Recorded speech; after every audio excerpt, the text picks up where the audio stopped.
Welcome to the 2022 NFL Draft with us, the ROTL UK podcast. I'm Matthew Turner along with co-hosts Ant, Steve and Ryan. How are you doing, boys? Hey there, draft night, here we go. Yep, all good, ready. I don't know about you guys, but I am nervous. I'm nervous about trying to get the stream right as much as anything else, but I'm nervous because for the first time in a long time, the Lions are giving me an excuse to actually have some optimism in my heart, and I just don't want that to be dashed tonight. Are you as worried as I am?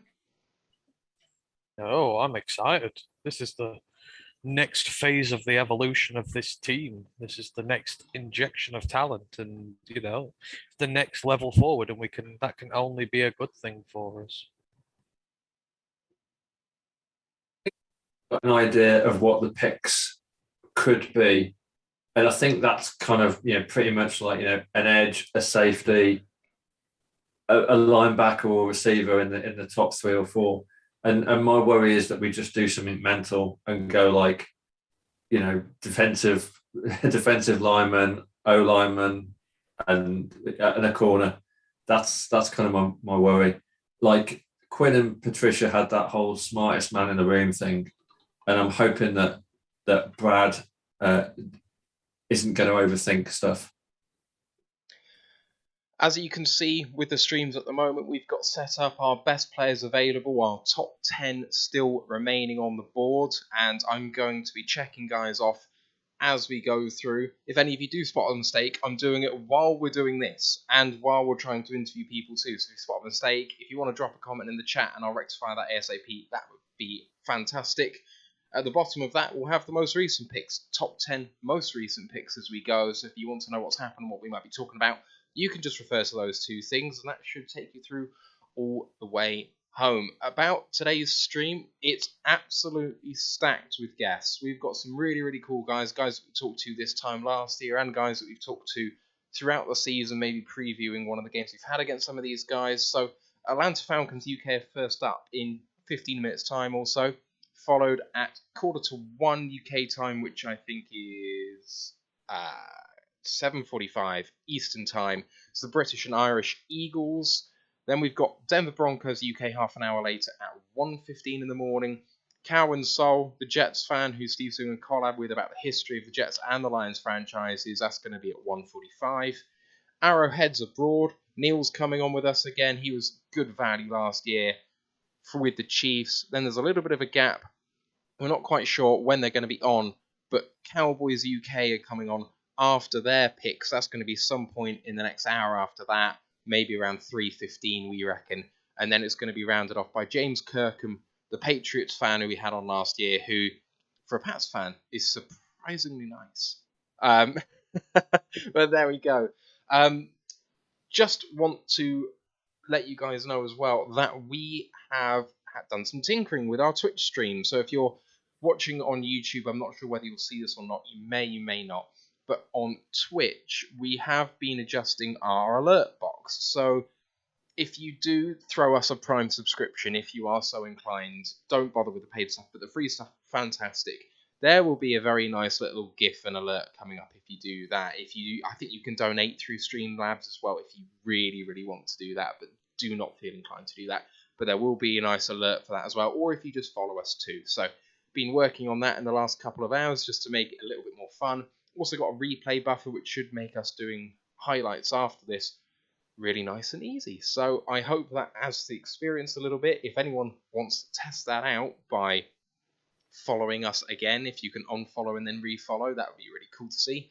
Otherwise, all we can talk about now is maybe what's going to happen with pick 1 and pick 2, which are the immediate things happening. We talked in the preview show, which is available to listen to if you want to listen to that rather than us right now. We had the UK Steelers podcast on with us. We talked about the prospect of Trayvon Walker at 1 and then who the Lions are picking at 2. But are you buying the biggest reach in recent draft history at number 1 overall, boys? Ryan, you weren't on with us earlier, so what do you reckon? No, I'm not buying it. Aiden Hutchinson's going number 1. Really? You're not buying the market? Yeah.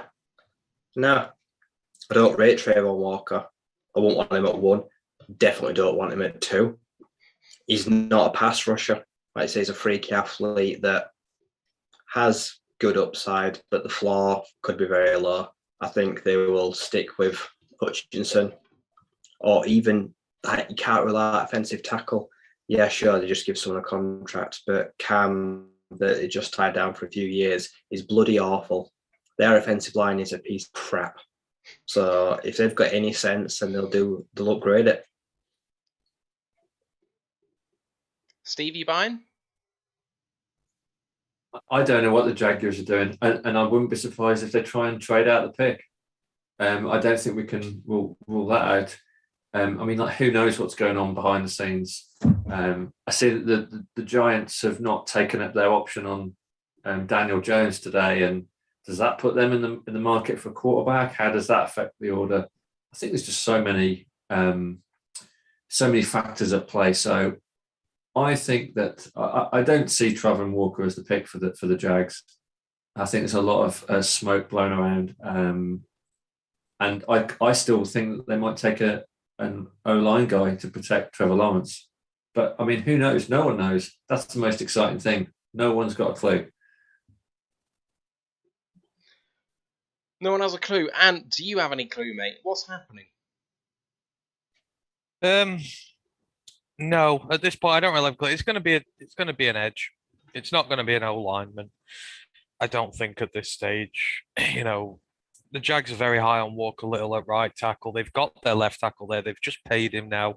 They didn't need to do that because they're the number 1 pick in the draft. They're not going to have their top tackle option pinched off them. So there's no need to go through the motions of handing out contracts for that point. So I think the edge player is going to be there, and if they're smart, you know, they need to take the safest option there because they need to start trying to build a team, you know, on both sides of the ball. And Aiden Hutchinson is the safe bet when it comes to this. They can't afford to be going after potential.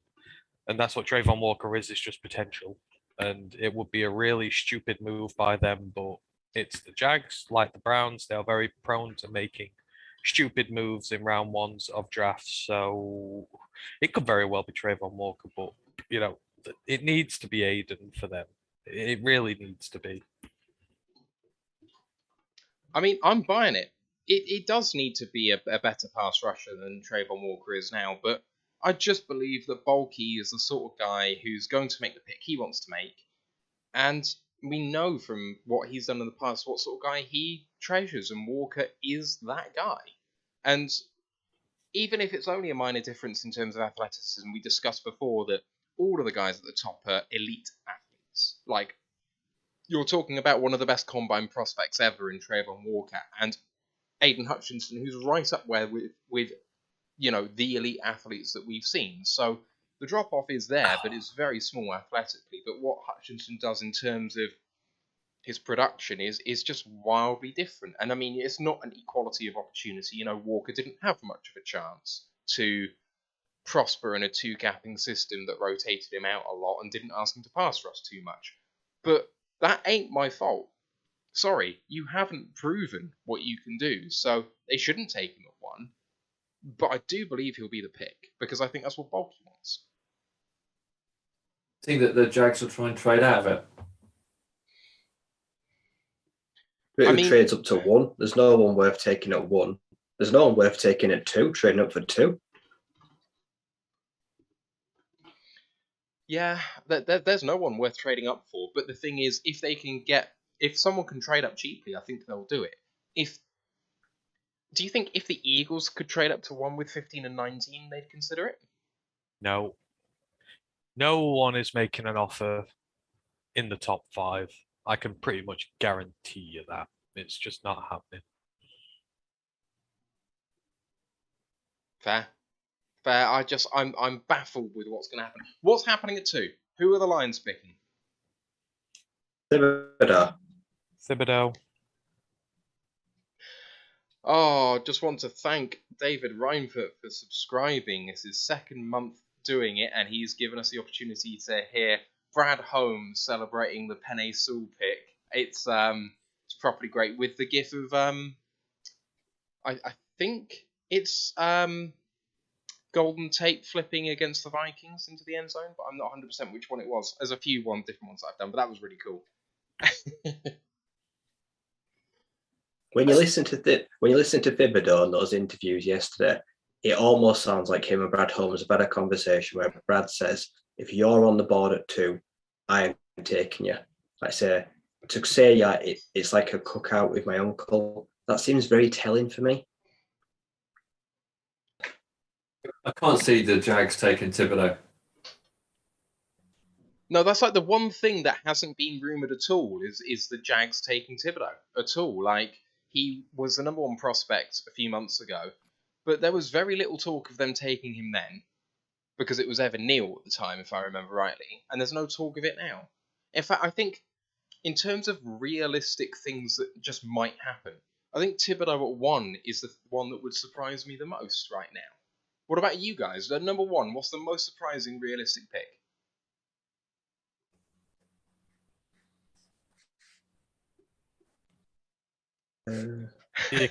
Icky. I'd say Icky. I love him to death, but he ain't a number 1 pick. Charles Cross. A lot of people have him as their number 1 tackle. God, that would be shocker. Sauce Gardner. So I have a wager on Sauce Gardner at 1 overall. I've got £3.50. Oh, Derek has gifted a tier 1 sub to another TTV viewer. Thank you so much, man, for that. I did have a gifted sub come up as I thought I had as the previous alerts, but it hasn't actually done that, so never mind. Anyway, Mark is here, so we might as well introduce him now if he's ready. Mark, you ready to go, my man? I think he's setting up. Good evening, gentlemen. How are we doing? Doing all good morning. Thank you, my man. From the Atlanta Falcons UK podcast. How are things? It's been 12 months or so. How's things gone? Bit of a roller coaster, I think you could say. Obviously, new regime, new head coach, new direction. I think the new regime has kind of made the hard decisions that none of us wanted to admit had to be made. Moving on from Julio seemed like a bit of a heartbreaking decision back then, but realistically, it seems to have been the right one. I wasn't a huge advocate of moving on from Matt, but the more you think about it, the more you think, well, it's Matt's best opportunity to win. So glad to see that he's gone to a team that might be able to do that. Next year, we are finally out of the cap hell that we have been put into by the old regime. So this season, I think it's fair to say that most Atlanta fans are kind of like, look, we're not expecting very much this year. So let's just do what we can. Let's see if we can have some fun this year. Roll on 2023. But I'm excited about this draft. I think there's, just because there's not the rock star, sexy, 5-6 QBs, which everyone's swooning over. I still think there's a lot of really, really intriguing quality in this draft. So you went 7-10 last year, beating Detroit late on in the season. How did you think that season went? Just briefly, sorry, and then Ant can get to his question. Yeah, sure. I think with the lack of overall talent within the team, 7-10, it almost doubled our wins tally from the previous year. I think it's fair to say that we probably had a bit of an easier run-in than what we will have this year. But even still, I think the only drawback for me was losing Ridley. But from the looks of things, it would appear that he's a bit of a douchebag. So I guess that's not a bad thing in the long run. Secondly, I think the only negative really was that, Kyle Pitts didn't get too many touchdowns, but, he kind of still cemented himself as one of the best tight ends in the league. And I think we've got a lot to look forward to. I think it was a pretty decent transitional first season for Arthur Smith. We've seen some things we liked, we've seen some things we didn't, but you kind of have to ride that with a rookie head coach sometimes. And I think that he's going to do very good things for Atlanta. So yeah, I think this last season was good progression. This season, it's tough because they kind of tried to, despite the alleged issues about Deshaun Watson, they tried to throw the dice and go for a top 5 quarterback that was available, and it didn't pay off. So bit of mixed feelings around the fan base, you could say. But I think the season as a whole, I don't think we have any complaints. Sorry, I interrupted you. Yeah, it's fine. Just before we go on to this year's draft talk, I just wanted to go back to last year because the Falcons made a pick last year that I wasn't entirely keen on. Okay. Your very first pick that you used, Kyle Pitts at number 4. Yeah. I said when you took that pick, I didn't think it was the right one. I mocked you a quarterback last year because obviously Matt Ryan was getting older. I said, sort of they needed a long-term succession plan in place there, and they should have gone after a quarterback while the market was rife. And now, obviously, 12 months later, he's gone. You're stuck with Marcus Mariota. You're in a much weaker quarterback class here. Knowing sort of what you do now about what's happened with this year, do you regret the Falcons' decision to go with Pitts last year and not with the quarterback when they could have done? Because obviously you don't know what's going to happen in the near future with the quarterback situation. If I'm 100% honest, no. I think Kyle Pitts is, he's a generational athlete. I think he's going to be utilized in a number of ways in the coming years. He's, 6'6", I think.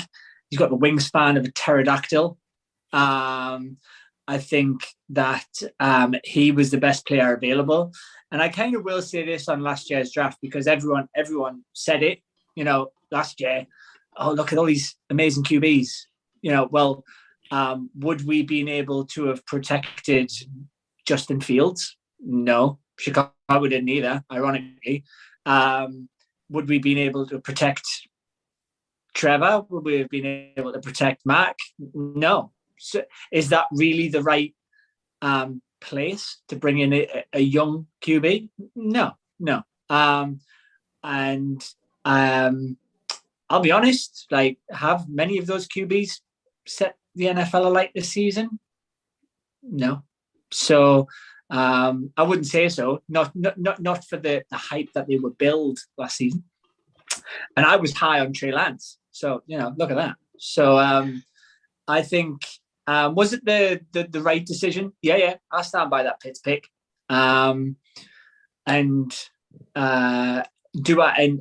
has a hot take for you. Do I think we might take a quarterback this draft? Yep, I do.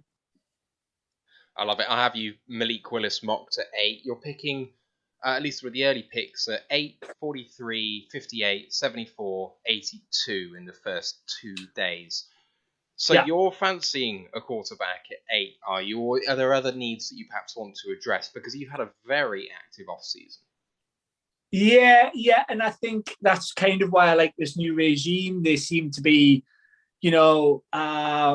getting the value out of every dollar, which I like. I don't think that we take a quarterback at 8, if I'm honest. I like Willis. I do. But do I think we take it at the 8th pick? No. If there's an opportunity to trade back, do we pull a trigger? I also don't think so. I think it's more likely that we add a piece to defense. Around that kind of area, I like probably Jermaine Johnson as an edge rusher, or as a wild card dark horse, maybe Kyle Hamilton at safety. I I think the name on everyone's lips, as it were, when I joined the call. There's a possibility that we we get Thibodeau. Possibility. There's always a possibility, right? Mm-hmm. In which case, I'd snap your hand off for it. But I think realistically, it's probably Johnson. But again, I think those kind of first 7 picks are so unpredictable. If Evan Neal drops, you take him in a heartbeat, right? I think with that 8th pick, we probably go best player available, which is exactly what we did last season. So I'm happy with that. I would fancy us, and I might be wrong, but I've just got a feeling. I think we take a quarterback in that early 2nd round, and I think it's likely to be, depending on how it goes, Howell or Ridder, maybe. I think they take a punt on one of those guys. I'm not completely adverse to it. I wouldn't say that I am, excited, but I think that with that extra 2nd round pick we got from Matt, why not kick the tires? Because I'm not 100% sure that we land in those bottom 2 places to go for Stroud or Young next year. I think we're going to be bad this season, don't get me wrong. I don't think we're going to be good. I'll put it that's the most positive way I can put it. But I think that banking on getting those bottom 2 spots, and imagine working really, really hard all season to try and land your franchise quarterback, and still missing. It just doesn't really make a great deal of sense to me. So I think they kick the tires on a rookie quarterback in the 2nd round. What? Sorry, Steve, you go. I was going to ask just in terms of the rest of the NFC South. Obviously, the Bucks won't be picking until later tonight. The Saints have got a couple of picks, may move up, but you've got the Panthers sat there at 6. Who do you really not want to see the Panthers take two picks ahead of you? What would really piss you off? I'll be honest, with those like kind of top couple of picks, and this is what I alluded to earlier. Those kind of like anything outside of the top 8 picks is so unpredictable for me. And I'll be honest with you, I'm never really too pissed about the Panthers, because I think, if Matt Rule doesn't get it right this season, I think he's probably gone. I think he kind of really, they took a punt on Donald, and then I think it really got embarrassing for them when they started messing around with Cam, and by the end of the season they were putting Donald in for a quarter and then Cam in for a quarter, and it just feels like chaos down there. So I wouldn't really say I'd be pissed, because I think any of those kind of top 7 to 8 players, they're probably going to get a stud. But like we all know, we've seen top 10 picks not necessarily do very well. So it's a lottery, isn't it? I try not to think about it too much. Originally everyone was like, well, they're going to take Willis at 6th. I actually see Willis going to the Saints, if I'm honest. So I think it just depends on what they feel their greatest need is. They've lost Gilmore at cornerback. No, am I right? Did Gilmore? Yeah, Gilmore went to the Colts. So losing a cornerback, I probably see them going there. I think, actually, I'm gonna retract my answer. I would be pissed to see them get Sauce Gardner, because I think that boy is amazing. And if we didn't already have a really good cornerback, then he would be he was my first love when I started watching draft footage. I think the guy's absolute mustard. So there you go. Sauce Gardner, I'd be pissed. I'm not sure he'll still be there at 6. No, that's true. But again, I think, kind of alluding to what you boys were talking about as well. The Jags make silly decisions. They've already made a lot of silly decisions in this offseason by paying some really questionable people on some silly contracts. Like that Christian Kirk contract was mind-boggling. So, yeah, I mean, you're probably right, but like I say, I think it's so unpredictable. I've done 1,000 mock drafts this week, and every single one feels like it's been different. Yeah, I've mocked Gardner to the Jets because I just think with the addition of Tyreek Hill, they've got Wardle at the Dolphins. I can't see the Jets not wanting to like improve their secondary because they're going to get burnt. Yeah, I mean the Jets have got two firsts as well, haven't they? So I would probably see the Jets going corner and wide receiver, but again, it's kind of like Stingley coming off that injury. I know some people seem to really, really like him, but that injury is always going to be a question. So there's so many possibilities. That's why I think this year is so exciting. At least for that kind of top end of the draft. So thinking about the Falcons, you said that you're going to take best player available, or that's kind of what you anticipate. Looking at how kind of active you've been in free agency, obviously you have quite a lot of needs, but if you had to kind of rank your needs maybe through the draft, what you might be focusing on a little bit more, like if you have lots of prospects you've all said that were level, and so you're just going to kind of kind of zero in on one particular position, where do you think those few would be? I still feel, and one thing we've lacked for a long time is an edge rusher, and we had kind of record low sacks last season. I wouldn't be hugely surprised if I was to see, Terry kind of sell the farm and go, right, okay, we'll use Grady Jarrett, for example, who again is a great player who I would hate to see leave, but he's probably one of our few assets we've got left. I wouldn't be surprised to see, him used in a trade to pick up some more picks. I think with the quality of edge rusher, I think even, third, fourth edge rusher in this draft at 8 is still absolutely worth going for.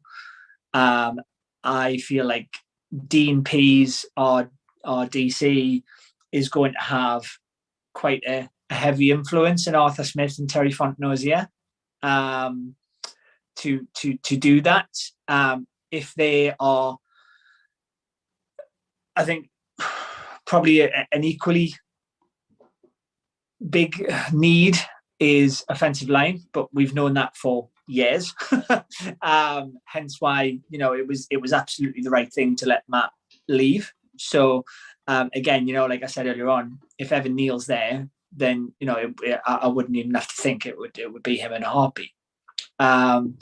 So for me, I feel like we need some pieces on defense, on that defensive line. Edge 100% has to be in there. If we don't take an edge in the first round, I see them probably going back for it in the second. So there's a couple of players like Bonito who might still be there, who I like. I think they can definitely add some quality in that second round. But where I think you boys being Lions fans, sometimes it feels like you need everything. And that's where I kind of have to take a step back and kind of, do the whole, feels very cheesy to say it, but, kind of trust the process a little bit. And I've got no reason you will have a section of Falcons fans, just like you'll have a section of any fan base that disagree with the Matt trade, that disagree with anything. I feel like they're doing really what probably needs to be done, and we need to reset. Wide receiver to me still remains a worry. We've picked a few up in free agency, but nothing to our wide receiver room needs help. And that's where I kind of think, if all of the really good edges have gone and the offensive tackles have gone, I wouldn't be surprised to see them take someone like Drake London or Garrett Wilson. I wouldn't be, jumping for joy, but I wouldn't hate it. they're both fun players. One's a monster height wise and can give you something that most wide receivers can't, and the other one's an amazing route runner. So I really think this kind of 8th place is kind of like win-win. There's no real onus to do anything but let the ownership build the team, and sometimes you've just got to have that blind faith, right? Mark, I'm just going to pick you up on some pretty scandalous comments you just made about the Lions roster, saying that we need everywhere. Our punter Jack Fox is solid. We don't need a punter, So I think you need to take that back. You slightly misunderstood what I said. I said you as Lions fans will know in the past that sometimes you just feel like you need needs everywhere. Jack Fox is absolutely solid. And I'll be honest with you. I wouldn't be surprised to see Atlanta draft a punter in them late rounds, because it's one of them few things we don't have. If you've got a solid one, you hang on to him, and all the power to you, boys. But no, I genuinely didn't mean. If that's what it sounded like, apologies. But he's pulling your leg. I definitely didn't mean right now, but we are. I think that's where we were 12 months ago. 12 months ago. Exactly. And I think you're a step further into that rebuild than we are, right? I think probably O-line, we're pretty good, and defense is a bit, but this, we were saying this, probably edge, linebacker, safety, maybe a corner, a wide receiver, and then obviously like the just QB those situation. Few positions, but we're set everywhere else. It's fine. Exactly. Exactly. It kind of feels you got like... a great punter, so I hear. So, but just out of curiosity, and by all means, just tell me to leave whenever you want. But I'm just really interested. Given that you guys have that kind of early first and then late first. Do you boys see the Lions taking a QB this draft, or do you think you're going to ride it with Goff? No, they're riding it. Much as I think they want to kind of give off the air that they're capable of pulling off a smokescreen, I just don't think they are. And they've committed to Goff for this season. There's $31 million of dead money this year, but there's only 10 next year if they jettison him then. And I think they'll look at Goff and say, we can compete with this guy. Maybe not go all the way. I agree. We can be somewhat competitive with him. So if we give him a weapon or a weapon on defense, that makes the team better. And then if he's not good enough, well, then we've got 2 picks next year. So there's no urgency to do it now. I think if they do, it will be a reach unless they take one at 34, 32, 66. Sure. That's kind of fallen a long way, and in that case, I can kind of understand it a bit because it's value, but not at 2 certainly. What about the rest of you guys? I think they're genuine interest in Sam Howell, and I would be all right with that. I think if they go 32 or 34 and he's there, I can't get mad at it. I think he'll be the perfect sort of guy to train up. So I'd be up for it if they did it. I think they do it in the first round or they do it right at the end. Because if you look back, that historic run of second-round quarterbacks in history is pretty dreadful. It seems to be a really bad round to take a QB. So I'd take him at 32 or I'd take a project at like 6. But no, that second-round QB just asking for trouble, like I say. But hopefully we're going to trade anyway. I think if Willis or Ridder are there at 32 or 34, I think they might be tempted. I just can't see Willis or Ridder still being there. I don't think Willis will be. I think that there is a chance that Ridder may be. And if you got and he has my hot take anyway to do with you guys. If you guys aren't going QB at that stage, I really wouldn't be surprised if Atlanta get on the phone. Ooh. Trade up to 32. Please do. Yeah. 32 or 34. Potentially. Quarterback available at 32. I'm trading it away instantly as soon as I get the call. If you've got some early day 3 picks, we'll take them all. Right. I think we've only got one in the third, but I would imagine it'll be early. So we've got nothing between 97 and 177. We need some in there somewhere because that's where we do our best work. So Yeah. we could do 32 for 43, 82, and 151. I think that would be good. Deal. I'd take that. Done. I'd just like to put a disclaimer on here. I'm not sealing the deal. I'm just saying that I really wouldn't be surprised if that happens. And that's purely off my feeling that you know, and I'll be honest, right? You know, you can say what you like about Marcus Mariota. I actually think that's really not a bad thing because the guy has got wheels and he likes to run. And our offensive line is still not going to be great. So, you know, it's kind of like really kind of low risk. You know, the most money in that deal is in the second year if we sign him and extend for that second year. And the guy, you know, he only got cut from the Titans because he was so badly beat up. And he knows Arthur Smith. I don't think we're going to be as bad as people think we will. Genuinely, I don't. And I'd really, really like to see in that maybe like fourth round. I don't know how much you guys have followed the deeper rounds and how much you follow college football, but there's a little running back from Florida called Damian Pierce, and the guy is a little psychopath. And I'd really like to see him drafted in that kind of mid-fourth, just to add a little bit more tenacity. And genuinely, you know, I mean, this is what I said about CJ and Bryce earlier on. I don't think we're going to be in them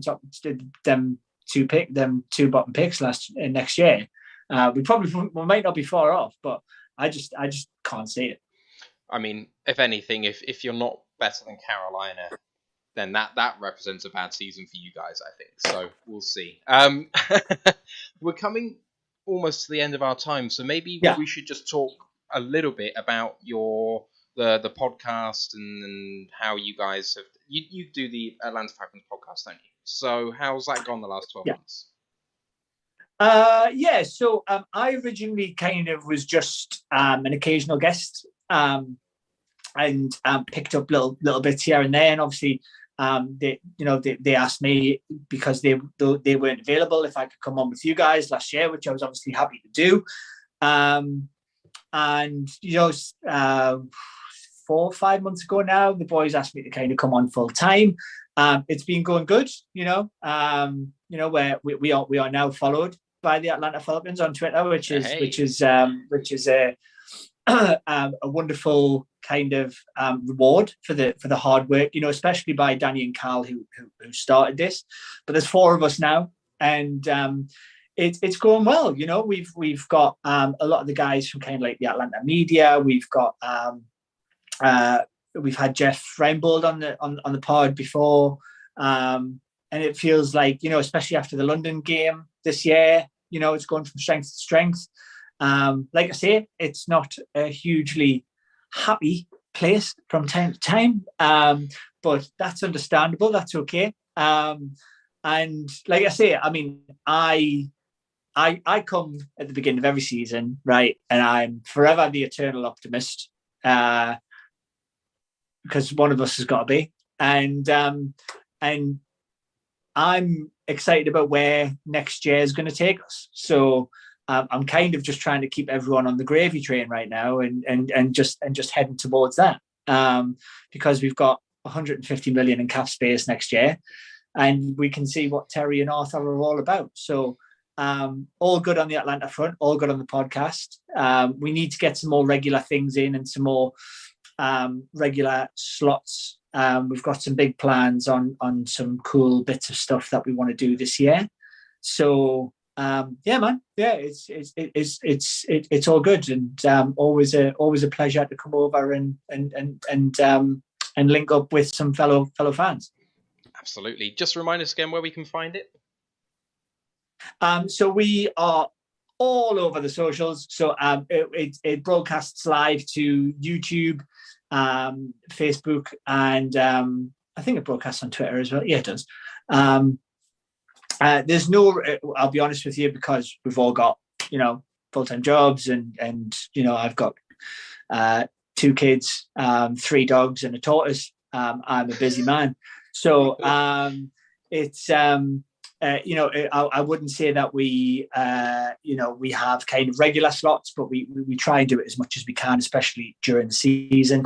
But yeah, at ATL Falcons UK on Twitter, YouTube, Facebook, we're on it all, and more than happy to take the banter and wallow in a bit of self-pity, if you're up for that. So, but thanks for having me on, boys. It's always a pleasure being on here. And I said this the last time I was on, and I'll say it again. I genuinely wish you all the best for the season. I am interested, before I go, what's the consensus of who you're taking at number 2? I think most of us have kind of resigned to Kayvon Thibodeau at this point. Well, don't say resigned like we don't want him. Well, are you not the person, Ant, who said there's no one worth taking it to? No, there isn't. But if we're going to go for an edge rusher, I'd sooner go for the guy who could be the best out of the lot of them, and that's him. So, I don't want Thibodeau. I want Kyle Hamilton, but I know we're not getting him, so I'll take Thibodeau. I want Hamilton. Yeah, Kyle Hamilton is a stud. Like, I've been over the past couple of weeks, he's been my kind of wish. But it's it's kind of like, if you need, would you take a safety at 2? That feels like a bit of a reach at 2, doesn't it? If engineer a trade down, and we could get Hamilton, I don't know, somewhere between 8 and 12. That's kind of my dream scenario. If you could not nick another safety that I love again, that'd be lovely. You did it last year, so please don't take Hamilton as well. You've spoken it into existence. You can't do this. Sterling Weatherford is now going in the 4th round to the Falcons, and there's nothing you can do with it. Mark, we've got our next guest coming on, so we are going to let you go, my man. But thank you for coming on. Thank you very much, and guys. Hopefully we'll speak to you within the next 12 months rather than this time next year. Well, I'm around on Saturday. If you want me back on Saturday morning, I'm more than happy to have a chat. But if you haven't got this room, that's all good as well. But if I don't speak to you, thank you very much, and all the best for the season, and I'll catch you all soon. Cracking, have a good year. Cheers, Mark. You too, boys. Thanks very much. Bye. All right, just going to get to a little bit of quick chat that we've had in the interim now. 20 minutes to go. We've got a few updates from Ash in the chat. He says, per Jay Glazer, the Chiefs are looking to trade up high, even offering a first next year in talks. He also said that Philadelphia are calling every team in the top 10 looking to come up from an edge. That's per rap sheet. And then we've got people talking about who's the best dressed prospect out there at the moment. And of course, Ash being Ash is saying JJ2. That's the best thing of the whole night, seeing who looks the best. I love it when they come out.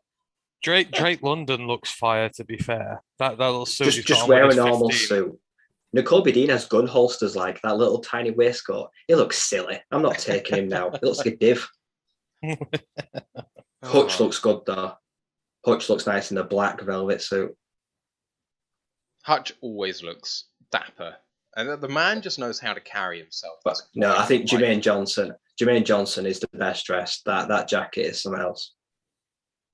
It's good to see him wearing a uniform that looks nice, as opposed to that FSU one, which is just not high on the ranks of college football in uniforms. Just waiting for Liam's audio to connect because I think it just failed then. But we have got the invasion of the Eagles. He's just connected there as well. Is it just you two guys, or are we waiting for one more? Nick might join us. Be a surprise for all of us. Just to welcome in then Phil and Liam from the British and Irish Eagles and the Next Man Up podcast. How are you doing, guys? Yeah, good. It's been a long 12 months for us at least. How about for you? How's your season gone? Oh, you go, Liam. Yeah, well, to be fair, I think coming into the start of last season, I think everyone was expecting the Eagles not to win much more than 6 or 7 games. So the fact that Jalen Hurts managed to take us to the playoffs was a positive for us, and what was certainly touted a transitional year for the Eagles. So I think it's, looking into this season, it's pretty much make or break for Jalen. If he can if they give him some weapons in the draft, which I'm sure we'll talk about in a second, I give him something to go with, then he's got a chance, but he needs to prove himself. Phil? Yeah, pretty much. It's sort of, I think we went into it after the signing of Devontae Smith, early in the draft last year. It sort of went as well as we could hope, given how terrible we were last year. So I think we always look for an improvement in the record. So the fact that we improved the record and we've got 2 first-round picks this year and now two first-round next year, it's sort of building the layers up. So optimistic, but not getting carried away for sure. And I mean, you guys had such a strong end to the year as well. 6 wins in the last 8 games, including divisional wins, 3 straight against Washington and the Giants. And, you guys must have come out that season, not feeling $1 million, but it very much feels arrow up for the Eagles.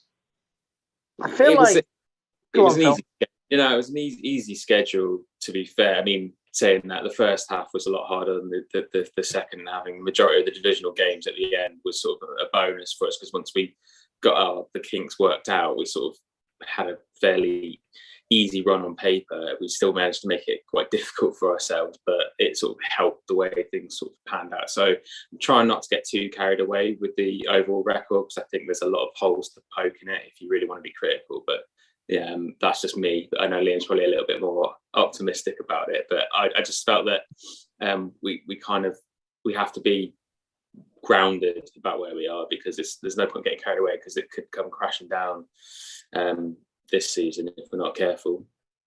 I mean, Phil's not wrong. I'll get carried away after game 1 if we win. But just going back to your question, yeah, we did come off with quite a few wins towards the end of the season. Phil's right. They weren't against the stiffest opposition. But actually, the last game of the season, Jalen Hurts probably had his worst game of the year. So the last game left a little bit of a sour note in some of our mouths going into the off-season. But I think everything we've seen since then, what Jalen's been doing in the off-season, working with Tom Brady, working with one of the best quarterback coaches that there has been around. He's always been one of the hardest workers in the room. And I know that's a bit of as soon as they say hardest worker in the room, is he really that talented? But this guy genuinely is. He seems to be cool, calm, collected. And I can only hope that, he performs the way he's prepared. Just before we go on about any draft stuff, I'm just curious, because Nick Sirianni's been there a year now. I see a lot of similarities in our 2 teams here, in that Nick Sirianni took a lot of grief when he took over last year, like Dan Campbell did with us. They both took a lot of they both struggled a little bit early on, but they've finished strong at the end of the years respectively. And, we only won 3 games, but we're quite optimistic about where we're going with Dan Campbell. And that is that the sort of same feeling you get with Sirianni? It might not have been the best season all told, but has he shown enough for you to get you really optimistic for the future, like Dan Campbell has with us? Yeah, I mean, Phil, if you don't mind, I'll kick that off. Yeah, I think there's definitely similarities, especially at the start of the season.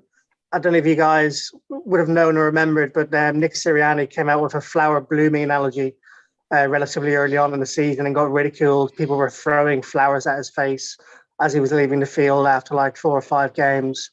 And then, the flowers blossomed towards the end of the season, and Sirianni completely turned it around. And I have to say, one of my best mates is a Lions fan. So you guys have a bit of a soft spot for me in my heart, especially what you've gone through the last few years. And I think Dan Campbell's one of the best things that's happened to you guys in recent time. His heart, his determination, his management of the players, how he gets them up and seems to make them overperform, I think is excellent. I'm really interested to see what Dan Campbell is going to be like this year. I'd be lying if I said I wasn't feeling more positive about where the Eagles are as to where the Lions are. But with the capital you invested in the draft last year and the capital you've got to invest this year, I say that we're probably 25 minutes out from seeing who you guys are going to pick at number 2. Then you guys should have a good season. I'm also not that low on Jared Goff as most people are. I think Jared Goff is a serviceable quarterback. There's a reason he went where he did in the draft the same year as Wentz. And he's not going to throw the ball downfield all game, but his win rate is pretty good as a quarterback historically. So Yeah, I'm feeling pretty positive about the Lions as well this year. Oh, I'm glad one of us is. No, I think we're all quite positive actually about how the Lions season's going to go. But I mean, it all hinges, as you very rightly say, on today, tomorrow, and the day after that. So we'll see what happens with it. Looking ahead to the Eagles draft, you guys obviously did have another first round pick, but you traded that with New Orleans to kind of trade back for a first rounder next year, for a first rounder this year, and picking up a second rounder and some pick swaps in the process, and a third rounder this year as well, if I remember rightly, late third comp. What do you make of that trade? Are you happy with that? There's also rumours that you might want to be trading up too. What do you make of both of those things? You take that, Phil. Sure. Well, I think we all got a bit excited when we realised we had 3 first-round picks at the end of the season. But the reality soon sets in that from a cap perspective, from a trade up or trade down perspective, you've got too many options, and I think it's probably not feasible to really pick 3 times. So, and with Howie's track record, he was probably never going to do it to begin with. I think a lot of people quickly sort of accepted that.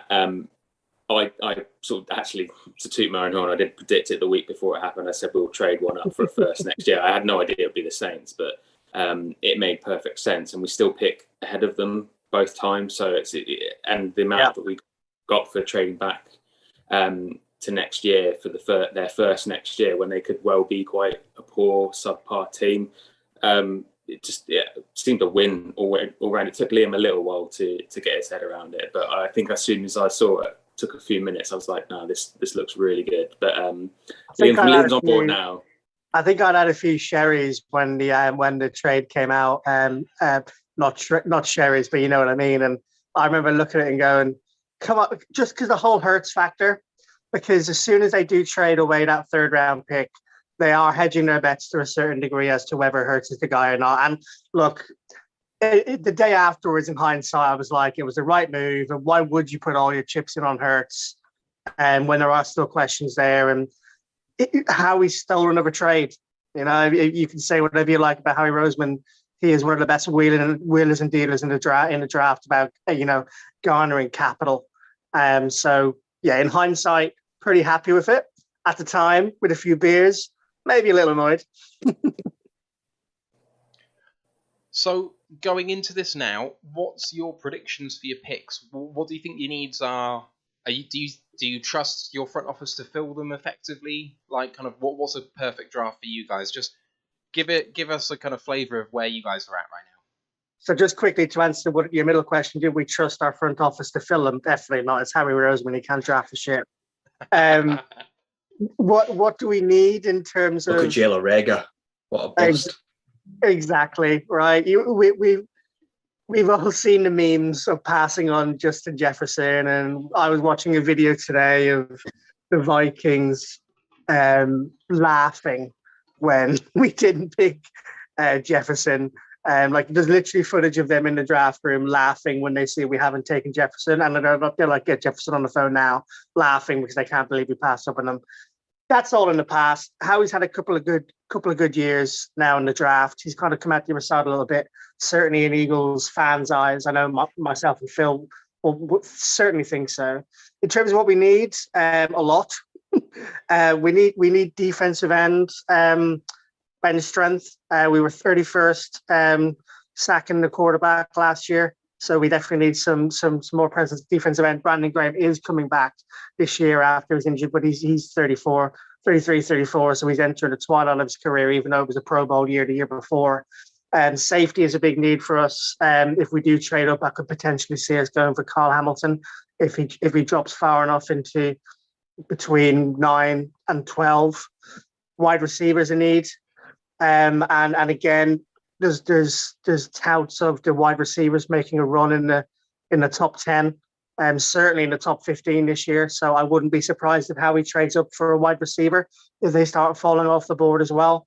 Linebacker has always been a massive need for us, but Howie Roseman hasn't. I don't think the Eagles have signed a linebacker. Phil, I don't know if you know the date, but it's like 20 years since we've signed one in the first 2 or 3 rounds. Yeah, it's about that. And then cornerback, we're in desperate need of some cornerbacks. So I'll give my prediction of what I think of what I would like the Eagles to do and what I think they'll do. I think the Eagles will go defensive end and wide receiver. I think that's what they'll do. I think we need to go cornerback and safety. Yeah, we're in a sort of quite an ideal position with 2 picks smack bang in the middle of the first round and with needs that are quite deep. So we can Howie, and this is perfect territory for Howie. He can react to what goes. So the first few picks, he'll have a million different scenarios based on how the first 5 or 6 picks go.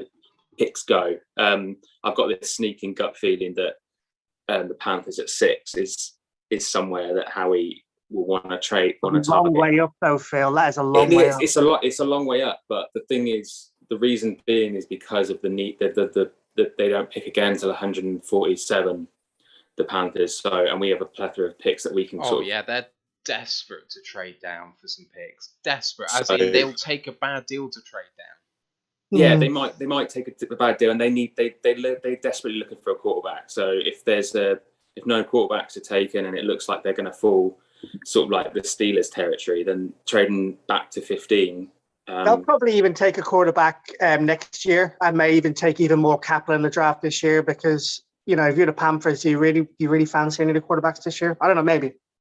Yeah, so I think there's so many different options. I think I've been quite excited, looking forward to this draft purely for the fact that it's not just like this or that. It's going to be this or a multitude of different options. So it's sort of, I've got the sneaking fear that it's going to be a bad trade, but you can never be too sure. But ultimately, I feel like he's learned his lesson from Jalen Reagor 2-3 years ago now. Sounds like a vain hope. Any questions occurring to you guys that I've not covered? Yeah, I'm just intrigued as to getting your feel on the Lions pick coming up at number 2. I mean, give us you must have been mulling this over in your heads for the last since the season ended, and it's probably changed multiple times. I can imagine. Where are you now on what you think they'll do versus what you want them to do, or who will be there even? Ryan, you take it. Oh, well, for me, I think the way they've spoken, all the time they've spent with Kayvon, it feels like Thibodeau wants to be a Lion, and it feels like Brad Holmes wants him to be a Lion. Does Dan Campbell? I don't know, but ultimately, who gets the decision? I think Brad will probably take Kayvon. I don't think we'll get a trade partner because who would you trade up to 2 for, really? So if you trade to 2 for Willis, well, you're probably a bit stupid. Going to the Eagles, I think the Eagles should take Devin Lloyd because then you just lose Alex Singleton, the main man in your linebacking core. So I think linebacker is a big need there. It definitely is, but I would love the Eagles to take Lloyd at linebacker and Nakobe Dean. I'd be happy with Nakobe Dean at linebacker as well. It just won't happen. It'd be like you guys saying, something that you wouldn't think would happen for the Lions pick this year. Harry Roseman, I'll tell you, if you want to put any money on it now, is not going to select a linebacker in the first round, as much as we do need it. And we call Alex Singleton Shagger on our podcast. They like I said before, the positions that we need are quite deep, so we don't need to take any particular position. I just don't see them. They haven't done a linebacker position for many, many years. And I think there's plenty later on in the draft. So I just think it'll be best wide receiver available / best cornerback safety. If any of them drop, Howie will probably definitely be trying to trade up for one of them. Did as a War of the Lions team. So the 6 of us have done the mock. That's. Oh, Steve, your audio's just gone again. Sorry, say that again. Just saying that in terms of the mock draft that we've done, I think we've got like 10 different names for the 12 picks we've done for you. So one for Drake London at 15 and Andrew Booth Jr. at 18. Yeah. Lloyd's been mocked to you. Chris Olave, Garrett Wilson. Mm-hmm.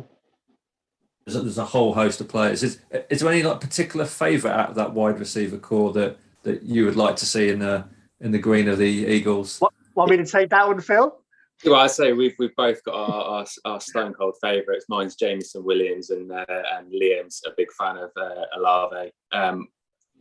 So yeah, I don't know why. Do you know what? He's my draft crush. I can't really explain why. I've just got this. I go a lot with my gut feeling, and generally just the type of player. He's got wheels, Jameson Williams. He's got wheels. He's got a bit of strength. He just seems like a perfect all rounder. Whereas all the others just seem to have one particularly strong characteristic, and it's like you've got to look primarily at Olave is good, but he's too similar to Smith for me. And see, I'm the opposite. I'm like too similar to Smith. Brilliant. Try and cover two Smiths. Right. Good luck. One of them's getting the ball, and they're going to be an open field. I get it. And there's a lot of people saying Drake London is going to be drafted to the Philadelphia Eagles at 15 if he gets there.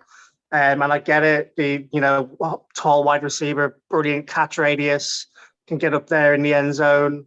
I'm not too sure on his separation or his speeds and the competition he's faced in college football. I'd be delighted with Jameson Williamson. I'd be delighted with Chris Olave, and I'd be delighted with Garrett Wilson. The only one I wouldn't be too keen on, to be fair, is Drake London of that quartet that are looking to go in the first 10 to 15 picks.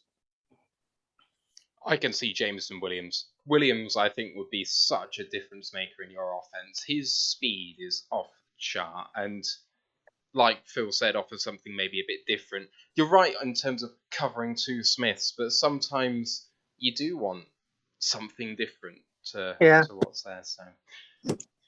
So on the Jameson Williams point, we had a guest on a couple of weeks ago who was at the Pro Days, and I watched a lot of tape as well on Jameson, and the tape, he's like 5 yards into his run and he's already got his hand up to say, just chuck it. Because he knows he's got like all the DBs beat. He just knows he's got them all beat. And he's just like, chuck it. Reminds me of Deshaun Jackson kind of vibes. He can't throw it far enough. He's just going to go out there and get it. Got a couple of questions from listeners. First, from Irish Incarnate on Twitch. He said, so you're not worried about drafting another lauded first rounder with an ACL issue like Sidney Jones? It's different positions, but it's more of a case of I think sometimes you can get too hung up on injuries, and I think maybe even the Landon Dixon pick from last year it sort of proved that it doesn't always go the way you fear it might. ACLs can heal. It's different than when you're looking at the Ajabo Achilles injury, thinking that's more of a serious and long term. Will he ever recover? Whereas ACLs, with the right recovery, it can be like it never happened. But I think it's a risk, and I think maybe, like you said, a lot of people have said Jameson Williams would be in the top three if it had no injury at all. So it's kind of like the reason he's within reach is because of that. So I think you have to be willing to take that risk. Yeah, I think I'd agree. I just think ACLs are so prevalent now, and even since Sidney Jones has it, like the surgery technology has come on even more, and people are recovering even faster. You look at was it Cam Akers with his ACL last year that he did, and he was back training out, and it felt like he was up training the next day. After his ACL, he was that quick. Yeah, it's a risk, but for someone like him, it can be a difference maker. A risk worth taking, I think. Another question from where is it? Cool Down Rat, and he says, where is it? How have the former Lions done who've kind of come to the Eagles in recent years? So occurred to me instantly was Slay and Jason Huntley, but also in recent history you've had Travis Fulgham, Kerryon Johnson, Paul Warrilow.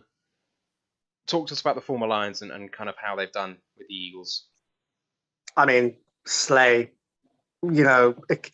Slay slayed it and still is. I think he's done incredibly well. I think Travis Fulgham, we thought for about 5 weeks was going to be our new wide receiver one, and I think he was like leading the NFL in yards for that 5 year period of 600 yards or something silly over 5 weeks. Maybe it was 550. Jason Huntley, flashes, but not much. Not really done much on the pitch. To be honest with you, I give Slay a grade of A+, Fulgham a C+, and not a lot else really to shout home about in terms of players which have gone from the Lions to the Eagles. Certainly in very recent years, anyway. In the last 3, 4, 5. Yeah, I think Fulham benefited from the fact that we were so devoid of receiver talent. He came in and he was sort of a temporary reprieve, but I think it was just a very poor team, and he thrived for a short period. I think that's nothing more than that. Now, looking back on it, it was such a sort of nice moment. We thought we'd found this diamond in the rough, but it just couldn't quite replicate it the following season when we had sort of Wes Watkins and Devontae Smith to choose from. He turned out to be a bit of a diva as well in the end, didn't he? He like came out and he was like, "You need to give me that time. I'm a wide receiver one." Like after this like season, the next season, he was like, "Give me that time. Give me that wide receiver one berth. I'm ready for. I can do this." And I just got absolutely annihilated in training camp. It was all under Wentz as well, so it's under a different quarterback as well. It wasn't going to be a favourite, so it was never going to happen. It was nice, but yeah, with Darius Slay, I think he's just what he brings off the field as much as on the field. He's done in Philadelphia, he's sort of embraced himself, and he's been attempting to recruit like a dog, trying to get all these wags involved, trying to call up players to say like you should come to Philly, and I think it worked with who was it? He worked with Liam. Was it Reddick? Yeah. So he sort of every time we're sort of linked with somebody, he's like, "Come to Philly," and it's gonna, at least they're trying in the background. So it's been good for that. But on the pitch as well, he had a good season. I haven't got that yet. We were going to sync up our streams, but we haven't actually managed to get round to it at this point. Okay, I will say nothing. It's not up yet. No, it's not up yet. He's on stage. The bulb's blown in my room, so I've changed. So I'm now going with no stream. So every pick is a surprise. So this is how I'm going for the draft. I like that idea. That's bold. I could do it myself. I'll go by your reactions. Ash in the chat is just saying that apparently picking up steam in betting markets is Kenny Pickett to Texans at 3. Oh, I love it when they boo Goodell. Yeah, I've just got the booing now as well. I think that the Texans have done the right thing in giving Mills a chance. Like they're literally anywhere near doing anything, so they might as well stick with him for a year and see how good he really is with a few draft picks to sort of build around him. By the way, is Derek Carr actually Jack Wilshere? Sorry, it's so true. It's so true.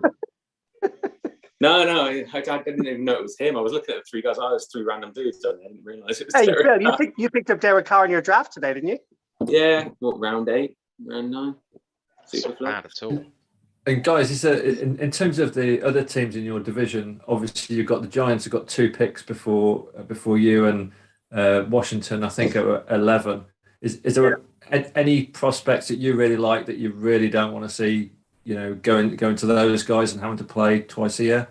Yeah, Carl Hamilton would really, really annoy me if he went to Giants. I think if any of the wide receivers went to the Giants, God knows why they would pick a wide receiver when they've got Daniel Jones at quarterback. You might as well just slide a dustbin.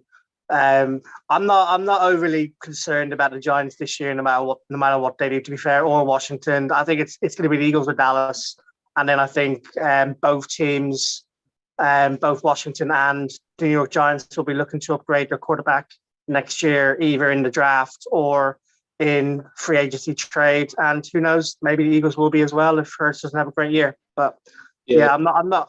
Yeah, Carl Hamilton would really hurt if he went to anyone else other than the Eagles.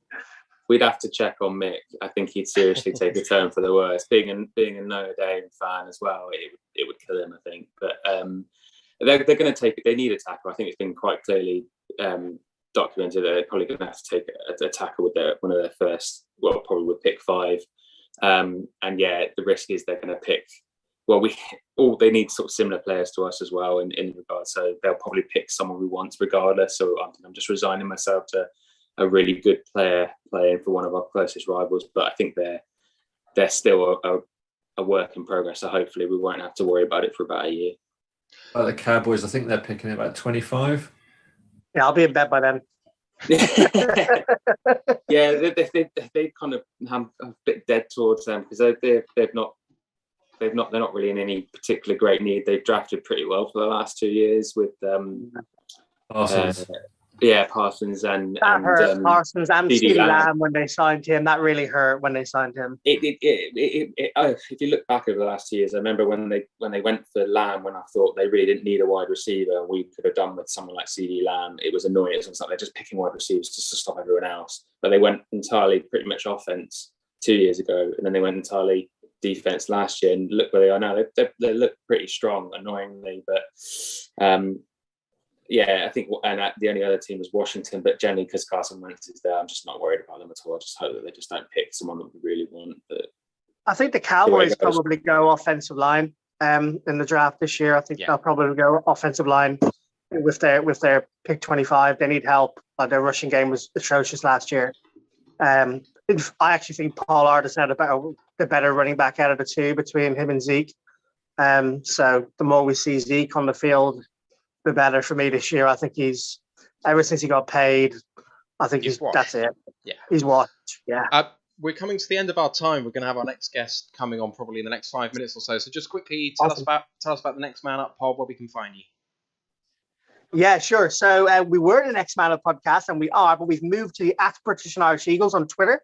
But we are still on the Next Man Up podcast. We had a merger. Yes, there's mergers that happened in the UK NFL community between the British and Irish Eagles and the Next Man Up podcast. So yeah, @British Eagles. You can also find us at Next Man Up with an eagle sign on any listening channels such as Apple Music or Spotify.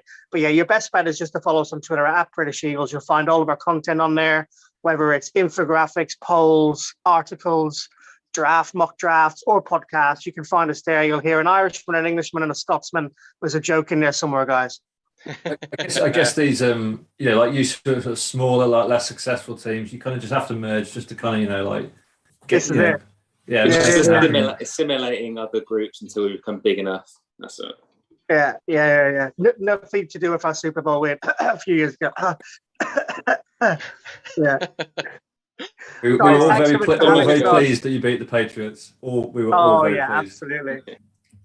Right, guys. Terrific stuff. Thank you very much for coming on, and hopefully we'll see you sooner than 12 months' time. Hey, we're playing you this year, right? So if the Eagles beat the Giants, if the Lions beat the Eagles, we'll send you a Lions jersey. The Eagles beat the Lions, you can send us an Eagles jersey, and hey, we'll get you on our podcast before it starts. Sounds like a plan. Cheers, Liam. Cheers, Phil. Have a good Cheers, one. guys. Good luck. Made that bet. Cheers, guys. Bye-bye. After how it went last year, I don't want to make that bet. They No. destroyed us. Right, boys, shall we sync up streams just while we can with no person on? So I'm at 7:35. Are the Jags on the clock? Yeah.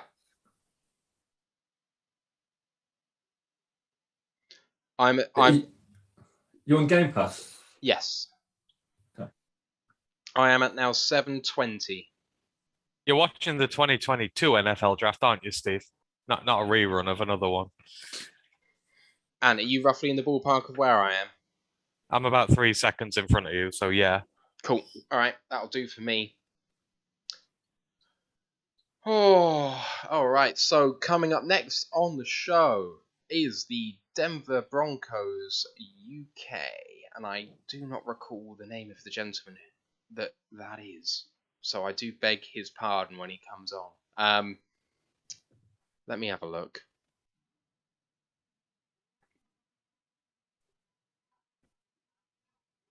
What have you got on screen at the moment? I've got they've just cut to the sort of city overview.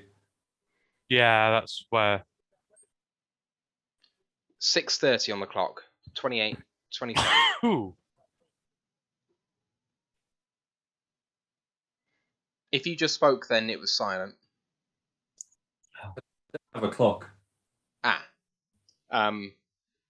I don't know what to do about that because you're significantly behind. If that's true. No clock on my Game Pass.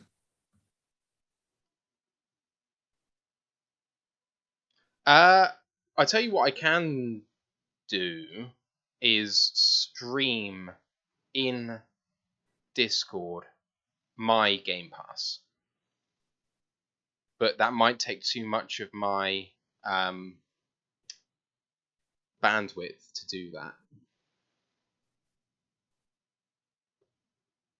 I think that will take too much, actually. I don't think I'll be able to do that.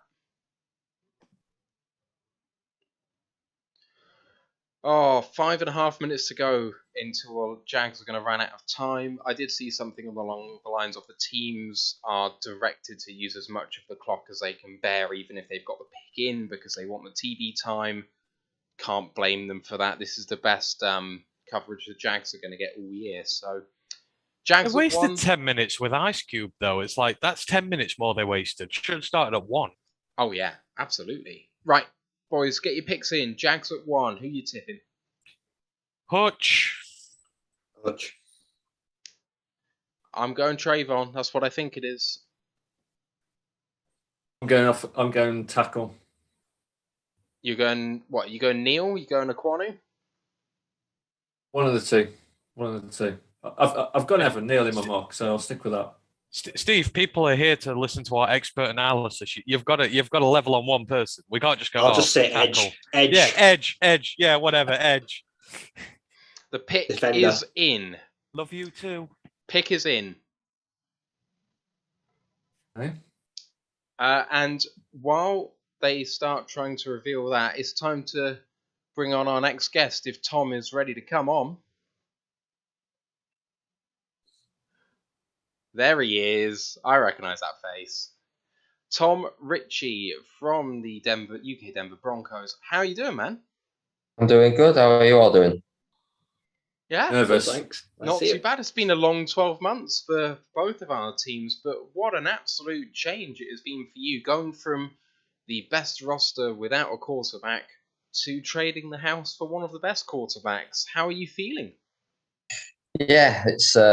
I mean, when you look at the players available in this draft, I'm very happy that we're not sat here needing a quarterback for starters. So yeah, and I mean, you say trading the house. I think what we have given up is, we've still kept pretty much everything that we need. We didn't have to give up Jerry Jeudy or Pat Surtain type. I'm not sure, Noah Fant is quite on that level. So yeah, I mean, we're in it's been an unbelievable few weeks for us. And you got rid of Drew Lock. Yeah, definitely a polarizing figure in Denver. Seattle can enjoy the quarterback battles that may ensue over the next few months with Drew Lock and Geno Smith, or maybe someone will join them today. So how do you think that last season went for you guys? You got off to a hot start, won the first 3 games, but kind of went on big stretches of losses, 4 in a row following that 3-win stretch and 4 in a row to finish the season. But you blew out the Lions late on last year. How can you sum up last season? Disappointing. I think it was, Teddy Bridgewater came in as kind of the safe choice. With him in charge, you should be able to get to 9 wins. The pick is in. Has everyone seen it? Yep. Yeah. Trayvon Walker is the pick. The Jaguars are dickheads. idiots. Wow. Yes! Wow. What a meteoric rise for him. What a story. So Right, what well, do we do now? None of us are getting 32 out of 32 on our mock drafts. No. And my computer has decided to stop working for the moment, which is really, really good. And the Lions are on the clock. The Lions are on the clock. Yeah, so Tom, you're picking first pick at 64, so midway through tomorrow, and then 75, 96, rounding out your day 2 picks. What are your needs? You've got a fairly complete roster. What do you think is going to happen? Yeah, I think at this point it's about adding depth, really. There's no glaring holes, which, obviously when you don't have a first round pick, you can't really afford to have a glaring hole. I think edge is an area where we need to add. Bradley Chubb has had his injury issues. We're going to have to make a decision on him at some point. Obviously, Randy Gregory's come in as a pass rusher. we'll see he's missed time for injuries as well. So I think edge is a big need. And we're still searching for a long-term answer at right tackle. We've got a couple of guys in, Tom Compton, Billy Turner, but, whether we can find someone in the third round who could potentially be a long-term answer there. Wow, we've picked. The Lions pick is in. You guys know what you want. They knew all along who they're taking. It's got to be Tib. It's got to be Cave on at this point. It's got to be. Who do you guys want? I think Trey McBride would look good as a Bronco. I think get a good tight end. I think it'd be a great option. Yeah, you were staying for number 2 then, Ryan. Oh, sorry. I'm glad you said the words "as a Bronco" at the end. Otherwise, I'd have been really confused. I don't think he'll be there at 64, which is a shame because he's a local lad, went to a local university. But I don't think he'll be there. But tight end, we probably will add a tight end at some point, I would imagine, because pass catching wise, we've only really got Albert Okwebun on at the moment, and then apart from that, it's more blockers. Sorry, just very nervously waiting this pick because we didn't take any time. We've had a couple of people mention in chat either who they think it is or who it's going to be, but I don't want to say. I'm not bothered. If it's Aiden, cool. If it's Kayvon, cool. If it's a right tackle, I'm logging off my computer now and I'll see you tomorrow. I think Ant said that if it was a tackle, he was firing his computer into the sun. Yeah. So, who's your dream pick at 64? I think possibly Trey McBride, if he was still there, he would be, just another brilliant weapon, to go along with what we've already got. But then, I think probably in edge rusher there's a number of guys. The Benita is an option there as well. I think there's maybe 2 or 3 guys that could be. I think Cameron Thomas, that'd be a good option for Broncos. He's a good edge rusher. There it is then. Pick. Aiden Hutchinson. Yeah, okay. Yeah, that makes sense. Makes a lot of sense. Hutchinson stays in Michigan. The wrecker. The game I went to, Michigan, Ohio State, he was the best guy on the field by far. And yeah, I see it. I can see it. Instantly upgrades that pass rush. We've all seen what he can do. Potentially limited ceiling. I don't believe it. I think the guy's going to work as hard as anyone in the class. So I just needs to work on the flexibility. But I'm glad. I'm glad that Hutchinson's a bit stiff. He just needs to work on the bend and not be so rigid. He plays a bit like the Tin Man because he's so big. If he works that out, then he'll be fine.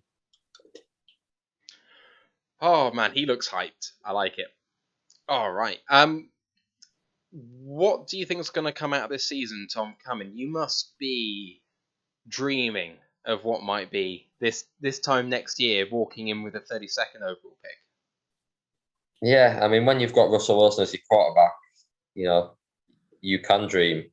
I think the ceiling is definitely Super Bowl. This is a team that, if everything falls into place, could, obviously we've got young coaches, so, there is unknown there, but if they click with Russell Wilson as your quarterback, we've still got a number of high quality players on that defense. Yeah, the ceiling is Super Bowl. I think, the season being a success is probably if we return to the playoffs for the first time since Peyton Manning. And I think, we should, if you don't return to the playoffs with Russell Wilson and this roster, you would be very disappointed. Beating the Kansas City Chiefs would be nice, just in one of the 2 games. That's something we haven't done for a while. But yeah, the ceiling is definitely a Super Bowl. Whether it will come this year, probably not. But, Russell Wilson will be here for a long time, we hope. And, 2-3 years, hopefully that ring will come. But, a return to the playoffs, anything less than that would definitely be a big disappointment. But it's a hyper-competitive division. I mean, even with that roster, even with that quarterback, is there a fear that Wilson is going to have some bedding in to do? Yeah, I think. I mean, Peyton Manning started 2-3. I think when he came to Denver, so I think there could be a slow start. But I think when you look at the division, for me, I think we have the second best quarterback in the division. Some would argue third, but I think you have to look at what the players have actually done in terms of leading their team. Long term, Russell's done that. But I think with the defense as well, I think the AFC West is going to deliver 3 playoff teams, and I would expect us to be one of those with Russell Wilson and this defense. Apparently, the Houston pick, there it is. The Houston pick is in at number 3. God only knows what it's going I'll say to Derek be. Stingler. I'll say Stingler. Tackle. This is Evan Neal. I don't know why my blooming table is not playing ball. Sorry, excuse me while I try and correct my stream. Any of you guys got questions for our Denver fan? Steve, I know you've got a few stock questions that you're asking all the way through.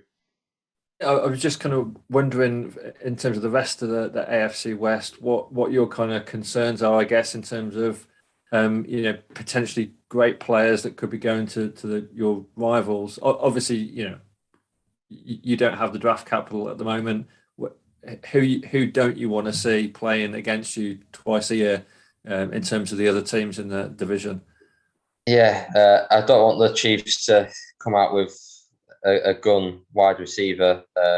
Jameson Williams, I think, isn't it, is the real speedster. When they've just lost Tyreek Hill, I would not like them to replace him straight away, because at the moment you see a bit of vulnerability in the Chiefs. But if they suddenly add a couple of real exciting weapons, like an elite receiver, then suddenly you're thinking, they've already got Kelsey, Hardman, Smith-Schuster. I mean, we're not quite sure what Smith-Schuster we're going to get, but they've got the players there already. But if you add another one to them, then they are formidable. Any team with Mahomes is formidable, but yeah, I don't want the Chiefs to add another real weapon there for Mahomes. I think that would make it more difficult for us.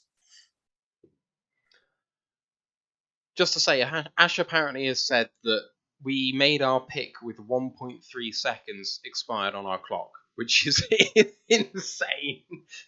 Here's the Texans pick. Oh! Derek Stingley Jr. at number 3. There it goes. God. The draft Knicks were right. The fuck? I think that's a fantastic pick. He looked so good in his workout. His footwork looks flawless. He is going to be an instant defensive rookie of the year candidate. I completely agree. I think that the guy is in there because you saw it. Like, he has done it. So getting that back is the question. Can you motivate him to be that guy? I mean, Houston may not be that place, but the guy produced so much and has had his injury problems. Problems with motivation, though, at LSU? That does worry me a bit. I think he's played 3 games in the last 18 months. Yeah, absolutely. I did have these. Instead of Hutchinson, I had bloody Kayvon. He's the top 3 picks. So I think I've lost a bet, which is kind of frustrating. Questions for our Denver guy? Or not? Denver. I mean, probably when we don't have a first round pick, so there's probably not too much to discuss, is there really? Have you got your eye, other than the tight end? Have you got your eye on anyone kind of like sort of in day 2 and 3? Yeah, I think Benito as an edge, he's an option. I think it's I think it's more positions. You don't know when it gets to day 2 and 3. The names they're there, but you don't really know where they're going to go. Second and third round, there's a lot of crossover, isn't there? So I think it's more you have your 3 or 4 positions, and then you get the best player available. Really, I think when you've got we've got a roster that has no glaring holes, so you go get best player available. But with our 8 picks or whatever we've got, we need to add an edge rusher, probably a cornerback at some point, a offensive tackle. If you're looking to fill it long term, I think that's how we go into this draft. Yeah, I mean, you might be able to pick up like a decent tackle, like Sean Ryan is, and the guy from UCLA is mocked you by quite a few people. So that seems like a possibility down at like 75. Yeah, you just don't know how far guys are going to fall. Whether a team's going to jump up, to take someone, they fall in love with someone in the second round. You just don't know. A punter maybe in the 5th round, 6th round. I think watch out for us. Maybe I think there's the 3 punters. There's Razor. There's Ryan Stonehouse from CSU. I think punter. I think we could be looking for a punter at some point. Moving on from Sam Martin, who was with you guys, wasn't he, before he came to us? I think we maybe could be looking for a long-term cheap option at punter if we can. That's definitely been some discussion there. So watch out for us maybe drafting a punter on day 3. Love it. I love it. Question in from Ashley in the Twitch chat. How's Sam Martin and Graham Glasgow doing over there? Because they're former Lions that you've got on the roster. Yeah, well, Sam Martin, he's been good, but again, we're paying him decent whack when you could get a rookie here who are going to produce the same, if not better. I think people have talked about him as generational talents as punters. Obviously, it's not going to be as important as a generational talent at another position, but if you can replace Sam Martin for less money, then you do it. Graham Glasgow, he's had his injury problems, didn't see the field last year really, and then comes into this year, almost fighting for somewhere to play. Quinn Miners came in at right guard and did really well, and then perhaps Graham Glasgow could slide across to centre because Lloyd Cushenberry, he's a young incumbent, but he's not solidified that spot. Quinn Miners maybe shuffles across the centre and Glasgow comes back in at right guard. But I think, he's not guaranteed a spot going into this year. I think there's work to be done for him. What does he fit in at centre, right guard? With a few of our younger guys there who've filled in last year really well. I think we're coming to the end of our time, Tom, but just let us know about the Twitter account, Denver Broncos UK. Yeah, so we're at UK Denver Broncos. You can give us a follow on there. We do have our podcast as well, which you can find on our Twitter feed. And then Facebook as well, Denver Broncos UK. Same, search it, you'll find it. But yeah, that's us. Cracking. So thanks for having me on. All right, now great to talk to you again, Tom. Good luck for this season. I'm kind of pulling for you out of that AFC West, so hope you do well, and maybe we'll see you during the season or in 12 months' time. Yeah. Thanks a lot for having me on. Thomas. Cheers. Good luck to you guys as well. Cheers, Thomas. Thanks. Pick is in for the Jets. Reaction is already on Twitch. I'm not looking at it. Who's your pick? Kayvon. Gardner. Sauce, yeah.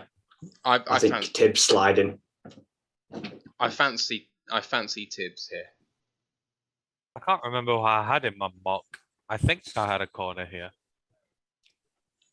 Have think any I of had us Stingler. got any picks right so far? I don't think so.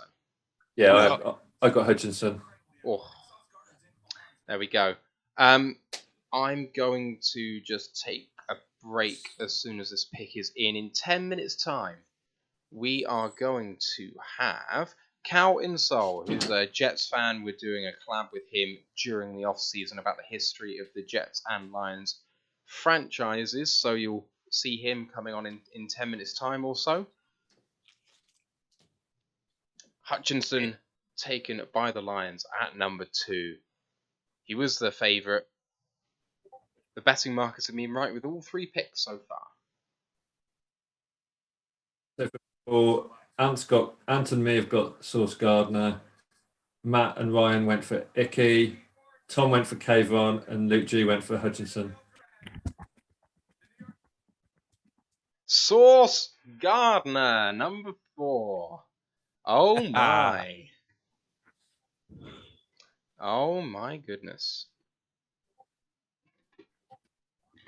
So, by my count, Steve, that means me and you have correct picks so far. I think we're in trouble, Ryan. I think we're in big, big trouble. Is this going to push Trent McDuffie, Andrew Booth, Kyer Elam up the board? It's going to have to. No. It needs value and needs. I mean, maybe, but these 4 guys were all in the top 10 potentially in terms of most teams' big boards, I would have thought. Anyway, you guys discuss. I'll be back in 5.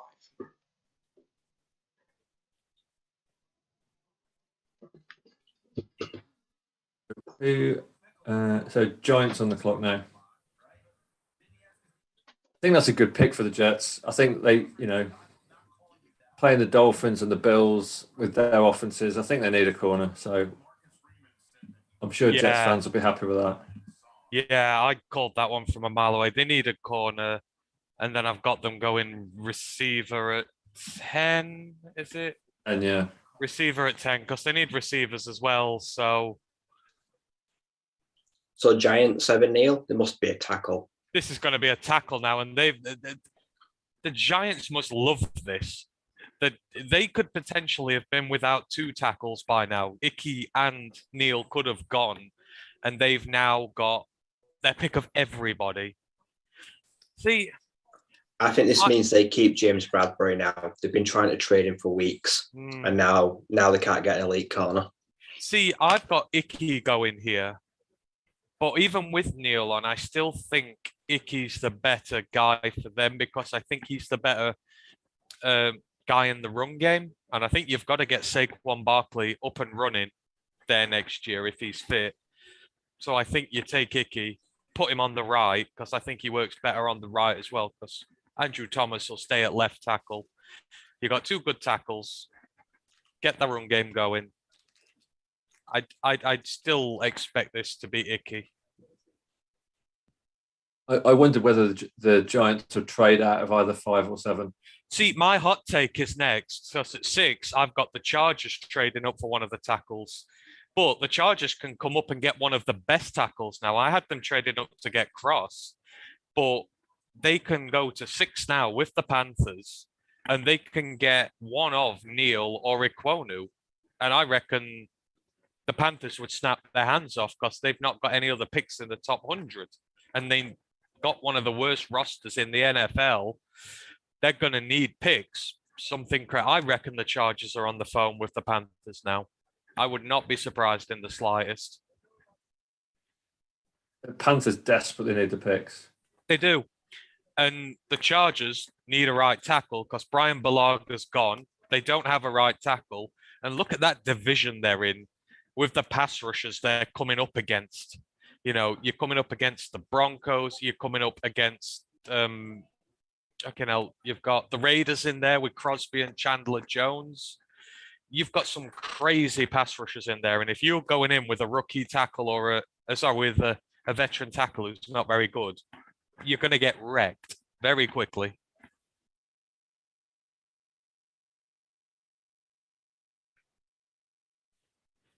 Pick is in.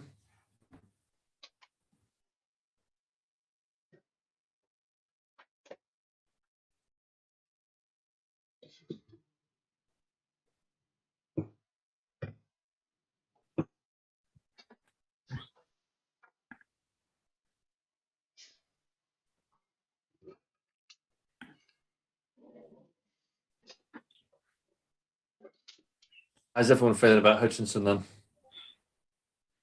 I would rather have had Cave on board. I honestly don't mind, I don't think.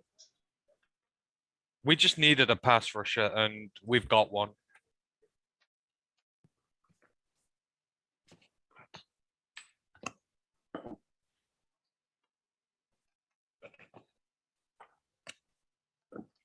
Someone's just tweeted that apparently Aaron Glenn has spent the last few days blowing up Dan Campbell's phone to get Hutchinson. Oh, really? He's probably listened to him then.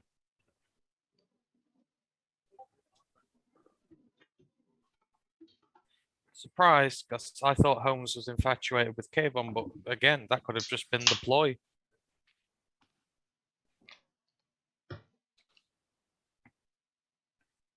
Come on, Giants. All Take right. it, Key. Make my Here we day. go.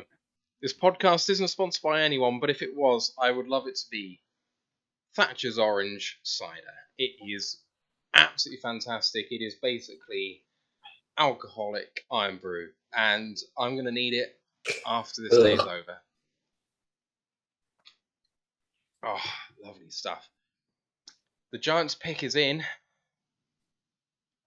How are you feeling about Hutchinson, Matt? Just discussing Hutchinson. I wanted him to be the pick, but now it's happened, I feel underwhelmed. I don't really know why. I still think he's potentially the best player on the board, but I think he'll be very productive. I think he'll do very well. And I actually think people are saying, oh, he's not going to be a 15-sack year guy, but he might consistently get 8. I think they're underdoing him. I think he could potentially do very, very well. So we'll see. What about you? He's not sexy. He's not sexy. He's not glamorous. I feel deflated, but I think he'll be fine. He's going to need to perform, though. He is a second overall pick, and he is going to need to produce a lot for us to make the pick worth it.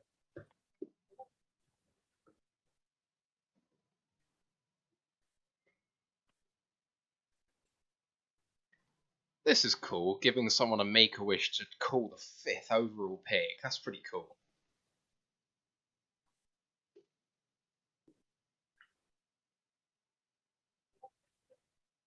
So who do you think's the one player that's gone tonight and not getting picked? Do we agree it's Kyler Gordon? Or is it going to be Matt Corral? Thibodeau to the Giants.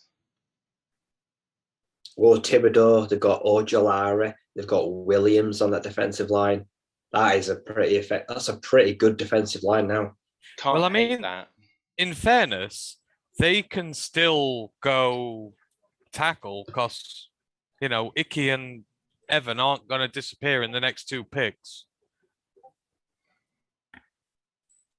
I think they take a receiver because there's talks they're still trying to trade Darius Slayton as well. He wants out. So a receiver would be perfect. See, I had them going tackle, then edge, but I think they're going to do it the other way around now. I think they've gone edge and they're going to go tackle next. I think they need one. They've literally not got one. Nate Solder's left, and Nate Solder was one of the worst tackles in the game anyhow. Did anyone want to go on TalkSport and react to our pick? I need to go on that Bears one in a minute and go and talk to them. Yeah, so I'll do this pick and then I'll go there. Yeah, they're probably expecting us. So I'm gonna listen to this one. Then I'll. What number? Carolina. You're waiting on Carolina.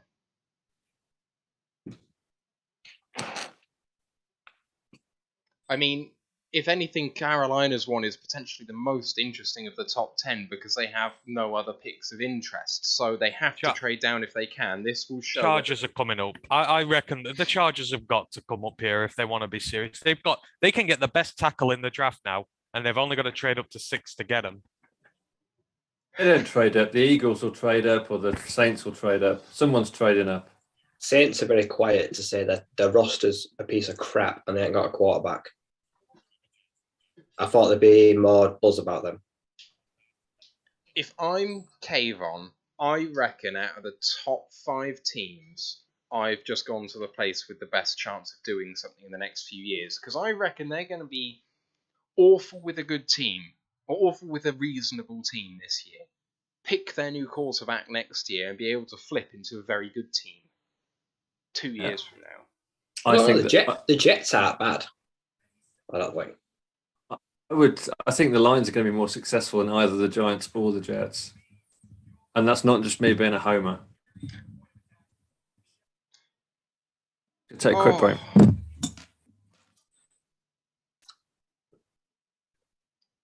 I can't decide whether I like Hutch or Kayvon at 2. Which one I prefer? I want Kayvon. I wanted him, so I am disappointed. That's fair. That's fair. We've got our next guest joining us now.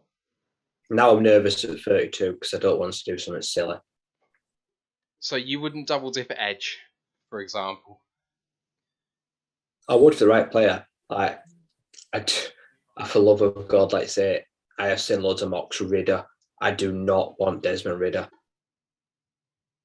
He balls the crap out of me. Really? I just Why? don't think he's it. He's so safe. I just feel like his ceiling is not that high. But just because the floor is, that's not what I want. My first round quarterback. I'd rather take Matt Corral and roll the dice. Oh, I can't stand that. No, please, no, Matt Corral. Oh, Thibodeau's just a cool guy. I love it. Just the way he carries himself as well, along with Hutch, they're both just supremely confident people and calculated in the way they do things. And I think Thibodeau kind of just maybe miscalculated how things are going to be received. But I do wonder whether, like, if any, I hate almost saying this, if any of it is sort of like, I feel like Hutch and Kayvon have done very similar things in this offseason. One thing's been taken one way and one thing's been taken another way. I don't know if you buy that at all, Ryan. Oh yeah, everyone thinks Thibodeau's an arrogant asshole. But Hutchinson can do whatever he wants, and people just think, is that nice, confident, local, hometown kid? They could both be massive douches. Carolina have picked at 6. The pick It's got to be a quarterback because Sam Darnold is trash. Got a fancy. Oh, Aiden Hutchinson is giving a press conference now with the Lions, apparently, but obviously we can't see that at the moment. I picked Malik Willis. Malik Willis, I think I mocked to the Panthers. So come on. Just want to welcome on Callum, who's a Jets fan that we're going to be doing a collab with in this off-season. If it gets done soon, I really hope it gets done soon. I'm sorry for how long it's taken us to get around to that, but thank you for coming on, man. How you doing? Yeah, not too bad, mate. I'm pretty happy now with the pick. Yeah, so you've taken Ahmad Gardner at 4, and you've got another pick coming up in 4 picks' time. What do you make of Sauce? You a Sauce guy? Yeah, I think it's probably the pick we needed to make. I was hoping we didn't go O-line, and we obviously haven't. I think obviously he's going to be matching up with DJ Reed, so I think it's going to be a good matchup. And with the quarterbacks we're going to be coming up against in our division alone, and the wide receivers that Buffalo and Miami have especially, I think he's the player we needed. Makes total sense. Who do you see now as the pick at 10? Has to be a wide receiver. I think Jake London, would be the one I'd pick. Possibly Jameson Williams as well. Obviously, edge rusher was another position we needed. So there's a possible chance we might go for Jermaine Johnson, but I think I want a wide receiver, and I think that's where we should go. How do you feel about Debo? Like, would you trade all those picks for him and then give him $25 million a year, or that'd be a big mistake? Yeah, wage-wise, it's quite a lot to give, but I think he's seen the wide receiver market and he's took a bite of the cherry. I don't think we'll obviously give the 10th pick away. I'll be very surprised now on draft night if we were to do that. I think we might trade for him in the future, but it depends what we'd give at that time. But I think we'll keep our 10th pick for now and use it on a wide receiver. That is obviously isn't proven just yet, but hopefully will be once we do pick him. Sorry, I'm still just blown away by us picking Hutch over Kayvon. I really, really was convinced Kayvon was going to be the pick. And I'm just sitting here like, oh my God, that's really happened. Okay, that's cool. We're going to have a collab with you later on in the year to do with the history of the two franchises. What can you kind of tell us about the history of the Jets, just in summary now as a team? Well, I think as one of my friends has sat with me, he's a Cincinnati fan, and the history of their franchise has obviously got better in recent times, but wasn't very good before. And I think that's a similar pathway we're going to take. I think with being quite a recent Jets fan, obviously I've not seen us be too good, but I think with the up and coming years and obviously the last few, draft picks, I think we can turn that bad history around and have a good future. Carolina pick is going to be announced now. Goodell, welcome to the stage. I wanted Robert Saleh as head coach for Lions. I penciled him in. He's such an energetic defensive guy. Like you just get those good vibes from him. You want to play for him. Yeah, he's a very good, manager type of coach. Ike Ekwonu at 6 to the Panthers. Sorry. Oh, they're going all in on Darnold now, aren't they? He has to deliver. They're giving him a tackle. Jesus. Matt Rule will be fired by week 10. I'm just calling it now. They will be trash. Optimistic for him. I think he'll be gone by week 5. Yeah, I think he's the first coach to go. They'll be 0-4 and he'll be gone. How do you see the Jets' prospects this year, Cal? Good. I think Sauce will, come into it, and I don't think he'll light it up straight away. I think obviously it'll take time to adjust, but like you said, I was happy with the pick, and I think he's the player we needed on defense. So I think he's going to be a very good player in the coming years, if not this year. But I think, matching up with DJ Reed, I think that's a good cornerback pairing we've got. And then, of course, whoever we pick at 10 can hopefully complement that. What do you think of Zach Wilson? Because we saw some really good, and then we saw some really bad. Do you think he'll adjust and this game will slow down for him in year 2? I hope so. It's one of those with rookies, second years. You can't really call it. I think Jets history-wise, he might not be so good, but I think we got unlucky with Darnold. I just think there was a bit of a thing going on behind the scenes there that just didn't help him too much. But I think post-injury, he was very good, Wilson. And obviously, the last few weeks of the season wasn't picked off at all. And I think it's not a phenomenal stat, but it can go a long way. And I think he can improve definitely in the second year. And obviously the picks we're making in the draft can only help him. Wilson seems to certainly had the confidence at the start of the season, but then seemed to throw a few picks and then have a big wobble. But then there were just signs towards the end of the season he was kind of just starting to kind of break through in terms of making his throws. Yeah, I think it's always going to take time. I suppose he's not a Mac Jones going into a completely finished article with the Patriots. I think they're always going to be good, whoever they have in their team. It's just sort of the way their mentality is. But yeah, with Wilson, it took him a while, and he's still not there. But he had a good end to the season. So we just got to hope it continues going into year 2. With obviously the picks we're making now can only help that. I was half thinking getting Debo would be good, and that's what I wanted. But equally, if we can draft a wide receiver to give him another weapon on top of Davis and Moore, and obviously Berrios as well, that's not going to be bad. But I think for Wilson, his wide receivers have got to stand up for him. I was pretty disappointed with Corey Davis in first year.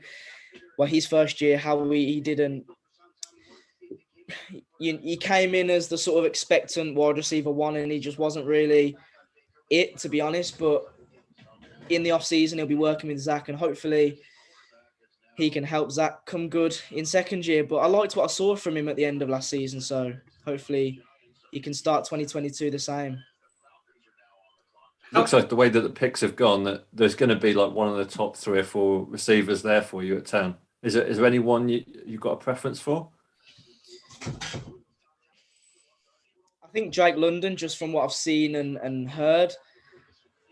But equally, I think Jameson Williams, just the explosiveness of him, can lift the top off a defense. I think that's probably one of those two is probably who I'd want. Certainly not Chris Olave and possibly Garrett Wilson. I think he's quite a good prospect. I think he's quite mature, but I think the height of Drake London, I'd say Drake. How do you see the AFC West? How do you Sorry. see the East panning out this year? Because it's a weird division. The Bills seem to be their own worst enemy. They shoot themselves in the foot. The Patriots think they found their guy now. Like I said, the Dolphins are only as good as Tua can be, and they have questions about him. And you're really young and rebuilding. Like I said, there's chances there, isn't there? There's a lot of question marks.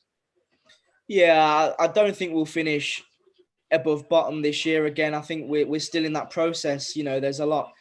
The three other teams are fairly complete. Miami not so, but no, I think Miami getting Tyreek Hill's a big killer for us. You know, even if he hadn't have come to us, I think him going there just gives them another weapon. You know, with Jalen Waddle going into his second year, Gesicki, now Tyreek Hill, they've got a very good offense. So if Tua can get it going like I think he will, then for however long they're getting better, I think it will just stop us finishing above bottom. But we've just got to keep doing what we're doing and keep improving, and that's all we can hope for. But I think Buffalo will top the division again. I don't see that changing, and Mac Jones will test Buffalo as much as he can as the Patriots quarterback. But I think obviously 2 wins before Wilson came in, 4 with Wilson. I'd hope for at least 6 or 7 in 2022. The Giants have picked Evan Neal, the tackle, so they have come out of this first round with Thibodeau and Neal. I think if you're trying to scheme up That's a draft pretty for the good. New York Giants, that is absolutely smashing it. Just on your mock draft, Matt, how many picks have you got so far out of 7? How many do you have? 3? I've got 2. Oh, okay. Well, that's okay. There's still 25 picks to go, and I'm pretty sure I'll end up with none at this point. But hey, we'll see what happens. Yeah, so Jets franchise, Cal, what do you reckon the sort of timeline is here for you guys in terms of kind of being that really kind of high competitor? You just talked about the division and how it might go this year, but with your first round picks this year and the development of Wilson, how long do you think it's going to take for you guys? Maybe not this year, maybe next year? Maybe the year after that, I think it's going to be a while because I think Wilson will still have hurdles he'll have to get over in 2022. I think if we don't trade for Debo, which is looking like the way, if we draft a wide receiver, he'll be coming into a fairly young team. Elijah Moore's still young. So, yeah, I think it might be 2023 before we see a concrete improvement, but it's steady progress. That's what NFL is about, you know, for a team like us rebuilding. I think, yeah, this year coming, I'd like to think we can progress on what we've done from last season, win another 2 or 3 games, and then you go up and up from that. But, you know, we could surprise people. I think the free agent signings we've made are very good. I think Reed and Whitehead, especially to help the defense, were good signings. Tomlinson to help the O-line was a good one at guard. So there's pieces there to do well. Look at, you know, the Bengals are a blueprint we can follow. Who would have thought they'd have got to the Super Bowl last year? But I think it's just about steady progress, really. And it is all on Zach Wilson. Do you find that the Jets are going to schematically change things because you've committed $8 million a year and $6.75 million a year to tight ends in this offseason? CJ Uzomah and Tyler Conklin both coming to the Jets. So are you anticipating a lot of 12 personnel and running the ball really hard to kind of give Wilson some relief there? Maybe give him a bit of time and allow him to work the play action game, which I think is a bit more his thing. Yeah, we saw it with Michael Carter last year and obviously Tevin Coleman as well. We liked to run it, but as much as I think running the football's good, I think there has to come a time where you've just got to pass it and sling it. And I think he will eventually, like you say, with the play action. Obviously, signing CJ was good. He's going to be a huge safety blanket for Zach. I think we were pretty woeful at tight end last season. Tyler Croft was okay, but Ryan Griffin was probably the safest bet there. But they're both not great names. No disrespect to them, but I think CJ comes from a bit of a background where he's obviously come from a not so good team, and he's been at the Bengals when they've become good. And I think that's, that's a position that Zach's going to need to use. And I think he will use it quite well. And then obviously running back situation, hopefully. Oh, God. Well, Atlanta have just picked Drake London. Oh! Oh. What? Oh, yes. Well. Oh, I love it. That's a great pick. Wow. But I love the Falcons. Just ignoring that obvious needs. Just going with flashy luxury guy. Oh, so I bloody had them taking Willis with one of my bets, but I think I also had Drake London as the first wide receiver to be drafted at 5-2. Get in. What are they playing at? Hey, I mean, how does that help? Wide receiver was their biggest need. No, O-line. The O-line's trash. Yeah, but they didn't have a wide receiver. Kyle Pitts was their number one wideout. They've got Zacchaeus. He's their number one. They're fine. Yeah, you say that, but you're joking. I don't know his first name. No, so this makes a lot of sense. It's where need meets relative. I mean, he was the number 13 on the consensus board that I built. So going at number 8 is not a massive reach. I think they should have gone for Charles Cross, but we'll see. We'll see if Mariota's any good in that offense. So just to recap the picks so far, Trayvon Walker at 1 to Jacksonville, Aiden Hutchinson at 2 to Detroit, Derek Stingley Jr. at 3 to Houston, Amar Gardner at number 4 to the New York Jets. At 5, New York Giants took Kayvon Thibodeau. Number 6, Carolina Panthers have taken Akeem Ekwonu. Number 7, New York Giants have taken Evan Neal. And number 8, Atlanta Falcons have taken Drake London. Next up is the Seattle Seahawks. Do they go Malik Willis? Because this has oft been mocked to them. They need to, because Drew Lock is absolutely dreadful. Malik Willis makes a perfect fit. Drew Lock is ass. Just want to thank David Reinfurt for the gifted sub to Yoda1958. Appreciate you, sir. That is absolutely fantastic stuff. Cal, I don't know if you've got anything that you want to shout out about. I know that we might have you on again later on in the draft weekend, maybe on day 3 or something like that. But is there anything that you want to talk about in terms of the draft, in terms of like something surprising you think might happen, or you got a hot take out there or something like that? In about 10 minutes' time, we're going to trade for Debo.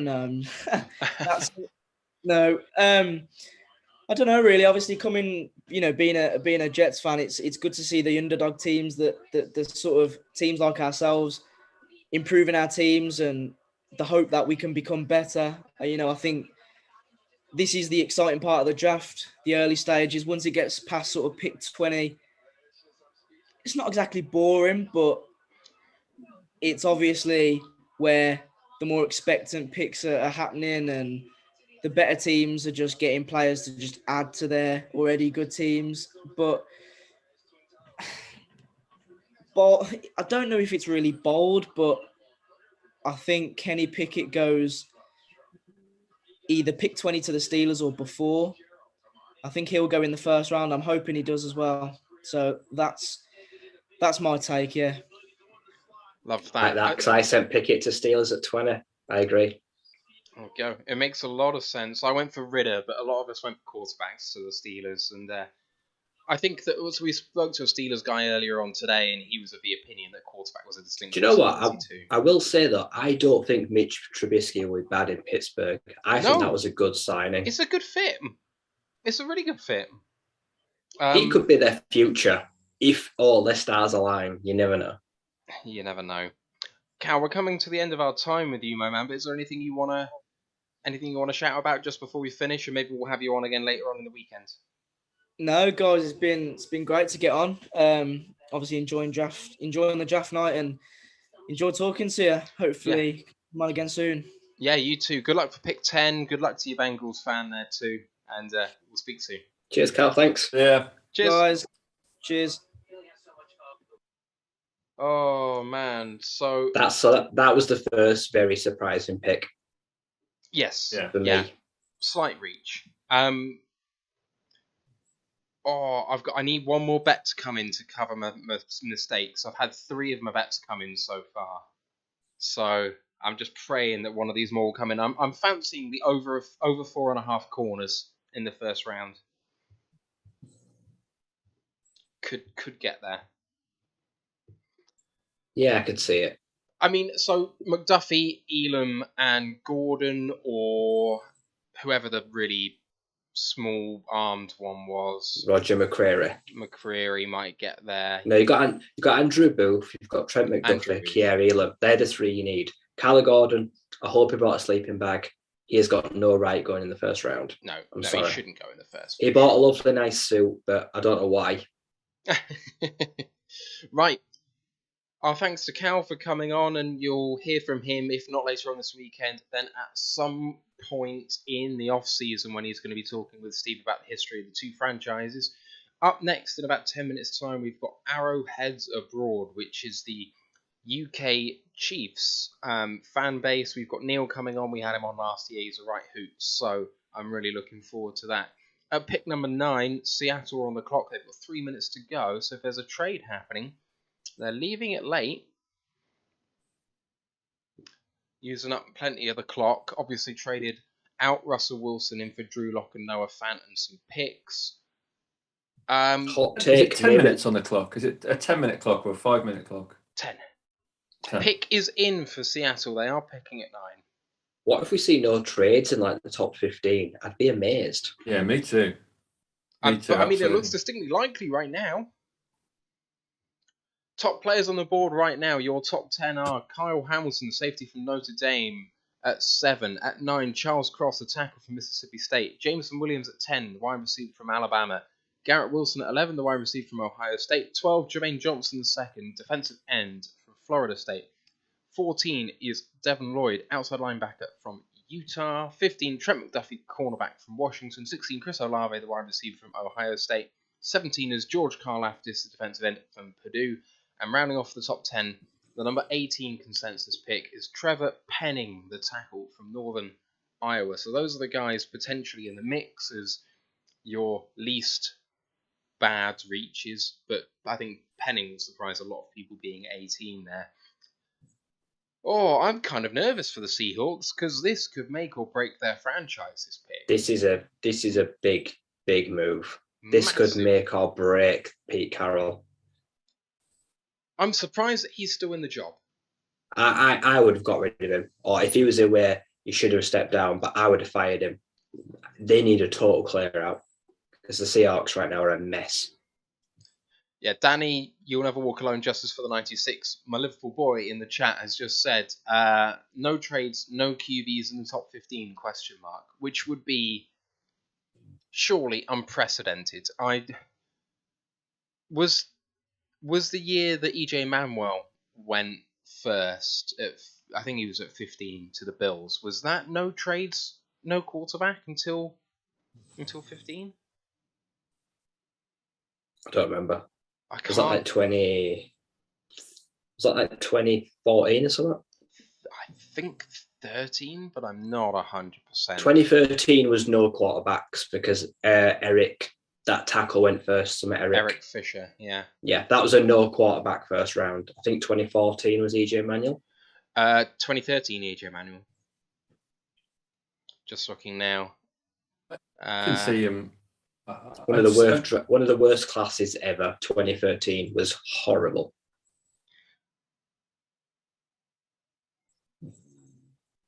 Seahawks select Charles Cross. Fair enough, yeah. And there is booing. There is booing. They wanted a quarterback. That's a dull pick. Malik Willis slide into 32. It could happen. I mean, so he's 24 on the big board. No way he's going past Pittsburgh. Pittsburgh will take Willis. Pittsburgh have a few needs. And like we've just said, we think that their current quarterback is a fit. So one of the big quarterbacks will be there at 32, and the Lions will trade it. I do not think they'll take the quarterback. I will gladly trade out the first round. I agree with you.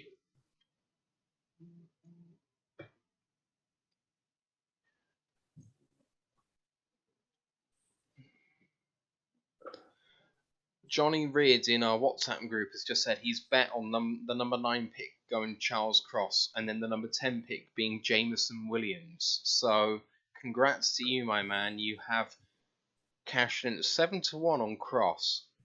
Excellent stuff. 6-1 on Cross. That is good stuff. All right. Oh, okay. I'm getting nervous, and we're not picking for ages yet. This is going at a rate of knots, boys. We've done 9 picks in the first hour. It's going quick. Swift. So where does Kyle Hamilton go? Should we trade up? Should we give away 32 and 34 come game? Well, gladly. So the draft machine on PFF said 32 and 34 would get you to 9. So we're there. So if we want Kyle Hamilton and someone wants to accept that, we could go and get him. But do we want that? Yes. Absolutely. 32 and 66. Should we come up to, like, if he's still there at 13, 14? I don't know. They might consider it. Brad Holmes said he's not scared to trade up. I really hope we don't trade up because we need these guys. If we trade up, I hope we're using one of our later round picks. If we're trading up, I'd be fine to use the first from next year. I'd kind of be happy using that than some of this year's capital. I can see us trading up from 32 to like 27 with a 5th or something, with our 177 or something. If Devin Lloyd is sliding to late 20s, I think we will go get him because there's a lot of mocks where he's at 32 and I just do not see it. Welcome on our next guest, Neil Blair from Arrowheads Abroad. Thank you for coming on, my man. I really appreciate your time. How you doing, lads? How's things? Yeah, we're doing good. We're quietly pleased with Aidan Hutchinson. I think most of us had actually thought we were getting Kayvon Thibodeau, so some slight surprise here. But how are you finding it so far? I'd actually backed Thibodeau to go to you guys, so I was slightly unhappy that you took Hutchinson, to be honest. Sorry. One of those things. Any surprises in that top 9? Only the Giants going Thibodeau at 5, but then they took the tackle everyone expected them to take anyway, so that kind of evened itself out in the end. Apart from that, no, it's all been pretty straightforward so far. And turning to the Chiefs, you guys have got 2 late round firsts. Do you expect to pick there, or do you think the rumours of you wanting to trade up are true?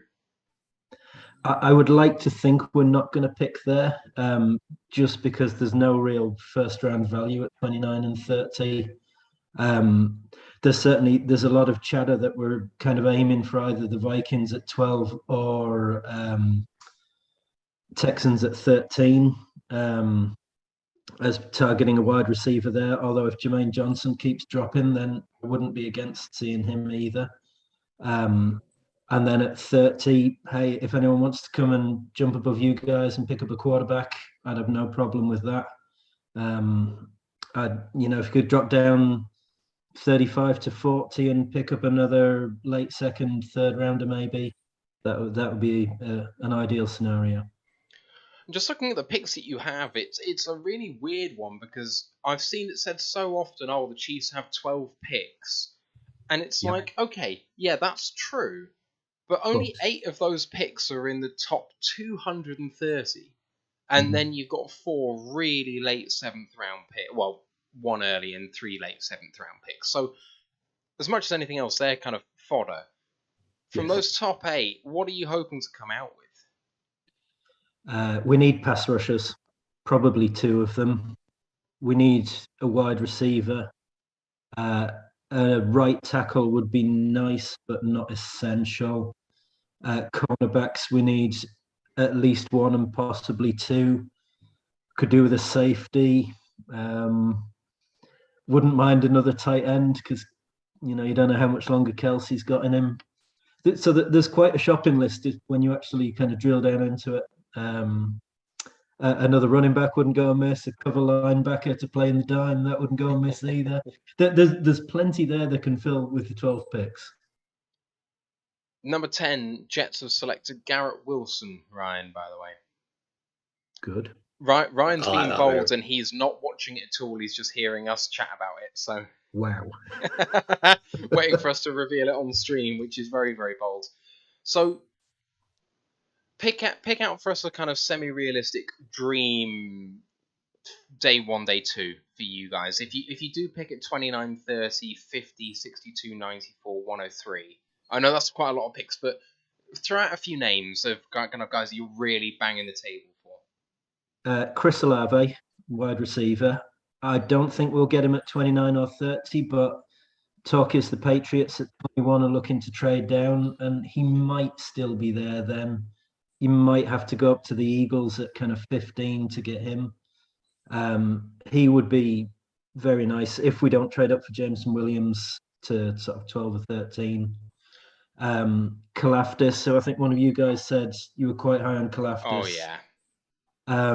He could be there in the 20s. The problem we have is Green Bay have very similar needs to us, and they pick just ahead of us. And realistically, if we want our choice of wide receiver or our choice of edge rusher, we're going to have to get into kind of the 2021 range and get in ahead of them at 22.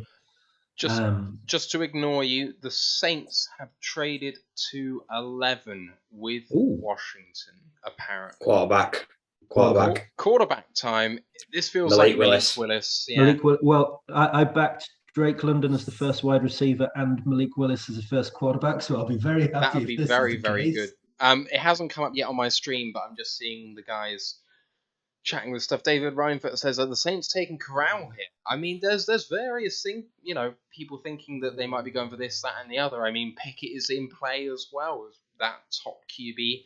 Ridder is obviously loved by a lot of people in this draft too. So, none of these guys are these top tier talent, but there's so many people who think this guy's quarterback 1. So we've both said, me and Ryan, instantly Malik, but I wouldn't be surprised if it was someone else at that top 4. Well, that's the thing about this draft is there's so little consensus on kind of how to grade people. So we could be picking at 29 and picking someone who's 60 on someone else's board, but he could be 22 on our board. There's just so much variation in how that's going to go. In terms of the Saints picking a quarterback, if they're going to try and pick a Drew Brees replacement, then Willis probably isn't the pick for them. No, maybe not. Just looking backwards at your season just gone, it might seem a long time ago now, but you had a really slow start at 3-5, and then you won in the regular season. At least you won 9 of your last 10, or 8 of your last 9, or something like that, which is an incredible run. And then obviously falling a little short in the end. But how did you see the season overall, and what did you make of the trades for Hill? The season overall, very frustrating because we were bad for large portions of it, but managed to keep winning. Certainly after we got through that first kind of 8-game stretch, we had a savage schedule. And we were trying to play Chris Jones at defensive end, which just wasn't working. And then when they moved him back into defensive tackle, the defense picked up and then the offense was doing enough. So considering how badly we played for large parts of the season, to be hosting the AFC Championship game again, and at halftime of the AFC Championship, it was like, this is over. Like we're in the Super Bowl, and then we just completely imploded in the second half, and that was that. So frustrating, I think, would be the best word to sum up the season. The Tyreek Hill trade, he had his heart set on Miami. Like the Chiefs offered him pretty decent money. But Devontae Adams blew that out of the water, and but we got 5 draft picks for it. He didn't want to be there. We got as much as we could get out of it. We weren't going to pay him 28 million a season. That just wasn't going to happen. We can't afford to. So that's why I think we'll draft a wide receiver early. With one of our first 3 picks, I would fully expect us to take a wide receiver. Details of that trade that's just happened as well. Apparently, the trade was for 11, which is what was received. They traded 16, 98, and 120. That is the value for trading up 5 places, is a late 3rd and a late 4th. An early 4th. I think that's probably about par, really. I think for all concerned, that is pretty good, really. Thoughts? Yeah, that sounds reasonable. Speaking of Devontae Adams, he's in the division. Broncos just sold out for Russell Wilson, so the division just got a little bit more interesting. I say, how do you think it's going to play this year? I said, one of the problems with Casey last year was playing Daniel Sorensen. Please don't give him any more snaps. One of the worst safeties I've ever seen. Is he gone now? He's gone, yeah. Thank God. He's dreadful. But how do you see the West playing out now? Because it just got a little bit more interesting. I would say anyone can win it. If I'm being honest, I think the Chargers are the favourites. And it's funny because every season the Chargers are pre-season division winners, and every year everyone's picking them to go to the Super Bowl. They always manage to spectacularly implode at some stage. But I would say the Chargers are probably favourites for the division, followed by us. But you could make a reasonable case that any of the teams would win the division and any of the teams would be last. There's not that much between us. Last year, I thought Denver were a quarterback away from being a good team. Now they've got a quarterback that probably makes them pretty good. The Raiders will go as far as Derek Carr will take them, which is probably first round of the playoffs and out at best, even with Devontae Adams. We've got the chat absolutely blowing up, saying, wow, wow, wow, wow, wow, with this pick. So expect a reach here. I have not seen it. I am trying not to look at the chat Chris now. Olave? Wow. Really? Wow. Trading up to 11 for Chris Olave. Really? Oh, wow. wow. I don't like that. I don't like that. I didn't expect that. Talk about being overconfident in your evaluation. He's not a top 10, top 15 player. He is good wide receiver, and he deserves to be in the first round, and he deserves to be in the teams. But that trading up for him, really? No, I was thinking he was somewhere kind of 15 to 20. I'm stunned by that. 8 receivers in the first round is looking pretty good right now. Yeah, you're not wrong, Ant. That's looking very good. The Falcons, what the hell are they doing? They've got no trenches on either side of the ball, and they spend number 8 on a receiver. Not even the best one. That's crazy. So looking up and down the depth chart, is there any sort of glaring holes that you're seeing in future years that you kind of want to see addressed that maybe people aren't really talking about right now because it's maybe not a need this year, but it might be next year? Well, wide receivers are a need this year and next year because we only have Marquez Valdez-Scantling on contract for next season. So we're going to have to do something wide receiver-wise there. Just to interrupt, the Lions have traded to 12. The Detroit Lions have traded up to Cal Hamilton. 12. Please be Cal Hamilton. Hamilton. Oh man! I told you. I said we'd do it. I said we'd do it. Do not spoil this pick for me in chat. Please do not spoil this pick for me. Sorry. Please be Hamilton. Surely you're going up for a quarterback here, then. No, please. No don't. chance. No, we don't want that. It's not. I said we'd do it. 32 and 34 must be gone. We've traded up. Oh my god. We've got to get this right. Got to be Hamilton. It's absolutely got to be Hamilton. Oh God! Please! I'm going to celebrate. This is something you can record if we get Kyle Hamilton at number 12 or Devin Lloyd. I don't care. Devin Lloyd. Oh, Devin Lloyd, yeah. I'll take Devin Lloyd. I'll take Kyle Hamilton. We've traded it with the Vikings as well. Oh yeah, but how much have we given them to move up 20 spots? Sorry, It's Neil, to aggressive, kind of very ease your aggressive. time No, with this. this is much more important for you guys. We must have given up next year's Rams pick. So Ash has just given us the trade details: 32, 34, and 36. What? Sorry, 32, 34, and 66 for 12 and 46. Oh, that's a That is quarterback good. then. That's a good. That's not a bad deal. Yeah. I like So that. we've gone up I 20 picks in both the first and that third round pick, and we've given up 34 to do so. 40 picks we've gone up. We've still got a second round pick at 46. We Yes. don't need to trade up this far for a quarterback. Oh my god. I'm only just watching the 11th pick right now. Yeah. Oh, I don't want to have this spoiled for me. Oh my god. I'm losing it here. I'm panicking, but I will. Mock draft question. So, This fucks all the mock drafts. Ant and Tom and me have all picked Chris Olave for the New Orleans at 19. Do we still get a point? You get half a point, I think, after last year's rules. I think the rules were correct team for player and correct pick position for player, so you get 1 point for each. So 64 points in play, you get 1 point for it. Neil, Yes. some thoughts on the draft in general? Is there any sort of like kind of hot takey type stuff you're thinking is going to happen? Is there any kind of things that you secretly want to happen in division? What sort of blow-ups are you looking for your rivals? You know, give us some sort of wild things going on in that brain of yours.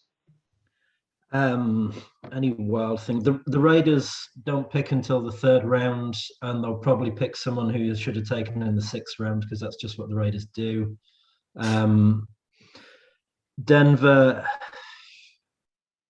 If Denver and the Chargers can shore up their offensive lines a bit more, they're both going to give us problems. The more tackle / guard they take, the more problems we're going to have because we just don't have a pass rush at the moment. So unless we're going to have like 54, 52 shootouts each week, then we're possibly in a bit of trouble. And we have another difficult schedule this year as well. You know, we keep getting the number one team schedules and we keep coming across all the good teams, unfortunately. We've just got people in the chat saying everything you've got to social media. Shut it off right now. I haven't seen the pick, but I have seen reactions to the pick. Well, just don't even look. Don't even. I'm trying not to. It's really hard. Look at anything but your screen. Pick is in. Please, if this is Malik Willis, I'm going to cry. I think it might be. Okay, I can see who it is. Don't say that. I don't know, but I think it might be. I haven't seen anything apart from no. I've just seen who it is. I've just seen oh no in the chat. That's all I've seen. So it's not Kyle. It's not Kyle Hamilton. No, that'll mean that someone will have wanted a quarterback, and it means it's not a quarterback, and we've just traded up 20 spots. So oh no's a good thing. I'm about to be really upset about. I feel. I think we're all about to be really upset. Look at Neil. Neil's almost joyful there. Just let us be happy for a minute. I can't tell if he's laughing with us or at us. No, it's at us for sure. I'm sure. I'm looking forward to seeing your reaction. Oh God, that means we're gonna hate it. Is it Nakobe Dean? It better not be a tight end.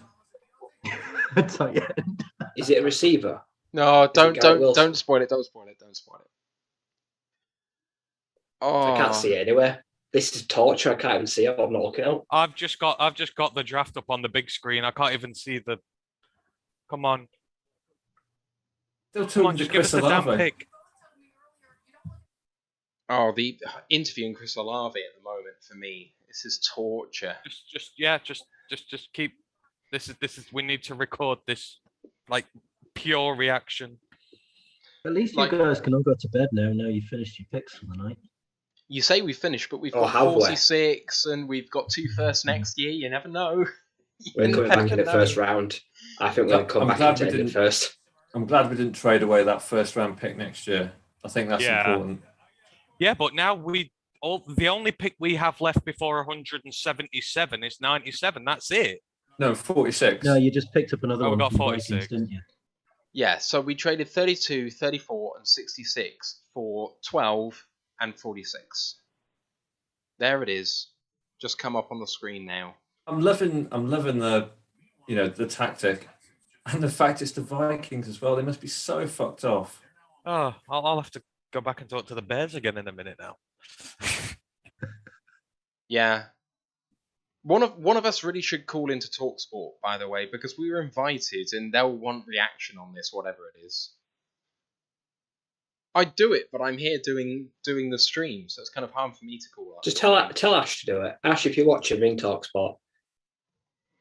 The Eagles have traded up to 13 with Houston as well. Oh, here we go. Here we go. Come on, Kyle. Come on, Kyle. Come on, Kyle. Come on, Kyle. Come on, Kyle. No, I'm not getting my hopes up like that. It's Kyle. I am.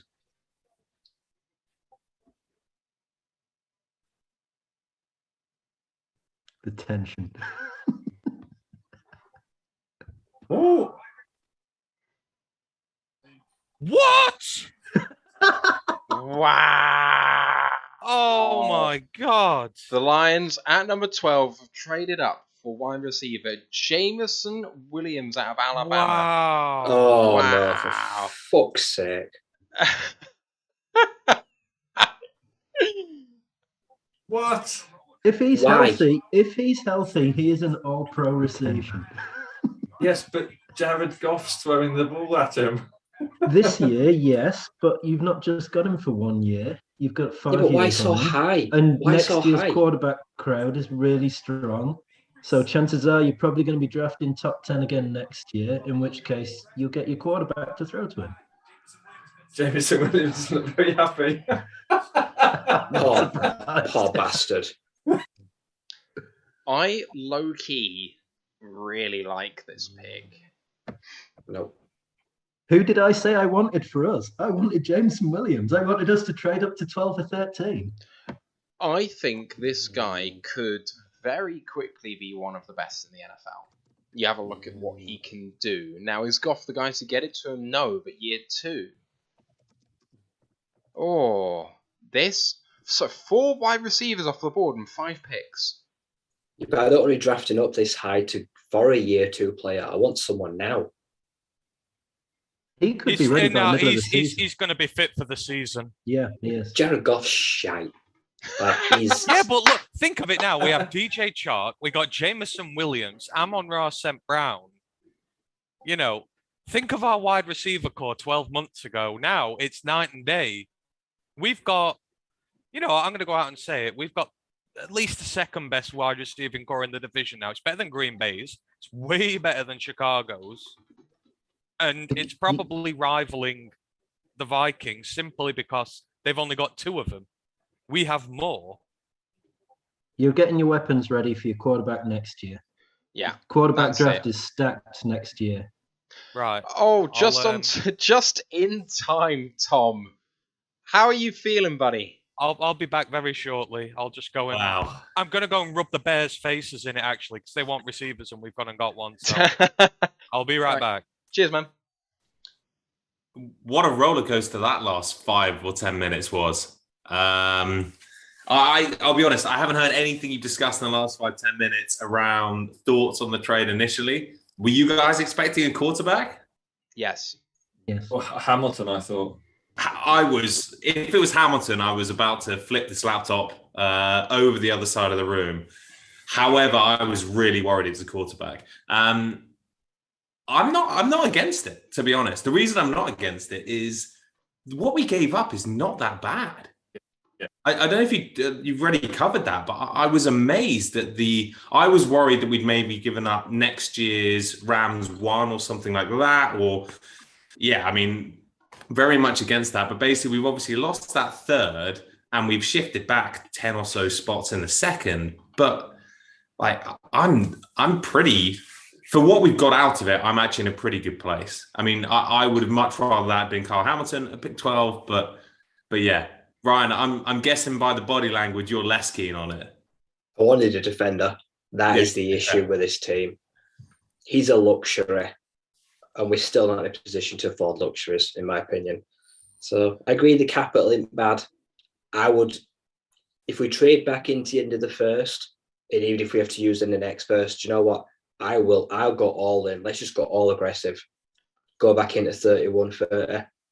I want a safety. You can have 30 off us, no problem. Yeah, that's fine. Yep, I'll take it. I want a safety.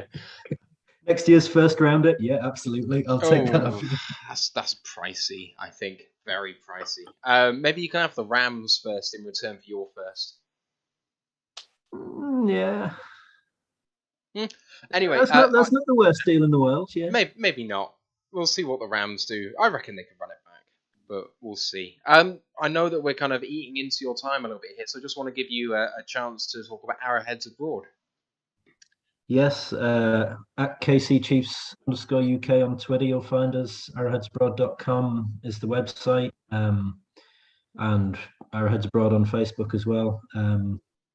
Yeah, we've been doing it for, well, Tom originally started it probably about 8 years ago, I think now, and then myself and Duncan took over 3 years ago. When was the Super Bowl season? 2 years ago? Yeah, 3 years ago probably we took over, and we've been doing it since. Yeah, it's just a good place to chat, meetups during the season, get Chiefs fans together, have a few beers, watch some football. What's not to like about that? Yeah. Absolutely. Have you managed to get over to Arrowhead yourself? Because it is one of those storied stadiums in the NFL. I have been a lot because I have friends over there with season tickets, so I can pretty much pick a game that I want to go to. So I'd say the best one I went to was the AFC Championship game, which got us to the Super Bowl. Yeah. I got a phone call on the Thursday saying that there was a spare ticket if I could get flights, and so I booked flights on the Thursday and flew on the Friday. Went to the game on the Sunday and then flew back on the Monday. So we beat the Titans. Geez, I can't remember the score now. Double digits win, I think it was in the end. It was bitterly. It was like -17, bitterly cold, but worth every second of it.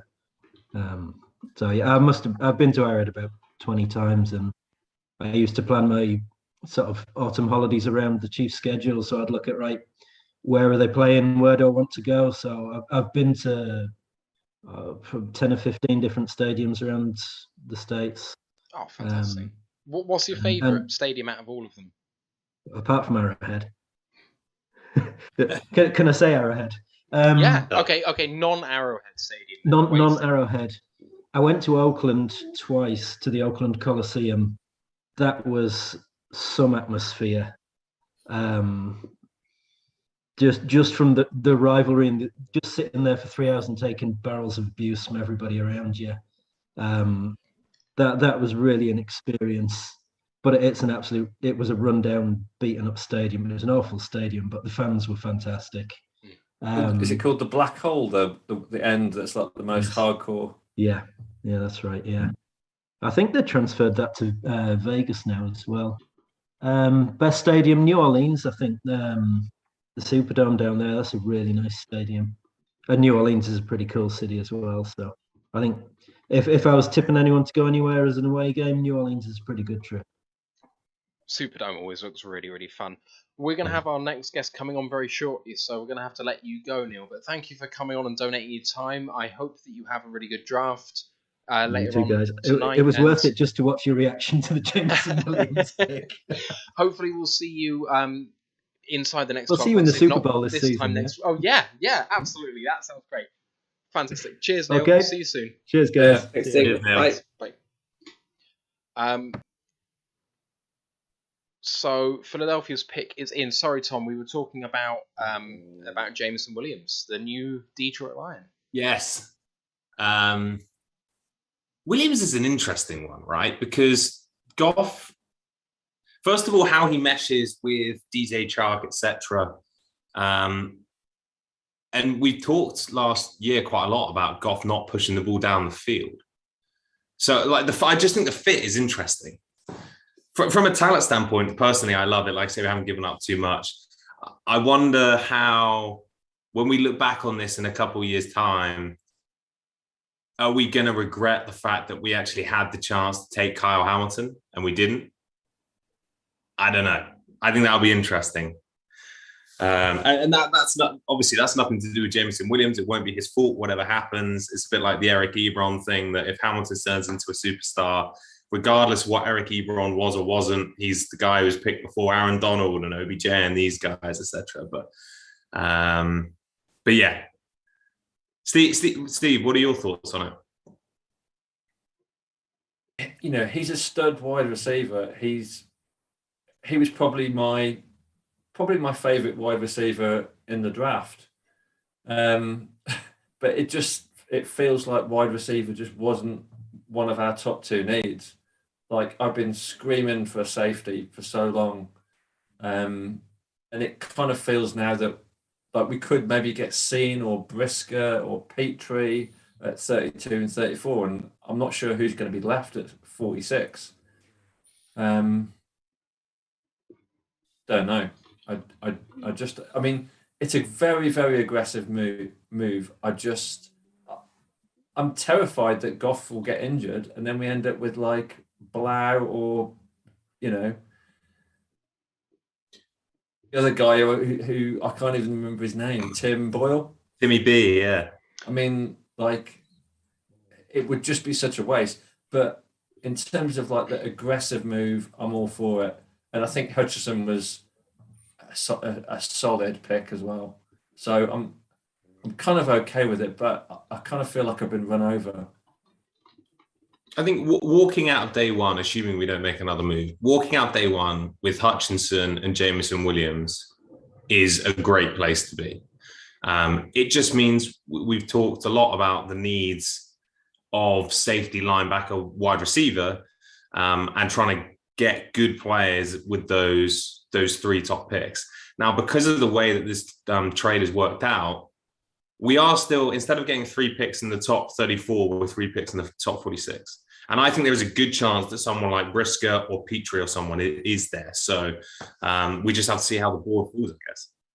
I think 46 has to be a defender now. 46 has to be a safety or a linebacker.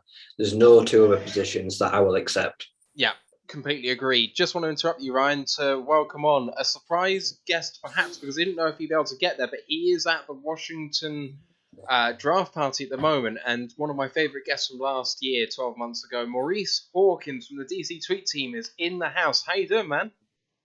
Hey, how's it going, guys, across the pond? All right. Hi, Maurice. Doing well. Thanks for inviting me. No, it's great to have you on. Thank you for donating your time, especially as you are in the building at the moment having a party, as I can see. You guys have traded out of 11 with New Orleans. How are you feeling about the pick, or the lack of pick? There's a lot of things that can happen. We still do draft wide receiver, quarterbacks in play, we might do defense. So, right now, I think Coach Rivera and his staff got everybody guessing in the National Football League what our next pick's going to be. I don't even know what the draft order is now. So you guys are now picking at 20, right? So who are you now targeting? 16, 16, yeah. Oh, 16, my bad. Sorry. It's really hard to say right now because, there's been a lot of discussion amongst the fans about wide receiver. There's a bevy of wide receivers out there to choose from.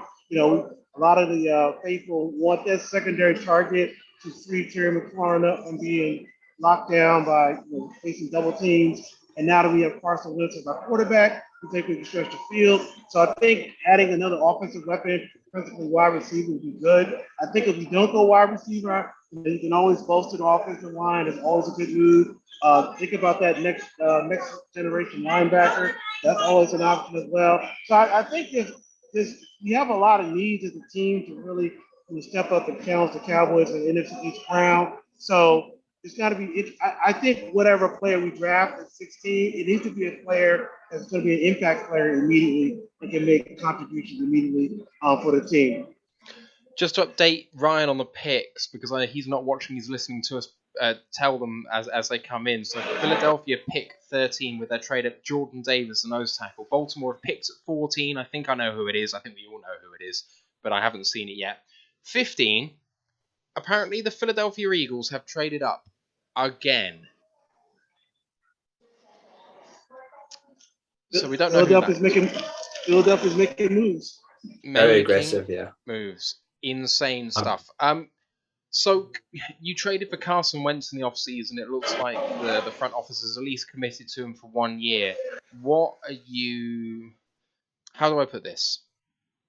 What do you make of it? I'll just leave it very neutral. How are you feeling on Carson Wentz?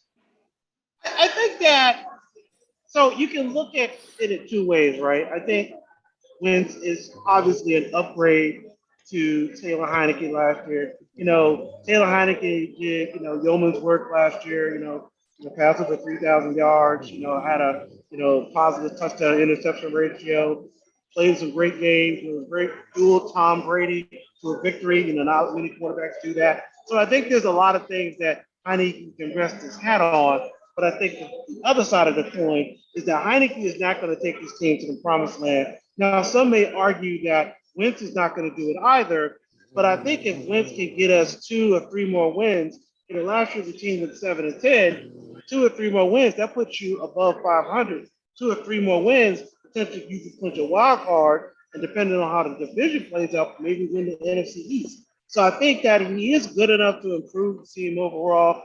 I mean, I think our vertical passing attack is going to be much, much more robust in 2022 than it was in 2021. And this is a guy who's a second-round, first-round draft pick. So if he can have a renaissance type of, season with Washington, akin to maybe what you saw with Sonny Jurgensen, back in the day, who was a former Eagles quarterback who came to Washington, it's kind of a repeat performance. Also, Donovan McNabb did the same thing, even though he didn't fare well when he came here.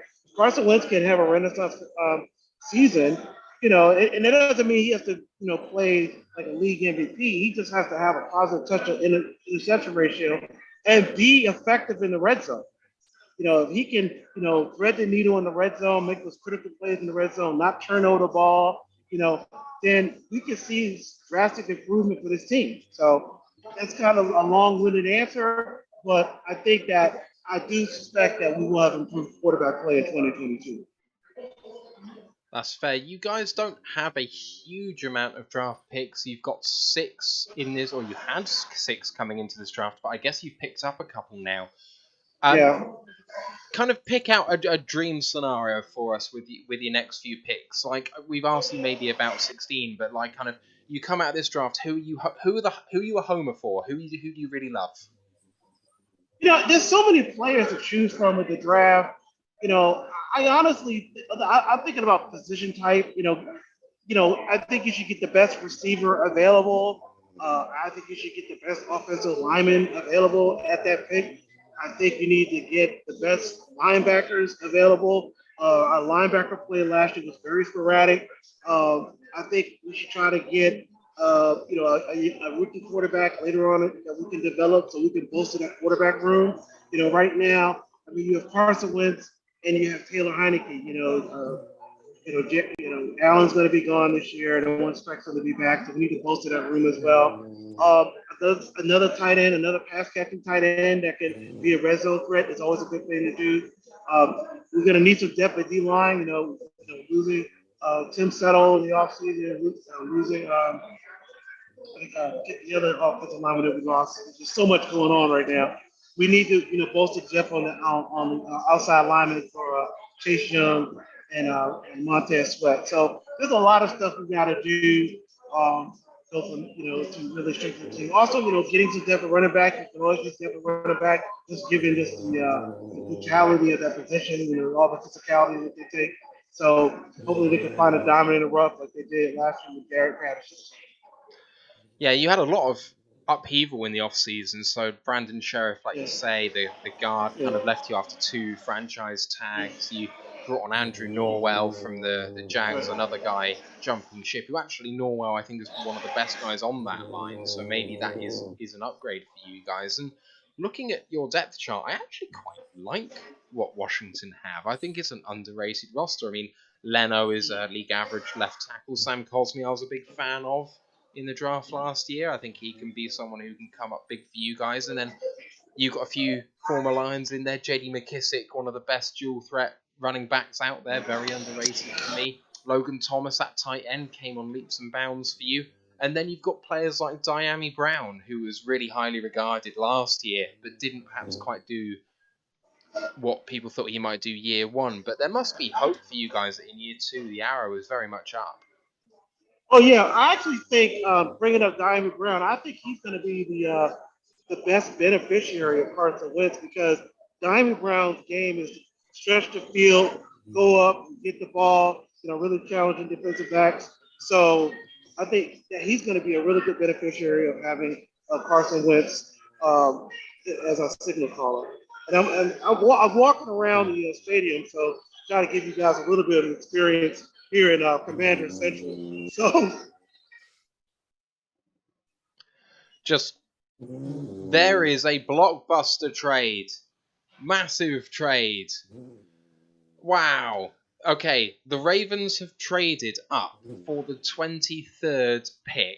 They have for the 23rd pick, they have paid the 100th overall pick and Hollywood Brown. Hollywood Brown dealt. But Texans are picking at 15. Hamilton went 14 to the Ravens.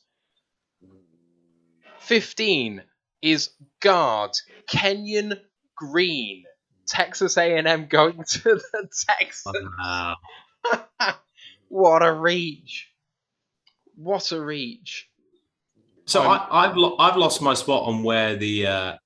I didn't think the Texans were picking at 15. Yeah, so Ash said they were trading up, so there was a trade there, and then apparently the Texans ended up picking there anyway, but... Fine, okay.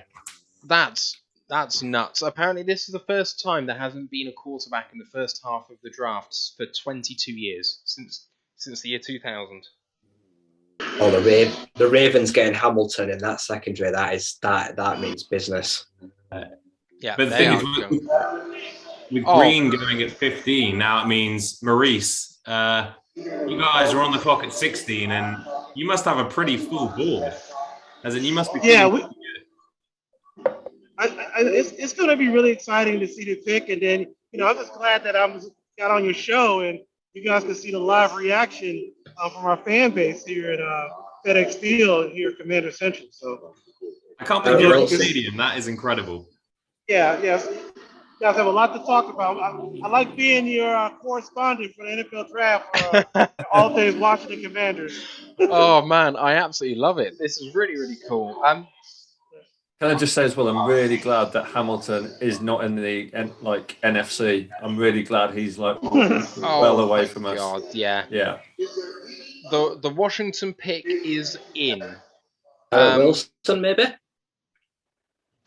So let me run down the top 10 players on our consensus board. Jermaine Johnson, Devin Lloyd, Trent McDuffie, George Karlaftis, Trevor Penning, Zion Johnson, Tyler Linderbaum, Andrew Booth, Devontae Wyatt and Malik Willis are the top 10 players on the board.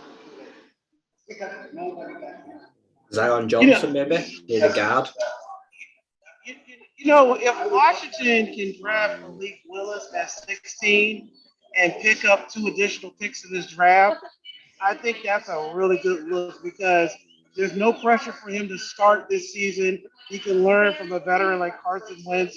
It gives the team to evaluate Wentz to see if they want to make him a starter for the next season or they insert Willis. So there's a lot of good things that could happen right here.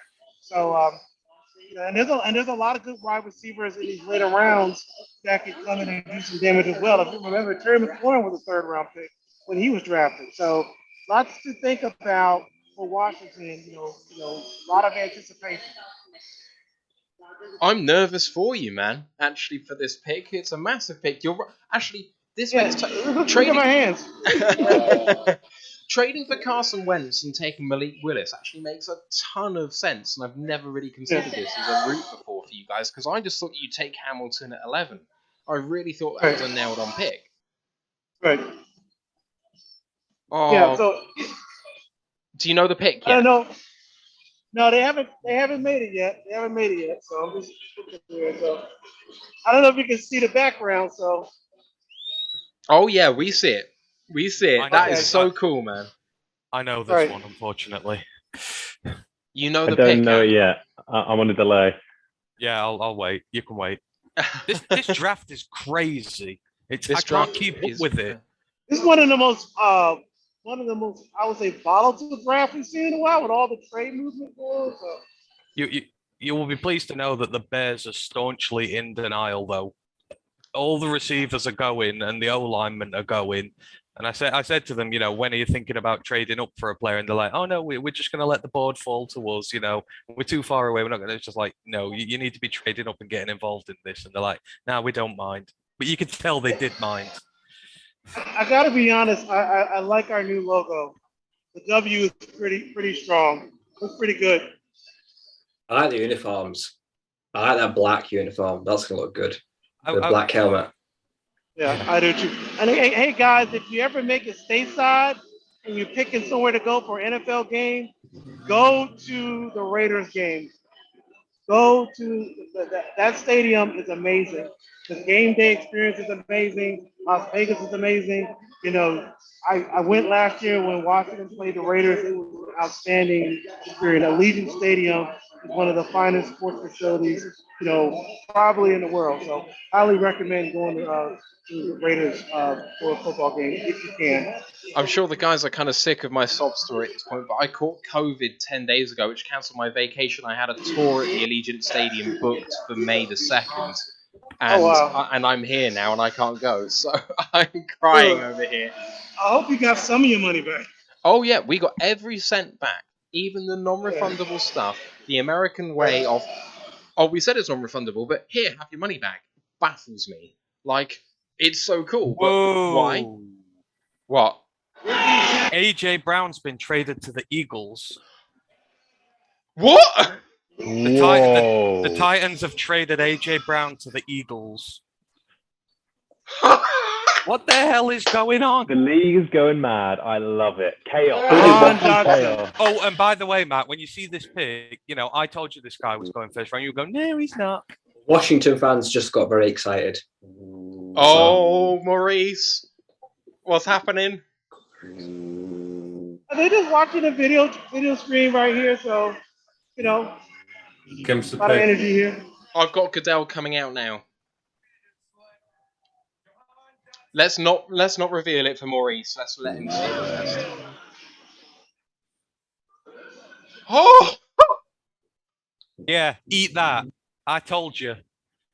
Oh, I know who it is.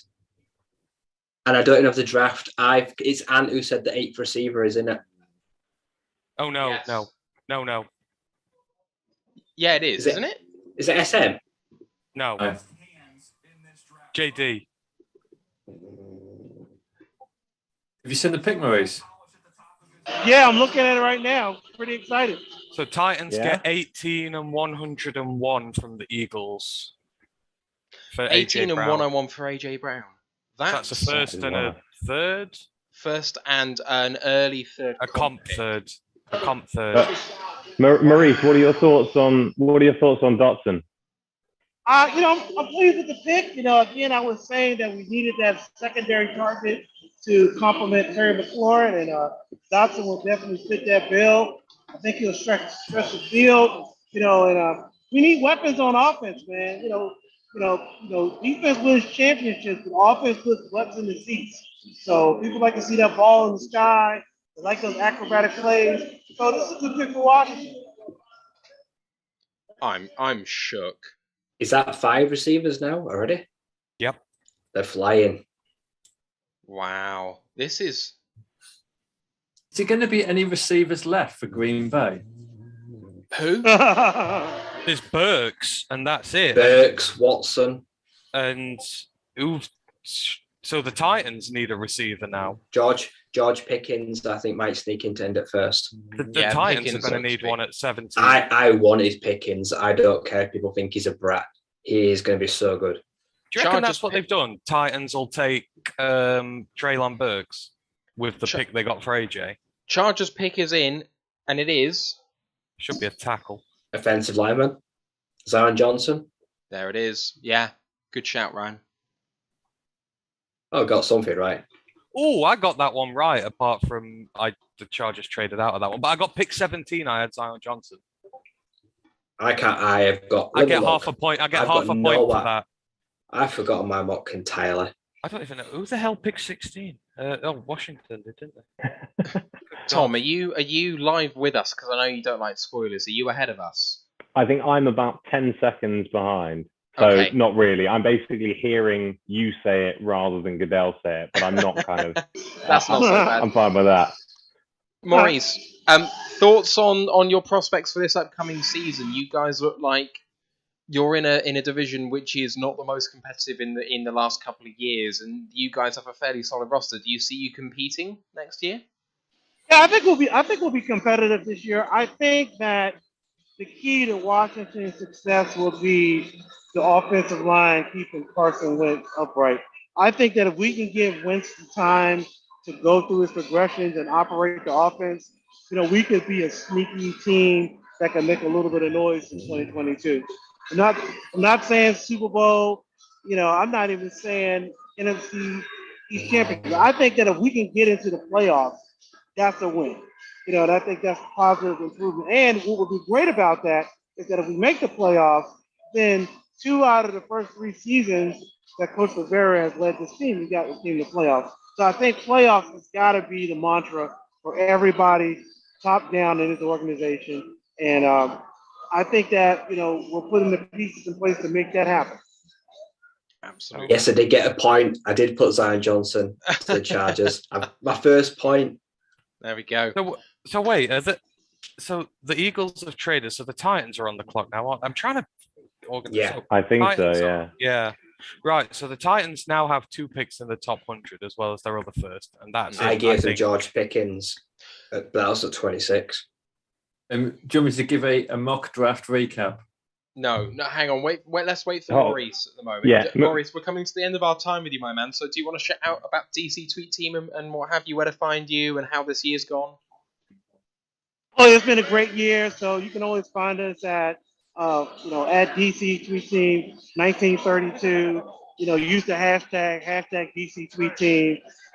Make sure you listen to the DC Tweet Team podcast on all of your podcast listening sites. iTunes, Spotify, and get everyone to get in contact with DC Tweet Team. Just use hashtag DC Tweet Team, and we'll follow back up. And I'd like to say it's an honor to be on this show again. I had a great time last year and was really pleased to see that you wanted me to be again this year. So I guess I do sound like I know something about Washington Commanders. So, I mean, I think I speak for everyone when I say your interview with us last year was potentially our favourite of all of the ones we did last year. So, I think you're even selling yourself short. Thank you for coming on again, even at such short notice, and good luck for the rest of the season and the rest of this draft.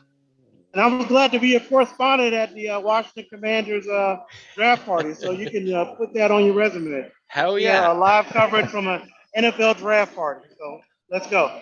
Have fun with the rest of your party. Hope you have a great night, All right. and see you soon, my man. All right, take care. Maurice, thanks. Be safe. Cheers, Maurice. Cheers.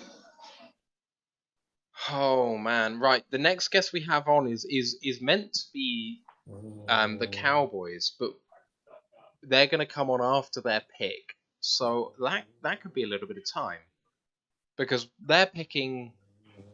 Where are they picking? Early 20s? 24. Pretty far. Yeah, so that could be in 40 minutes time or so. The way it's going, we have got our Pats fan at 3:45, which is James Kirkham, one of my favourite interviews from last year as well. Just a UK fan on Facebook that we picked up. You think out of all the Patriots fans we have over here that they have a presence on a podcast or something like that, but they don't apparently. But James came on and was fantastic. So really looking forward to having that. That's 3:45 a.m. in the UK. That is 10:45 p.m. Eastern time in the States. Saints are on the clock at 19 apparently, and the Tennessee have picked, and Ash has just said lol FTP. I really don't know what that means for the Titans, but This must be a wide Fuck receiver, the, right? fuck the, Receiver. Yeah. No, Yeah, no, no. told I you don't it's mean. Burks. I don't mean what does FTP mean. I mean why? Why FTP? So Burks here. Bobby Burks. Because they'll want a Burks or receiver. Wilson. Yeah. And Burks you- or Garrett Wilson. So- is going to be just sat there going fucking nuts. The top 2 wide receivers on the board I have, which is way down the board now. We're talking 15 and 20 down the board You that I got have. Is Pickens number and Sky 31 Moore. Jahan Dotson of Penn State, and number He's gone. 33. Dotson's He's gone. gone. Dotson's Just went. gone. Oh, sorry, I Washington. didn't delete him. Beg your pardon. It's Sky Moore and Pickens after Burks. That's the next receiver group you've got. Yeah, Burks at 33, Sky Moore at 42, Pickens at 44, Watson at 50, Mechie at 58. And tell you what, Christian's got a right good chance now of getting drafted first round. He could well hear his name called tonight. Devin Lloyd's falling. Do you think, assuming that the Titans here pick a receiver, do you think this starts to look better on Brad going and getting his guy and moving up? Yeah. Again, like It's helping the cause, yeah. I almost want to park the whole 32-12 thing because that makes me so nervous. But talking about the actual capital given up, him going and getting the guy and watching all these guys come off the board, I'm there like, yeah, he kind of got ahead of it, to be honest. Like, it's a good read. Dotson's a bigger reach than Jameson Williams. Big By time. miles. Big time. If this is a receiver now, we've had 6 and we're not even in the 20s. My 8 now suddenly looks like a small estimation. I thought the kind of top tier guys were going to go early, but then I thought there was going to be a bit of a lull, and I didn't think like a Pickens was going to make it because of some of the recent stuff, and Sky Moore was a Willie won't he. I thought Dotson probably would get in at the back, but yeah, I didn't expect it to be this aggressive with guys going up to get Olave, up to get Williams. Oh. See, this is my justification for it because there's so many teams. There's 8 teams with 2 picks. So when you have 2 picks and you can go and get like your proper round 1 guy, you can also go get a receiver and spend it as a bit more of a luxury. And because you've got so many, the teams who genuinely need one are going to start trading to get them. This was exactly the scenario I foresaw with it. Yeah. And now everyone's going to be panicking. Yeah. Oh. Special correspondent Ash has just come I in don't saying wanna AJ know. Brown has signed Here he a is. 4-year, $100 million extension. Oof, wow, Called it. that is big money. Called it. Called it. Just seen the pick. Called it. AJ Yeah. Brown gone, replaced with Burks. That was often his pro comparison was AJ Brown by a few people. Yeah. I like that for them as well. And also, again, it's another guy I'm happy isn't going up to Green Bay. So, but I think it's a good fit. I had him I to love Patriots this. at 21. Yeah, so AJ Brown, 4 years, 100 million. Oh, that is. I have to see how much guaranteed of that.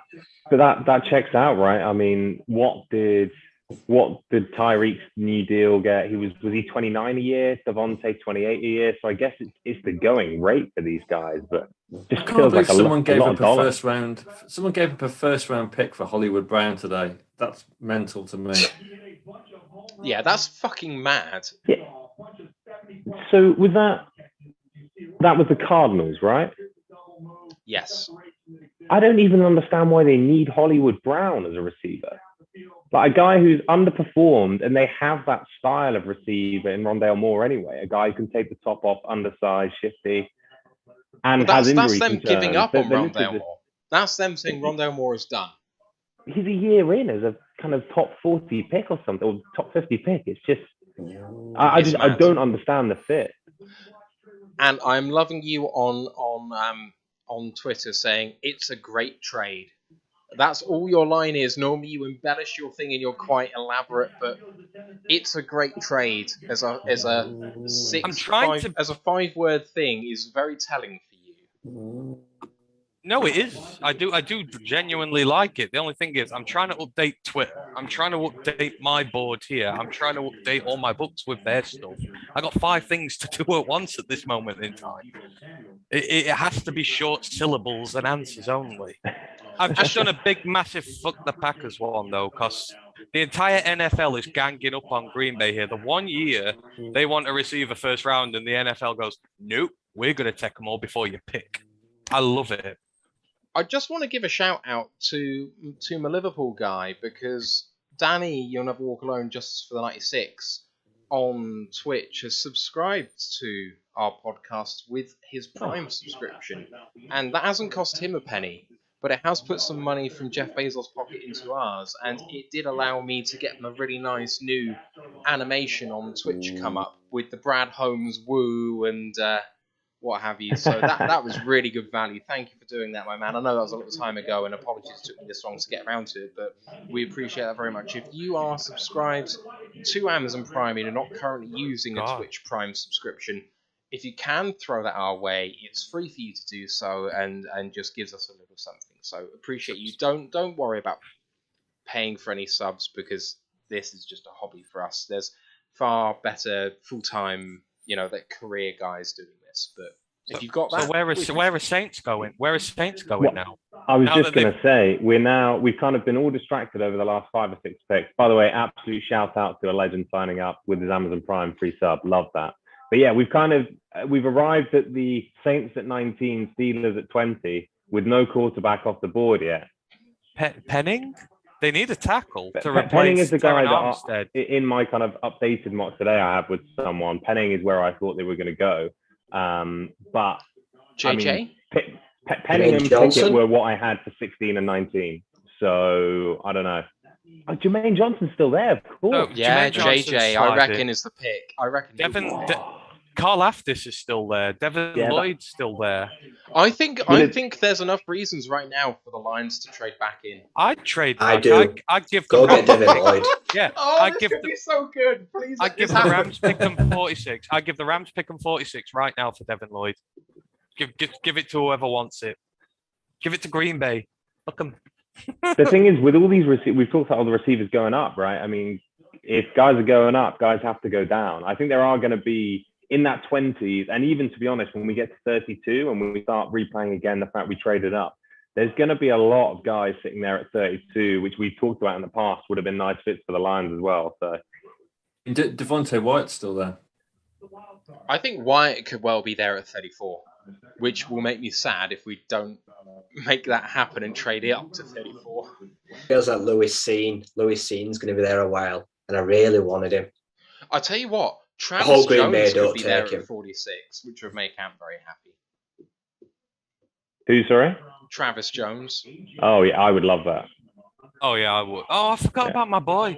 Oh, we can't. Oh, if he falls enough. Yeah, so Travis Jones could be one of those players that's just going to suffer because of this. Yeah, but D tackle's not a deep class. Davis is gone. Jones is a potential. I think 27. The Bucks have been linked with tackles. If they don't want, I think Wyatt's a good fit. Logan Hall I've seen there as well, but I think Jones will be in play at 27 as well. I'm now into this territory where I'm certain that my Bengals pick is right. They'll go Linderbaum. He's going to slip right to the Bengals. That would be a shocker if he slips to 31. I said it on the pod this morning. If the Ravens didn't take him, the next pressure point for me is the Bengals, unless the Cowboys go. Cowboys, especially with Johnson and Green gone. I was there thinking no one's really talked about it, but Saints coming in now. No. Called it. Called it. Oh no! Wow. Yeah, that makes sense for them. Is it Penning? Yeah. Yes, I get a point. Oh, I don't think on our mock I've got a single point yet. Penning, I had him at 16, but I get let a me. point. I'll give you a breakdown of the mock. So, it's 2 points for correct team and the pick, and 1 point if you just get like half of it. So Ant's got 5 points. I've got 2 points now. Ant's got 5 points so far. Ant's got 6 points. Matt's just got his first 2 points. Ryan's got 2 points. Tom's got 3 points. Luke G's got 7 points, and I've got 7 points. Luke's got 7 points with that draft. That's an abomination. Yeah, Luke G got Thibodeau, Cross, Dotson, and Penning. And I got Hutchinson. I got Hutchinson. Is the pick of the drafts. Ruled him. Wait, he got Dotson going at 16. Yeah, but I've been thinking it was the Saints. So he got half a point. So he got like 1 point for that. Fine, okay. Incredible pick. I would never have thought that. He picked Thibodeau, Cross, and Penning all to the right teams and picks, and I got Hutchinson, Gardner, Garrett Wilson, and then I got one for Olave to the Saints. Come on, Kenny Pickett. Please go 20 to the Steelers. I need 2 points. Oh, God, I had Drake London to them, but all receivers have got now. Yeah, so I came on obviously after London got picked. What was the reaction to that? That's horrendous. That's the worst pick of this draft by a long way. Massive reach. Not even close. One of my best friends, the guy I'm doing a separate mock draft bet with, is a Falcons fan, and the Falcons fan base seemingly was just like, we cannot go wide receiver. We cannot do it. It has to be in the trenches, especially after last year. And obviously they love Pitts, and Pitts is a great player, but they're like, it has to be in the trenches. It's almost like it's unforgivable, I think, to go and take him at 8. There's a reaction happening on the Pittsburgh pick. Ash has just said, holy shit. Bigarez says, yeah, oh my God. Ridder. Is it? No, don't say anything. Don't say oh. Yeah, don't say no. Don't look at these guys' reaction. Just mute that chat. I ain't muting that chat. There are fans. Mute him. I mean, I've mocked Ridder to go to the Steelers, so I've mocked Ridder as well. I really hope it's Ridder. Well, I don't think if there's big reaction, surely it's a quarterback, and that would suggest it's not Malik Willis, would be my guess, and therefore, I mean, I said Sam Howell. Sam Howell, yeah. No, was the other one. So I think I know who it is on the basis of the chats of Ash saying, "Rye." That's the comment. It's Marquise Bell. Brock Purdy. It's Brock Purdy, isn't it? I think on that basis, I know who it is. Oh, it's Jermaine. No, surely. I don't want to work it out. I know who it is. What was the comment? I'm confused. I didn't even hear the comment. It's just Ash saying, "Oh my God, this pick, Rye, is just appealing to you." Yeah. Yes. Right. Ryan's been drafted by the Steelers. Cornerback. Get that shirt on, buddy. You've been called. Well, I'm hoping it's who I've asked for then. You're mental. What this is just absolutely draft? Mental. Well, it's not an Arizona State guy. No, so my theory is that it's a quarterback, and it's not Howell, and it's not Ridder, and it's not. It might be Willis. strong. No, it might be strong if they sit him. I think it's Corral. Oh yeah, that would make sense with the Rye comment, because Rye was calling Corral as a potential trade-up candidate. I had Corral at Seattle to 9. I thought he'd go quite high. I can't believe Jermaine Johnson's still on the board at 20. Danny's just said, you guys need to stop reading this chat and giving the game away. But my guy, how am I going to interact with the people who are here? Like, just don't. Just ignore them. It's their loss. It's their loss for giving everything away. No, I love it. I'll read it and I just won't spoil it for you guys. So, I mean, I have no idea who it is. I really don't. Be a quarterback. It's got to be. Please be Devin Lloyd. Don't be. I want him to slide, so Brad Holmes wants to trade up for him. I thought Tomlin was in love with Malik Willis. See, I thought Howell would be the one for them. He fits the nitty-gritty style of what Pittsburgh's all about. Where are we? Come on, Roger, get your ass on stage.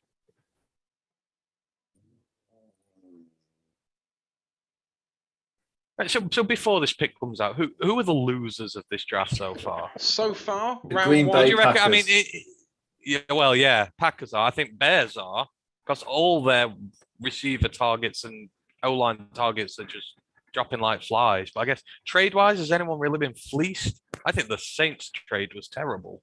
Arizona have done bad. I don't like the Panthers pick. I don't think the Panthers are any better off. No, I'm New- surprised they didn't trade. Oh, New here we go. New Orleans, I don't like. Penning and Olave that's not what they traded up for. Here's the Steelers. Here we go. Kenny Pickett, I hope. Oh, Pickett would be great. They must be looking at Twitter if they're that far in front. I can't think why they'd enjoy that. Oh, I've just seen who it is. That was a big reaction.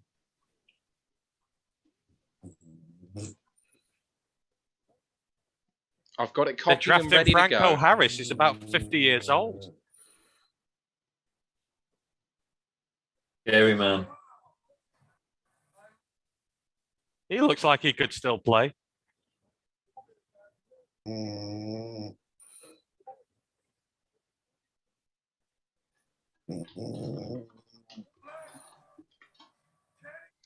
Pittsburgh Steelers select. Oh. Ooh. It is. They've gone with the hometown boys. 2 points. Kenny Pickett in his tiny hands. All right. I was gone for a while there. They really dragged out them actually putting the pick in, but I'm a little bit underwhelmed. The New England Patriots have traded the 21st pick. Because of course they have. That's because all the receivers are going. With who? I can't believe Kenny Pickett is the first quarterback off the board. Oh. I think I had that in the mock, so I'm happy. So all those people who've been banging the door for Malik Willis at 2 for so long, they must be feeling pretty silly right now.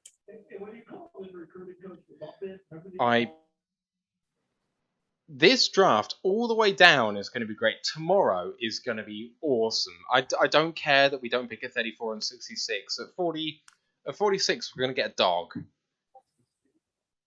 And the whole thing's going to be fun anyway. We're going to be picking it more than 46, I think. Yeah? Lower, do you say? Who've the Patriots traded with? Maybe it's us. Yeah, I think we'll move back from 46 to try and get a 4th rounder or something. Yeah, I could see that. Especially now we don't have that extra 3. I could definitely see us moving something. We do have future picks we could give up though if it's someone who really likes. I have no problem giving up future capital if it's not a first. Yeah, but we've already got an extra first next year, so you're not technically losing. Now, if you give that up, get a loan. Yeah, I wouldn't want to give up the 1, but yeah, I think the rest is up for grabs. I mean, in it's general, going to be a high one, isn't it? Though, really, Rams aren't going to be much worse next year. No, and that's fine, but that's why I wouldn't really want to give up the line 2 next year, because while I think we'll be better, it could easily still be a top 40 pick. I just think there's too much risk in a rebuilding team giving up future picks like that versus like a 3rd rounder, 4th rounder, whatever. I mean, over the last years, we've quite often done that. I think with Deshaun Hand, we gave up, I want to say we didn't have a 4th and we gave up our future 3rd to go get him. Obviously with Barnes, we gave up this year's 4th. But that's where when we had our wrap-up show last year and I was saying, I like Barnes as a player, but I'm not a huge fan of the move. It was kind of that reasoning. So I was like, you give up your future 4th. I didn't think we were going to be very good. And suddenly that's a top 100 pick almost. So who's taken 21? Who's on the clock now? Kansas City are on the clock.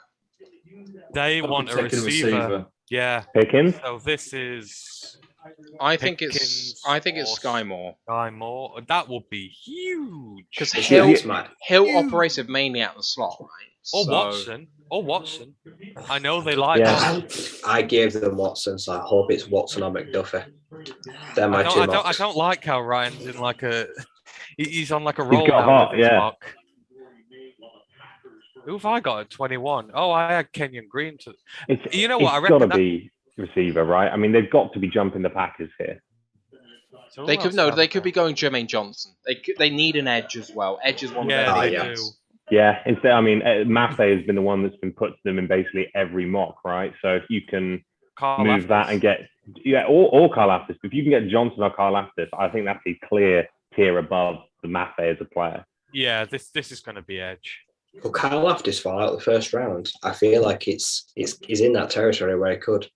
Carl Aftis I had going to the Packers, so who's left? What's space? I feel So- like Willis is now definitely going to fall out the first round. I think that Wyatt might fall out the first round. I think that McDuffie and Booth are at risk. Ajabo's definitely falling out the first round.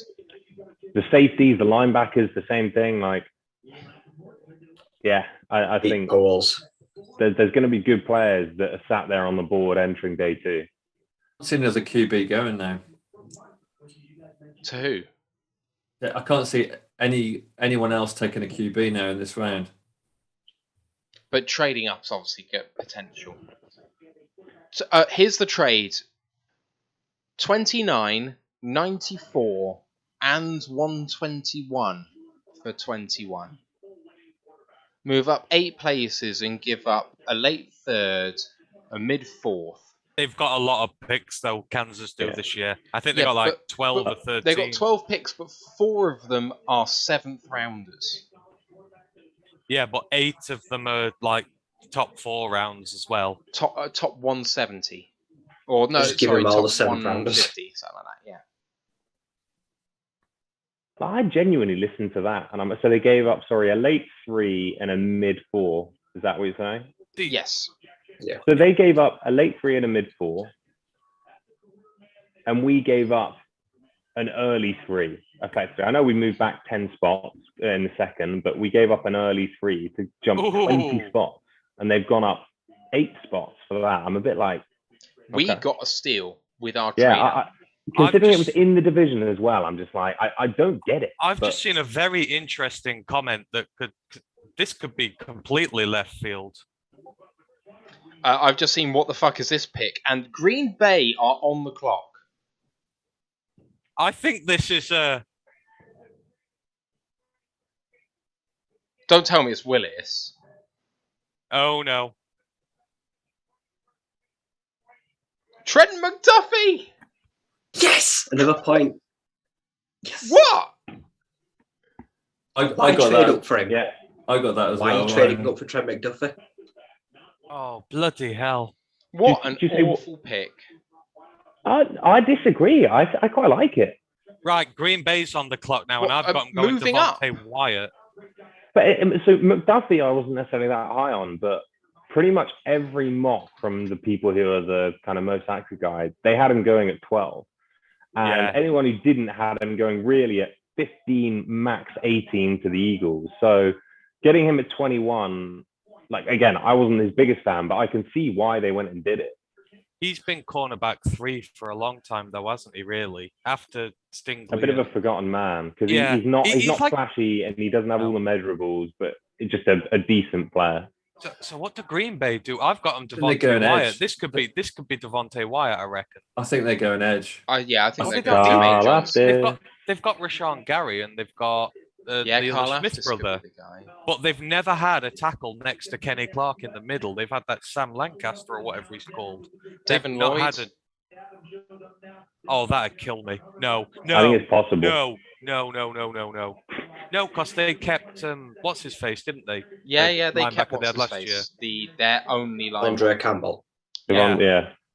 I think I'm. And they've just traded. They've just traded Darius Smith, haven't they? So they need So- another edge. But they got The guy I had here in my mock I did today was actually Quay Walker, thinking it was going to be at 28 was when they'd take a linebacker. But They've already got the pick in. That's quick. they ran it up. Please be be this Desmond is going to be a Ridder. defensive Please be guy. Desmond This is Ridder. going to be a defensive guy. No spoilers on this one because I really want to experience this live in the hope it is not. Ash has just said, "Oh my god." Just stop watching his chat. That's still a spoiler. That's still a. Tell him to shut up. Okay, right. Sorry, I'll not look anymore. Well, I mean, I think we can say it's not a wide receiver based on that. I hope don't it's know. Devontae Wyatt. Well, What else it could they could take? be John Mechie. You Saying know, that, Gutekunst was a Brisker's pro day, and they need a safety. So Are it you could, saying- this could be the first thing for Brisker. Well, they've I mean, still got it's going to be an Sean athlete. and Daxton Hill. Surely they're going to take Daxton Hill over Brisker. Come on, be Devontae Wyatt. be Linderbaum. No, because they took Myers last year. They don't. Yeah, need and a he's centre. rubbish. Go Linderbaum. Yeah, but they're not going to spend a second on a centre last year, then spend a first. Well, they could, I guess, but I don't could think see. they I would. could see Ebekesi here. Wow, that'd be That'd be interesting. Yeah. that'd be a reach. I think over Johnson, I couldn't really understand it unless you were. What do they? They do run a 3-4, don't they? So I guess he's a fit in No, that sense. if Ebeketi got drafted in front of Johnson, then Ash's reaction would tell you that. Tom, they run a 3-3-5 as their base with one Mike and then two edge. They run a 5-1 basically. Fine, okay, and then they have their base is having 5 defensive backs. Yes. Because in which case, then maybe safety isn't, or like one of these guys like a Dax Hill, or probably too high for Petrie, but these kind of guys that they want around the box. Well, like I said, I know Gutekunst went to Penn State's Pro Day, so he's seen Ebekiti and Brisker up close. Come on, let them. The let commissioner them is coming. I fancy. Oh, do I fancy Sky more? Here we go. Oh wow! Don't spoil. Don't spoil. Don't spoil. Oh, I think I just heard the position then. Wow! Oh, Tom! Tom got it! Yes! Did I hear the commissioner say linebacker? Quay Walker. I did say. I thought it'd be 28, but fucking hell. The biggest reach of the round by far. The 51st player. So I had it assuming Devon Lloyd was off the board. I just thought Walker was a much more natural kind of physical fit for someone like them versus someone like Dean. But taking him over Lloyd, I can't get behind it. Buffalo have traded player, up to 23 from 25. So who the Bills are on the clock. I don't know. I'm going to just pop Bills off have traded. Cowboys at 24. Do you think they're coming up to get an interior guy then? Maybe like Linderbaum or something? No, they have not traded the 25th pick to go up to 23. So the the Bills have gone over Dallas and Arizona. Bills need a corner. The Bills need a corner. Yeah, There's not I was going to say, have they seen McDuffie come off and they're like, we need to get Kyler Gordon or Kaya Elam or someone like that, or Andrew Booth? Yeah. I mocked Andrew Booth to them. So I'll get half a point if they go for Andrew Booth here, because Booth is slipping a bit. So my TV screen is showing Minnesota Vikings. Okay, no, that was just an error. Yeah. No, yeah, it's Buffalo at pick 23.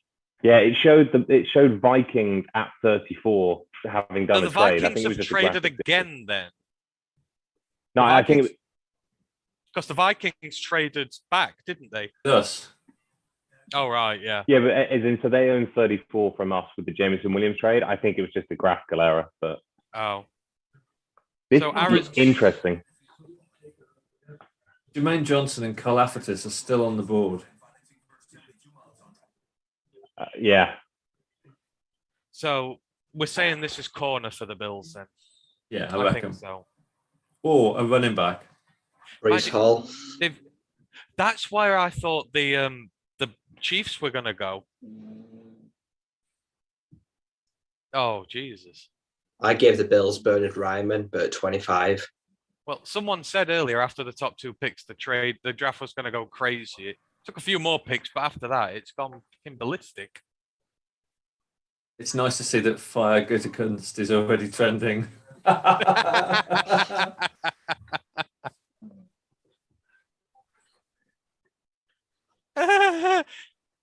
Oh, Key Walker this high. That's. I feel so much better about Jameson Williams after seeing all this pan out. Yeah. I do. I'm feeling better by the pick. And what we talked about on the Discord over the last couple of days in terms of the number of guys who were in that kind of 33 to 64 consensus who we said could be first rounders. At 46, I mean, when you see people like Walker come up, etc., there are going to be players at 46. So if we don't move again, I'm confident there's still going to be decent guys on the board. Also, one other thing which has made me really happy is last year I remember this first round dragged so much. I don't remember it being like past 5 a.m. in the UK for a draft normally. We're nearly done, and it's only half. I was going to say we're flying through these. It's so much. We'll better. be done by 4:30, I think. Yeah, at this rate. And we started late after the Goodell and Ice Cube at the start. Yeah. This makes me think tomorrow is going to fly by. It's going to be so busy. There's names dropping. I've got to get everything updated for tomorrow. I'm glad I've got the day off work. I wish I'd taken it off, to be honest. Good God. Well, tomorrow's going to be a quiet one after the first 20 minutes. So, Bills are on the clock. Come on, let's have some Booth Jr. in our lives. It's going to be a corner because they've only got one decent corner, and they've got to play Miami. Yeah, that was exactly my thing. The amount that the Chiefs threw on them in that AFC Championship game. They just stay away from Tre'Davious White and you're all right. Do you think if it is a corner, who do you reckon it is out of Elam, Gordon, and Booth? I mock them Elam. I think Gordon would be. I'd be shocked. This is, can I just say, potentially my favourite first round in recent memory. It's been good. It's been cracking. I've not had a chance to see, but have the beat writers been saying out, like Jeremy and everyone, has anyone seen what they've said? No.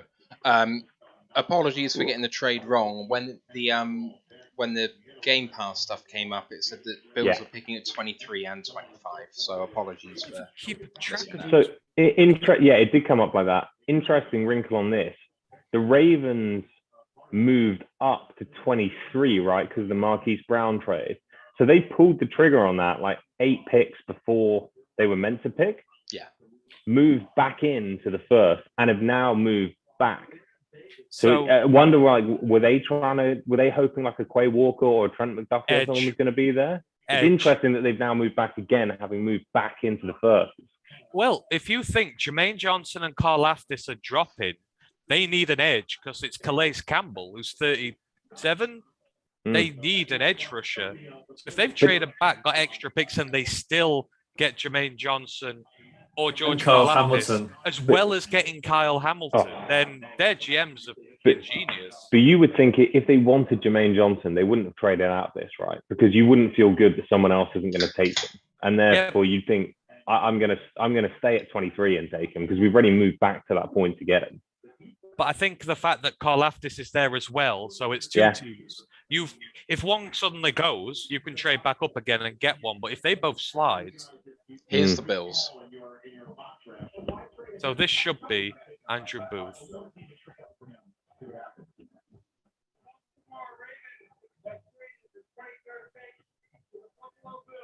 Oh, Elam. It was the backup. That's a shocking pick. I saw the fist pumping out the corner of my eye, so I had an idea. No, I think that's a good one. If it wasn't Booth, it would have been Elam. If it had been Gordon, then it would have been a reach. But I think Elam's worth that pick. For what they need, I'm not that high on Elam, but if Booth doesn't fit what you want to do here, then Elam's probably next in line, right? Elam had a really bad end to his season. The last half of his season was terrible, but before that he was pretty decent, wasn't he? Florida corners always work out as well. So Josh has just made a really, really good point on our WhatsApp chat, saying the Vikings are getting slated on Twitter for the trade, but if Jermaine Johnson falls to 32, they are laughing. That scares me. What the Vikings could do with 32, 34, and 66 scares me. The Chiefs will take. I have Jermaine Johnson going now to the Cardinals. That's my mock. I had the Cardinals needing a corner. This could be Booth. So, Howard, who are Dallas going for? It's Dallas now. I think Linderbaum's in play, but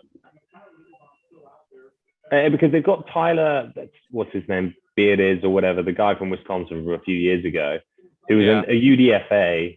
Is that Biliadash or whatever his name is? Yeah. So if you feel good about Linderbaum he's a zone guy and they've always run zone there. If you feel good about him being a star at center, then I don't see why you don't take him.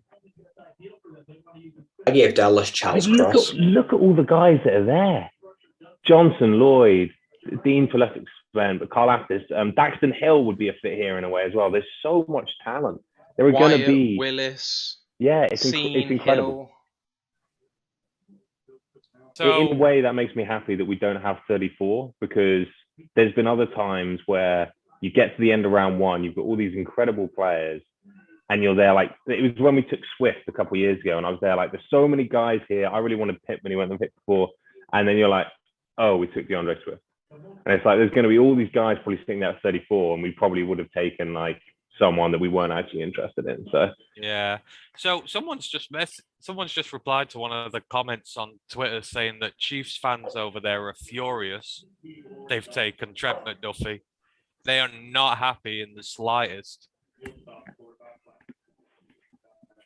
It's understandable, right? I mean, they need a receiver, and then they need an edge. Yeah. They've got Frank Clark, and that's it. But I do think, like, I don't study that division that much, but obviously the Chiefs have always, like the past few years, the Chiefs have been Mahomes-led, high-powered offense, and everyone else has been having to keep up.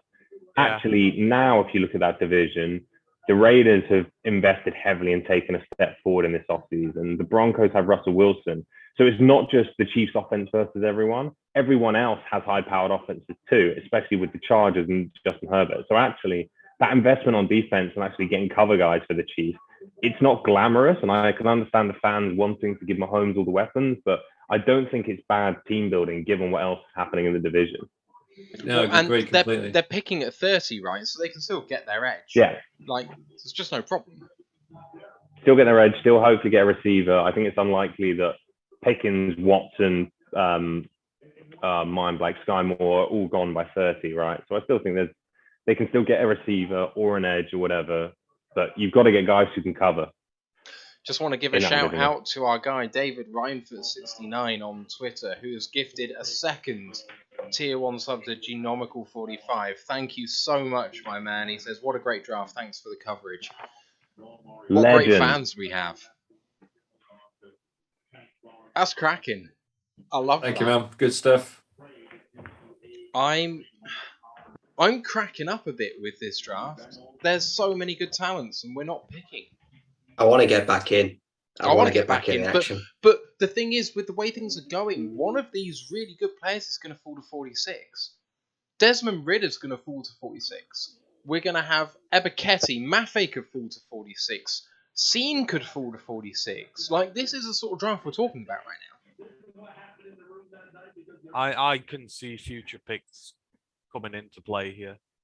I can see us giving up something to come back. Maybe not a first, but I can certainly see future picks being in play. It could be Willis, Ridder, and Howell could all go in the first 5 or 6 picks of round 2. I can see. I think there could be like literally 20, 25 picks now where a receiver doesn't go as well. They've all got. I had Treylon Burks here at the Cowboys now, but he's a footnote. He's gone home and gone to bed already. Christian Watson's still about. What was the name of Bill Belichick's dog? Can anyone remember? I can't. No. Did it begin with N? I think it began with N. Short name. I'm gonna dig it up. It was an N or an E. I can't remember. I can't remember what the Pats trade was. 21. They traded Nike.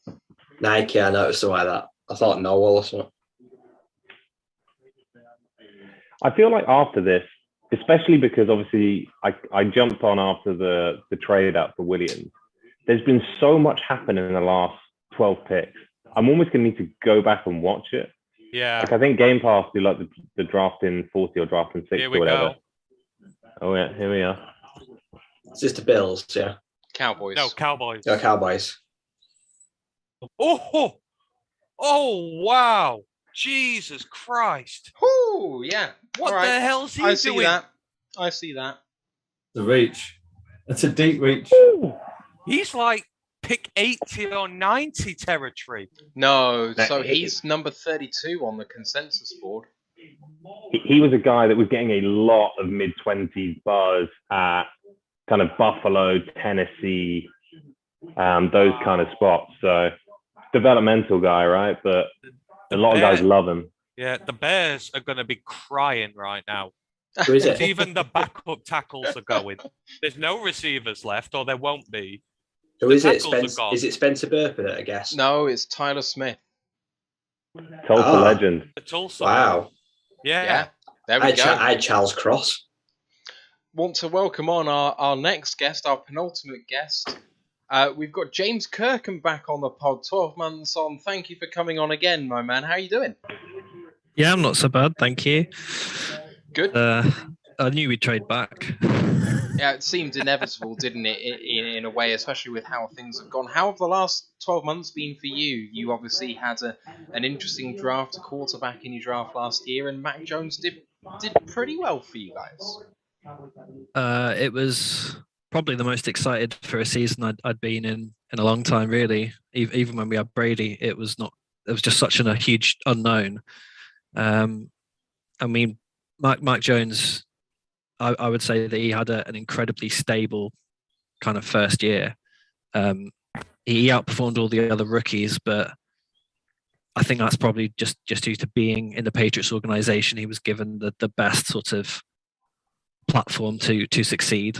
He was accurate. He was smart. You know, he stayed in the pocket. He took hits. He was just a very sort of convincing and reassuring rookie. So I'm just really looking forward to seeing if he can build on that, you know, next season and hit like the next level. So, So let's just reflect on this trade then. So Pats were picking 21. They trade back with the Chiefs for 29, 94, 121. That feels like that's quite expensive to move up 8 picks. I don't know if you saw what the details of the Lions trade was, but they moved up 20 picks on their first and third round picks and gave up 34 to do so. So moving up only 8 picks and giving up 94 and 121 seems like you guys have done it again. Yeah, I think someone on another stream I was following saying we earned the equivalent of like the 63rd pick just through the trade, which sounds too good to be true. It's probably not quite as amazing as that, but it's still like there's a lot of players slipping back into round 2 and round 3, and we're in a really good position because I think there's players just slipping back that we can still pick up at 29, which obviously is going to be fairly soon. I think that's a classic Belichick trade. Just seeing that there's lots of good players still around and we can get more of them instead of just putting all our eggs in one basket. So, I mean, it really feels like it late round 3, early round 4. There's going to be some cracking players down there too. So never mind 29, but I think you're going to do really, really well out of this trade. How do you think, outside of Mac Jones, how do you think the season went last year? I mean, it started off a little bit slowly. Then we had that sort of unbeaten spell where everybody was like, "Oh, Bill's done it again. Here we go," you know. And it petered out pretty badly. I didn't think we'd actually make the playoffs at the start of the season. And when we managed to get into the playoffs, I was kind of happy no matter what happened. Unfortunately, we got like an absolute beat down by the Bills, which was sort of humbling. But you know, I really can't complain too much. I felt like it was always going to be a developmental year. At the start of the year, everyone thought it was going to be Cam. Thought it was going to be Cam for a year with Max sitting behind him. The fact that Max got a whole year of experience, it can only bode well for his sophomore season. So, looking at your off season, you've let a couple of big names go. Obviously, you didn't tag JC Jackson when I think that was expected by most people. Ted Karras moved on for a big deal, well, big-ish deal for an interior offensive lineman to Cincinnati. And then coming in, you haven't spent massively. You got Jabril Peppers in from the Giants, and that's obviously pretty big. But Trent Brown's back, Juwan Bentley. It's a fairly low-key off-season so far compared to what you did last year, and I guess that was kind of inevitable with what happened. I mean, last year was sort of unprecedented for the previous 20 years. You know, it was massive. It just went absolutely crazy in free agency. I mean, we've brought in some interesting people. Devontae Parker is one that I'm actually quietly quite excited about. I think that might mean that we don't move for a wide receiver in the first round or two, actually, because I think we're going to get a developmental guy. There's a lot of talk. Lots of people think John Mechie might be the guy that we're going to get in like round 3 or something, because we don't actually need, you know, that big double like wide receiver 1 right now. So we also brought back Malcolm Butler, which is a bit of a nostalgic pick. But we need depth. So I think we also brought back in we brought Mac Wilson in from Cleveland as a linebacker, because our linebackers are not terribly quick. So we're just trying to improve the defense, which really struggled against the Bills, especially. Just need more speed, because Bill always seems to favor like the heavy guys, like the big, strong, powerful guys, and we actually need speed guys to keep up with Tyreek Hill. You know, we need quick corners, we need quick safeties as well. So, speaking of quick safeties, Dax Hill is a guy that has felt like a good fit for the Patriots, and I thought might be going at 21. Is he still around? Yeah, he's still around. I think there's a good chance he'll be there at 29. He is right in the mix for 29. I would not be surprised to see a linebacker or a safety. Everyone thinks our needs are cornerback and wide receiver, but I think safety or linebacker might well happen here. So, or we might just trade back again. So, yeah, I mean, he's a similar style player to Devin McCourty coming out, right? Almost that corner safety hybrid, athletic guy. McCourty at the end of his career, I think there's definite potential there. I guess when we were looking at mocks and the Patriots, I don't want to speak for everyone here, but I was definitely looking defense. But you mentioned obviously with Mac Jones and the strides he took last year, which were probably ahead of what most people thought. He did better than I thought he was going to do in his first year. Is there an argument that you start building around him more? Who are the guys on offense that you'd be interested in at 29? Right, let me have a look. Because obviously a few people have gone, but they weren't people I expected to drop anyway. So we're kind of looking more at the round 1 guys. I think we've kind of missed most of, but there's Mechie, there's Sky Moore, there's Christian Watson, and there's George Pickens. So those guys are sort of tomorrow. And then on day 3, there's Romeo Doubs, Khalil Shakir, and Slade Bolden as like kind of dart throws, perhaps. But I mean, the thing is, like, they haven't got him like his binky, his wide receiver 1. But if he's got like 4 wide receiver 2s, then you know he's the kind of guy that can pick the open receiver. So I don't think they're going to give him like one amazing target. That I don't think that's what they're going to do. I think they're just going to give him loads of options and mix things up. And I don't know what they're going to look like next year, because they haven't got McDaniels. You know, they've had McDaniels for years and years and years. I have no idea what they're going to do, you know, offensively. You got Joe Judge back, right? Offensive assistant. He can lead a high-powered offense. Yeah, I think Bill is secretly involved in loads of stuff. You know, it wasn't just McDaniels doing this or defense coordinator doing whatever. Bill's got his fingers in all the pies, so he's got a good relationship with Mac by all accounts. They just get together and talk football all the time. So I'm really quite optimistic that they'll figure something out no matter what the personnel is on offense. They've still got Johnny Smith was not very good last year. He just didn't get going at all. But if he does a second year bounce, he could be an incredibly good player. He really could. So just to update everyone on the picks, Tyler Linderbaum at 25 to the Baltimore Ravens. And the Jets are on the clock at 26. They have traded up for their 3rd first-round pick. So there we go. This is nuts. This is the craziest draft I think I've seen in a long time. And what are we at? We're at 1 quarterback still at pick 26. I think everyone said that everyone's going to be trading back, but it's the people who are trading up loads, like trading up over and over again. So Jets have come up for an edge now.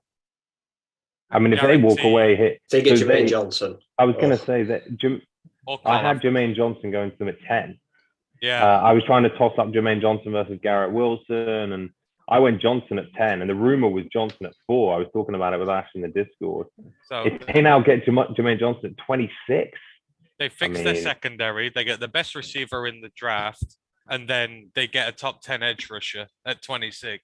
We've got the best. We've got the best wide receiver in the draft, obviously. Amen, Matt. I'm a big fan of Garrett Wilson. I love Jameson Williams, but I'm a really big fan of Garrett Wilson. So, I'm sorry, not to go on. No, I was just going to say, James, sculpt a perfect draft for us from now on for the Pats. Who are you a homer for? Who are you banging the table for? In what side? Players who are left, or? Yeah. In terms of who you can pick in the next few picks for you, if you can come away from the draft with these players, who are you ecstatic with right now? I really think we need a corner. I would like us to go as Andrew Booth. I think he's someone who okay. Booth is someone who I rate. So a bit further down, you've got picks 54, 85 in day 2, and yes. And if you the trade, did that contain any day 2? 94. There's a late 3, yeah. So 54, 85, 94. We've got quite a lot of picks. We've got quite a lot of picks now. So I suspect we've got the potential to trade back up a little bit into the second or higher in the third or something like that. I mean, again, there's those wide receivers that I mentioned earlier that I think they might be looking at. There's Jalen Petrie, who's been described as a prototypical Patriot, who I think they might be looking at as well. And then linebackers on day 2 got Chad Mooma, Leo Chenal, Christian Harrison, Troy Anderson. Again, those are people who are going to be in that firing line. He wants linebackers. We've got Josh Uche and a few other people and Ronnie Perkins from a couple of years ago, and it remains to be seen if they're going to come in and be significant starters. So we just sort of don't know what the linebacker depth is like at the moment. So I suspect they'll invest in some. We've got superstar Jamie Collins, don't forget. Well, Collins is gone, isn't he? He got. Yeah, I think he only had 1 year left. Yeah. Collins. That's where Petrie fits in great because he's a safety, but he played 3 years at linebacker as an undersized linebacker, and he hit like a linebacker even though he's only 200 pounds. Yeah. For the record, I've got him as a top 20 player. So if you walk away with him in the second round, I think you've done quite well. Yeah. I mean, Bill's all about versatility as well. If there's any kind of gadget players, if there's anybody who can play a couple positions, I mean, that's one of the reasons I think why we've got Jabril Peppers in, is that guy can do a number of, and Jalen Mills, who obviously got last year, just he can train them up and see what they're good at because they've got a variety of skill sets. So, the Jets trade apparently is 26 and 101 for 35, 69 and 163. So they trade up 9 spots, drop back 32 picks in the second round as well, and then give up a 5th rounder to do that. The Jets at 26 then for the trade up select. Wow. Oh, wow. Jermaine Johnson. There we go.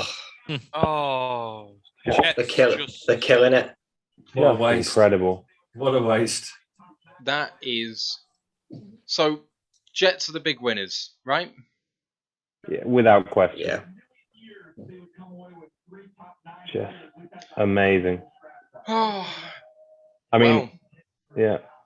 At least I get the 1 point in my other mock draft for it. So, we'll take that. But it's always the I didn't want to see Jermaine Johnson at Green Bay either. Yeah, I was starting to get worried about that. I think Carl Aftis, I had him in our mock going to Green Bay, but either Carl Aftis or Jermaine Johnson, they're just not guys I really want to have to see twice a year. So. Christian Watson's in play for the Packers now, I reckon. Him and Pickens. Maybe. Just want to ask you, James, what you think the prospects are for you next year, because we were talking with someone else in division earlier and kind of I caught a little bit of it with the Jets guy. Yeah, so it's a very competitive division with the Jets killing it right now. Potentially a head coach who's, let's say, more competent than we've had in the past, but a quarterback who's perhaps not as sold. but then Miami are loading up as if they're ready to compete with a quarterback who may not be, and then the Bills look like the power team. Where are you fitting in with that? No idea. It's a slugfest, man. It's great. It's going to be really entertaining to see what happens. I'll always back the coaching. I mean, that's the thing with the Pats is they usually that's the edge they have. I'm very fearful of players like Tyreek Hill. I think if Tua is not the best quarterback, but if he's got some incredibly quick receivers, because was it Waddle they got last year? Waddle is an excellent player, and Tyreek Hill as well. I mean, that's hard to stop. So I think there might just be like shootouts, properly shootouts in the AFC East, and it could be anyone's game. We could finish last. We could finish. I don't think Bills have got that locked down, but the final three positions I couldn't predict. I just hope that the Pats improve enough that they can kind of keep pushing like Miami away. So yeah, Jacksonville on the clock. Yeah, Jacksonville have traded up 6 spots, 27 for 33, and they've given up 106 and 180. Oh Jesus! Who the hell's this for? This will be for Devin Lloyd to replace Miles Jack. They need. Or is it? I mean, they're jumping the Packers here. Another team that jumped the Packers. I think this is to replace Miles Jack. Wow. I mean, can absolutely see it. Are they awake in Green Bay? Like, what the fuck are they thinking? They're in a cheese coma. They're just waiting for Desmond Ridder. That's what it is.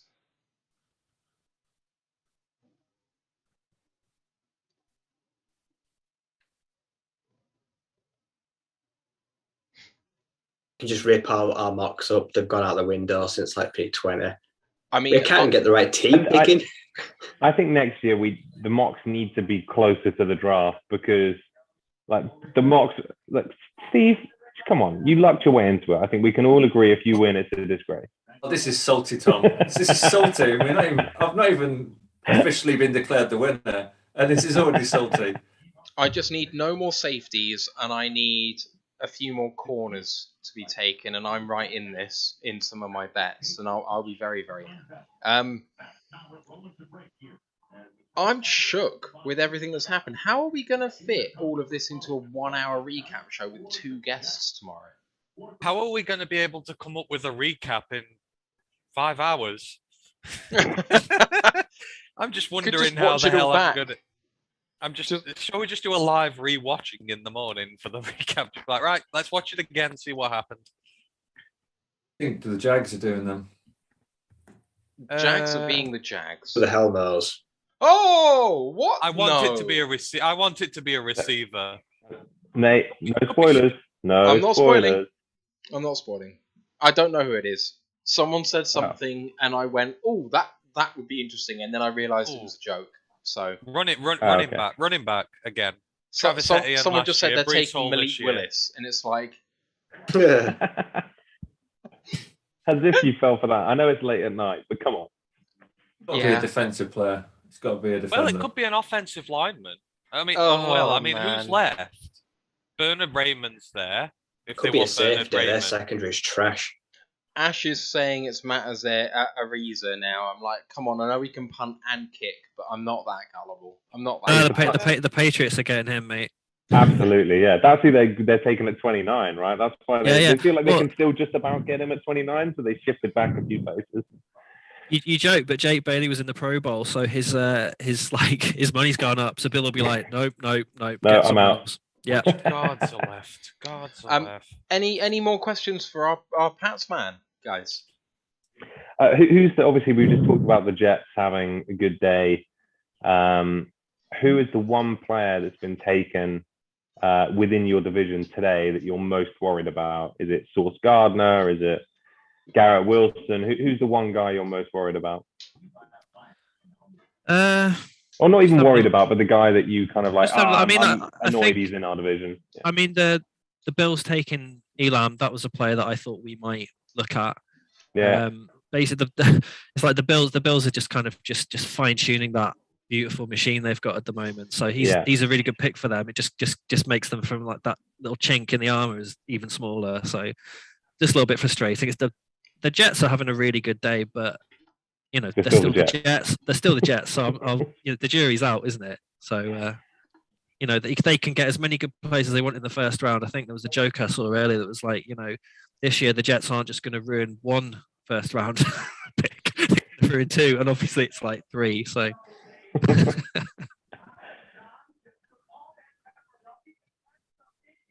If you hadn't realised, by the way, I'm actually in the.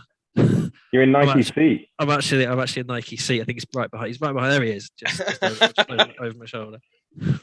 Right, so are we at 27 now? Yeah.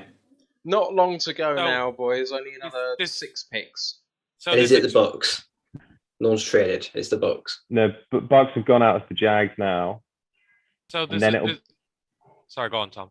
I was going to say the Bucks were at 27. They've traded out for the Jags, who are at 27 now. Then it's the Packers. Then it's the Pats.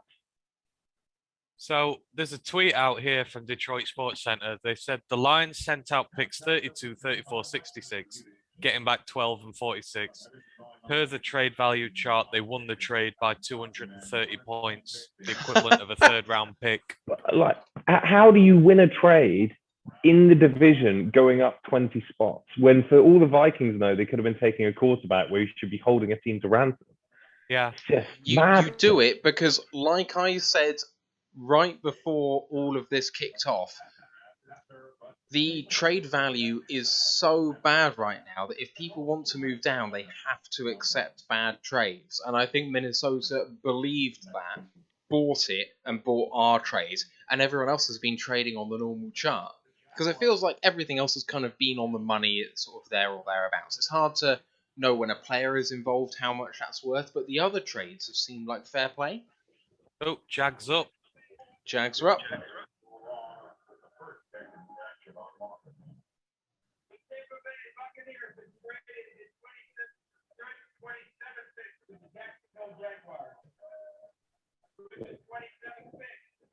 Oh. Told ya. God damn it. Told ya. Devin Lloyd. Nice. Good for them. Just made all the sense in the world. You give away Miles Jack and then Devin Lloyd falls to you in the draft. That's just not fair. We don't and need obviously a Miles second Jack round originally fell to them in the round first place. It's on the clock. James, we're coming to the end of our time with you, but just wanted to kind of leave it open to you to speak on anything that you like at this point. Any hot takes you have for the rest of the draft, or anything like? Oh yeah, I was going to say I'm really pleased for you guys getting Jameson Williams. Thank you. He was someone who I thought he might have fallen really far, and we might have taken a punt on him because we got Parker.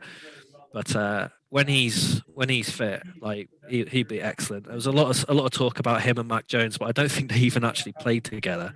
So I never thought it was a done thing or anything. But he could be an absolute stud for you guys. It'd be really interesting to see actually if you guys' wide receivers are actually really good in fantasy next year, because I got Amon Ra the back end of last fantasy season, and he really helped. He really helped. So I reckon Williams might be pretty good back end of this season coming up. So I mean, our wide receiver core is quietly one of the best in the league right now. Yeah, and I mean, I'm not saying Goff's like the second coming of Jesus or anything, but he could work with them, can't he? He's got a good enough quarterback to make use of talents like that, I think. So yeah, I guess what I'd say is if Josh Reynolds is clearly your fourth best wide receiver, your room is fairly good. If Khalif Raymond is your fifth guy, you're doing okay. So yeah. Yeah, there's a developing situation going on with Ant, I believe, which we should come to in a bit. The Jameson Williams thing, I think you're exactly right in that. I guess I hadn't thought about it before because he never seemed to be in play where the Lions were picking, but the Lions were super high on Jalen Waddle last year, apparently, that if Sewell was gone, it was seeming that Waddle might be the pick. And the closest thing to Jalen Waddle in this draft was Jameson Williams. So actually, it shouldn't be that much of a surprise that they really rated him that highly, I guess. Yeah. Oh. Anyway. Maybe we should trade Seeper somewhere. Sorry, I've got if someone comes asking, If someone comes asking, I'm going to trade Cephas now. Yeah, absolutely. We're gonna have to let you go, James, because we have a guest coming on in the next couple of minutes as well. So, just want to thank you for your time at this time of night and to volunteer for coming on so late, which was a real boon to me trying to schedule everything. So, appreciate you. Get all the lightweights in early. Exactly. Enjoy the rest of the draft. I hope you have a really good pick coming up next. Oh no, it'll be a trade back. It'll definitely be a trade back. Don't worry. Sure. I'll go to bed. I'll go to bed hungry. Have a good one. Hope it goes well for you, and good luck. Cheers. Thanks See a lot, you guys. Cheers, Yeah, James. take care. Oh, So I'm guessing there has been. I'm gonna have to Packers sit this picking one it. out. I was updating on Twitter and accidentally saw it. I'm gonna have to sit it out. That's fine. That gives me excitement that we're going to get some fun there. There is a developing situation in Green Bay. That's all I'm going to say. I'm catching you up, Steve. I touch on Devin Lloyd just quickly. I don't like Trayvon Walker at 1, but I love the Jags coming up and getting Devin Lloyd, because I would have expected him probably to go in the next few picks. You never know with these things, but he's such a good fit for what they do. Like I say, with Miles Jack moving on, it's just one of those kind of perfect team fits. So I didn't really pay attention to what they gave up, but just I love that. I think it was a late third comp pick and 180 for moving up 6 spots. That upsets me to hear Devin Lloyd yelling Duval. Should be one pride. So at 28, I'm fancying for Green Bay. I reckon it's going to be a corner. I reckon it's going to be Andrew Booth. We've seen. I've still got. I'm tempted by Ebiketie, but Scene would upset me. And stop it. He's more physical. Yeah. Can I just say, have we got Steve Diddy coming on at some point in the next 2 days? His kids are feeling sick at the moment, and they're doing their own draft stuff. I have pleaded with him to come on. Dad will probably be feeling sick with him. So Ash has just said he's watching a Packers fan cry on stream at the moment. That's all I'm saying. It best not be Tom. I like Tom. No, I hope they're all crying. Bottle their tears. I'd sell it. So I'm just going to save that. There we go. That clip is in there, Ryan. Go. Here we go.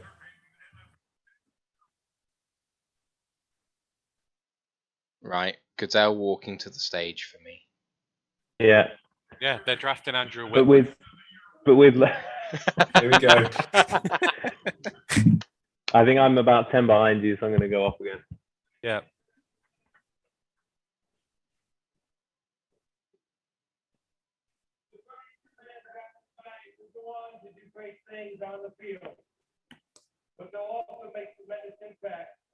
Taking for Rodgers. Either will it be?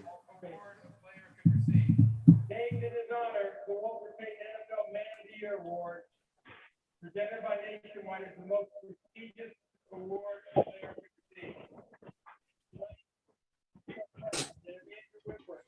Just loading up. We're having Dallas UK coming on in the next couple of minutes. We can talk about how thrilled they are that Tyler Smith is now a Cowboy.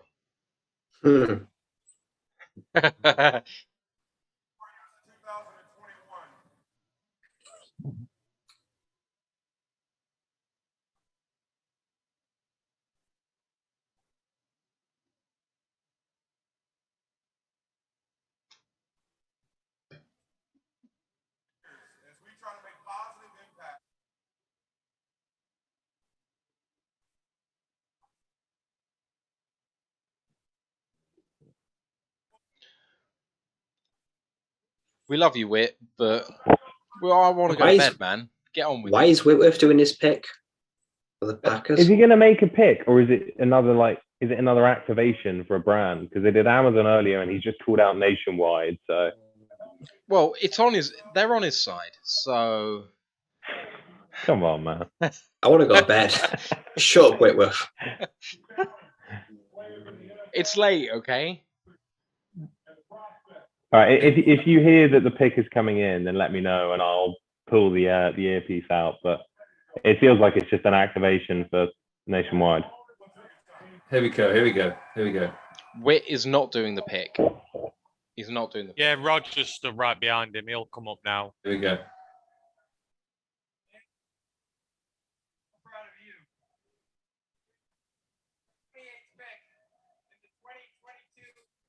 Here we go.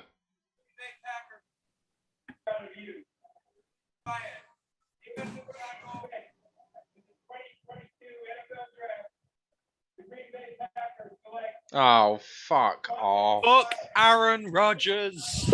That is not a pick I wanted. I get my half. Don't like that at all. I get my half point. Who is it? Sorry, Devontae Devontae Wyatt. That is now 3 successive first-round picks they've had from Georgia. Because Eric Stokes was the other one. Yeah, good shout.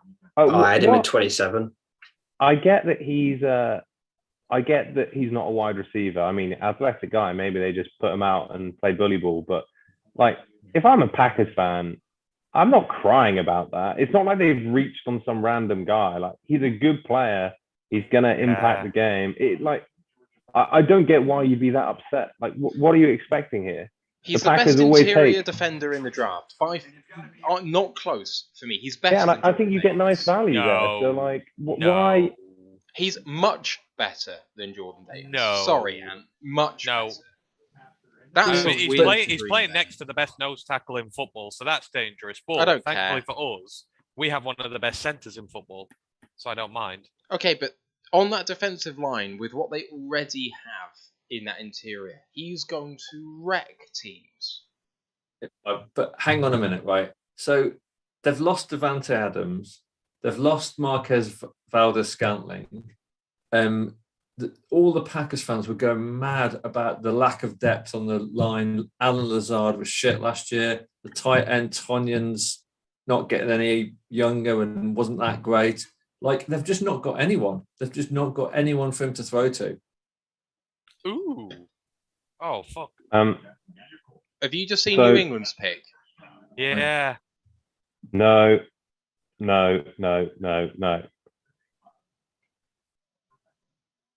Yeah, are you guys? Where are you seeing these picks? You seeing them on Twitter or something? Someone's putting it in because I'm trying to do the Twitter stuff and all the Discord chat keeps coming up and I'm trying to mute it down, but it won't. Yeah. Yeah, so Ash has just put stuff in chat as well, but like, I don't see anything personally. I mean, I've got Discord chat and I've like WhatsApp, so basically everything's off. But that's because, unlike Ant, I'm not having to sit there and update 400 things as we go through this. So I appreciate it's probably harder for you to avoid things. Shaq Mason has been traded to the Buccaneers for a 5th round pick. That already happened. Oh, did it? Okay, sorry. That was an old one. That came up as a breaking news. Beg your pardon. My bad. Right, so pick is in for New England. Is someone like Carl Aftis in play here, do you reckon? Yeah, Carl Aftis and Booth, the top two guys. I don't want to spoil out. Okay, but Booth I like for a couple of reasons. One, I didn't realise they needed corner help maybe as much as they do, but also he's a man cover guy and he is physical in the run game. And you think about when we had Patricia here, that was basically what they wanted their corners to do, which was they had to be physical in the run game and compete there, and they had to cover man. So how far Booth could be there. Dax Hill, I think, is always a good option here. But yeah, I'm one correct pick behind Steve. And I think we all agree that the mock is void, right? Because Steve's winning. I mean, it's just not allowed. I just need one more, and I've got Maffei to the Chiefs, which could still happen. Oh, I need a running back. To go. You'd only get 1 point for that, Ant, because that's they've given up the 29 to the Patriots. Oh, fuck. All right, well, okay. Where are we at? I'm on 5 points. I can only get 2 more with Watson at 30 to Chiefs. That's all I can get left. A serious question, because like I say, it's not that serious. Because I've got another mock draft going at the same time. There are going to be some guys who are not picked in the first round who could still be picked by the team. So you know how we said, like, if it goes to the right team, but not the right pick. So I assume if a guy in the second round still goes to the team you've projected in the first round, point. Still be whatever the half point or point. Yeah, point. So it's not dead, but as in like you wouldn't expect. So that for to instance, my bet of Malik Willis going to Atlanta Falcons is still in play right now.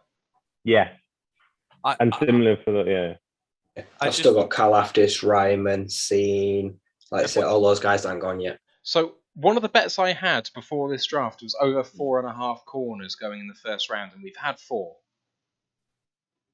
The Bengals is the spot where I'm expecting a corner to go, and looking at a lot of the mocks, that's where they had a lot of kind of Elam chat going. Yeah. So I don't know if Gordon is maybe in play there or someone like it. Gordon or Booth, maybe. Yeah, I feel like there's a very good chance Gordon or Booth. I know we've only got 4 picks left, but Gordon or Booth, I think, are very much in play for one of the 4 slots. It's only the 2 receivers for my 8 receivers. The best available players on the consensus board left are Nakobe Dean at 17, Kalafdis at 18, Daxton Hill at 21, Malik Willis, Breece Hall, Boyd Maffei, Andrew Booth, Kenneth Walker, and Arnold Ebiketie. So those are the best players different left. from a proper consensus board, though. At what point do we start? If Brisker's still gonna drop, do we trade up and get him? No, I think Brisker's going to be there at 46. Yeah. I think we haven't had Dean, Hill, Petrie, so or he Brisker could be right? this year's Trayvon Moehrig, who's slipped. Yeah. Safety's always full. There's three quarterbacks. Patriots picks up. Right, here's the pick for the Pats.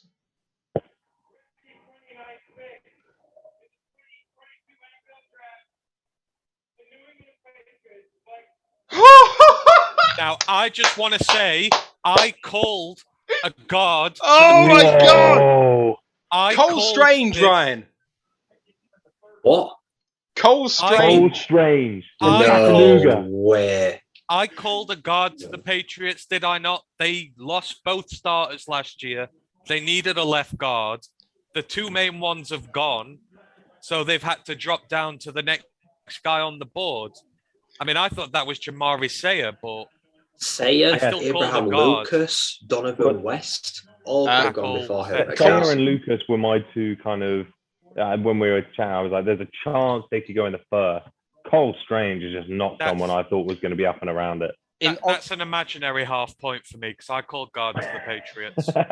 He was 75 on my consensus board. It's not that the guy's a bad player, it's just... Hey, shall we get James back on? This is where, like, Belichick, for all... I like the fact he goes out and gets the guys he wants to, right? But his last 5 years, his draft record has been appalling. He's reached on a load of guys, and they have not hit. He's actually done okay in the back-end draft, and obviously Mac Jones looks like a good player. And they're coming out already. This is Karlaftis. I bet. Yeah, it's got to be Karlaftis. The pick's so quick, and they need an edge. Is it Watson?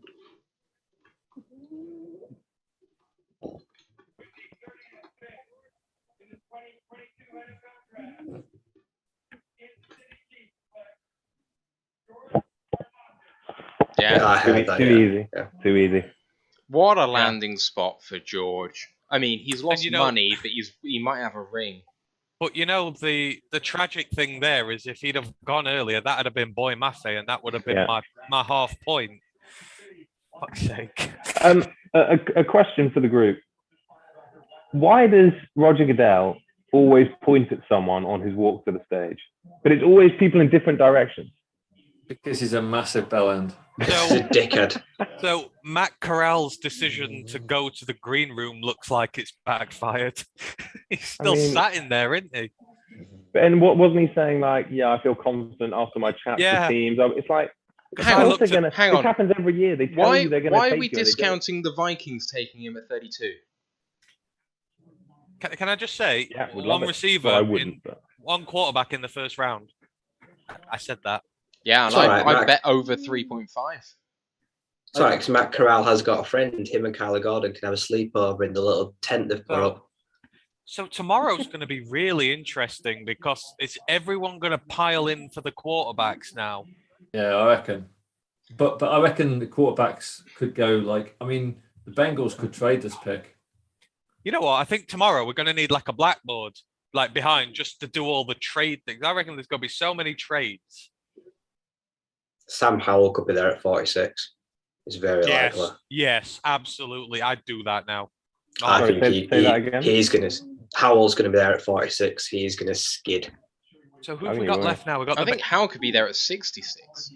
So what do the Bengals do now? So Bengals needs I've got as center, safety. This could be Brisker. I think DB. Booth. Yeah, Booth and Gordon, I think, are the two, but it could well be Brisker. I would have thought Seen or Hill would go ahead of Brisker. So I've got the 4 big needs as center, guard, safety, and cornerback. So the centers are gone. The guard's definitely gone because bloody Cole Strange has come up. So yeah, it's probably a secondary guy. No running back in round 1, by the way, because Cincy aren't going running back and Vikings aren't going running back. So no running back round 1. Well, the Vikings might. And what about Bernard Rahman? Wouldn't he go to the Bengals? Ooh. Could do. I mean, they've stacked up on their line, though, haven't they? They invested a lot in the offseason. Yeah, but I think they're mainly vets, aren't they? They need rookies in there as well. I don't Please think there's don't many. be a safety. The Austrian hammer. If this is a corner, I win my corner bet. If it's a safety, I lose my safety bet. So I'm really hoping that it's a fucking corner here.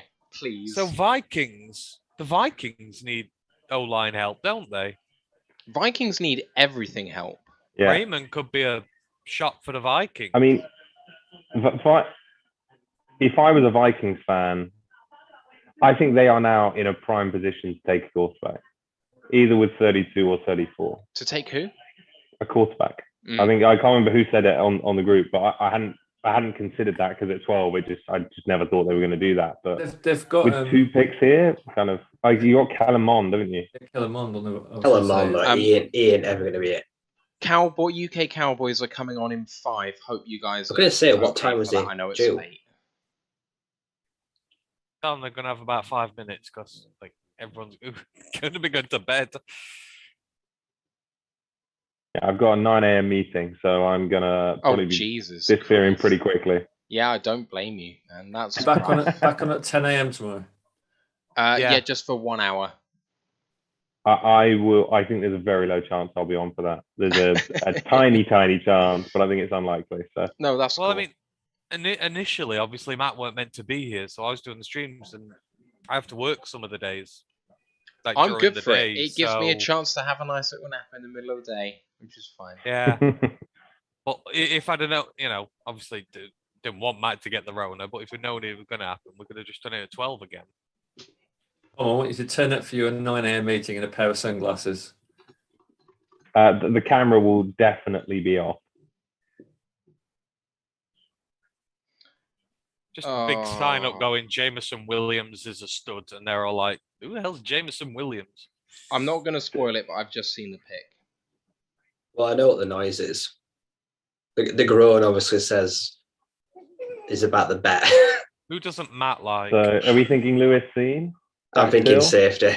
I mean, yeah. I don't even. And Matt hates Brisker. Not a corner. It's not Brisker. It's not Brisker, which is good. It was a corner. He'd done a money dance.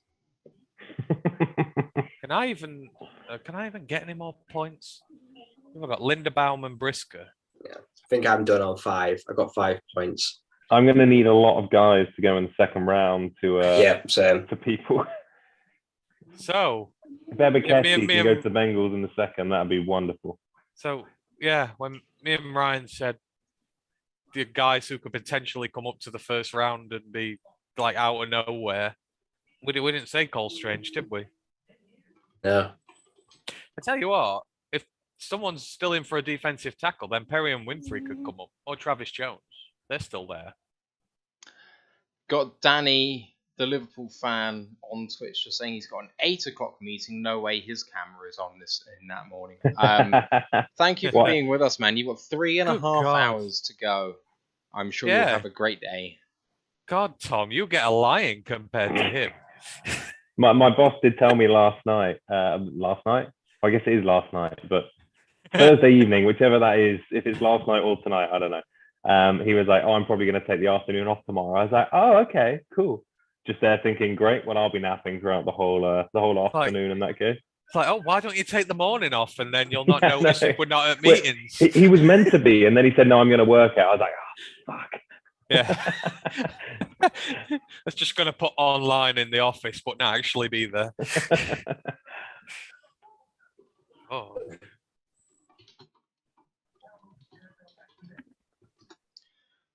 I'll get tell you the what, picks. this is Apparently how this Vikings night's gone. pick is in already, and people are complaining about it. So Vikings pick is in. yeah, I've not got out my seat to go and get another beer yet. That's how hooked I've been to this draft. I've not actually really got out the seat.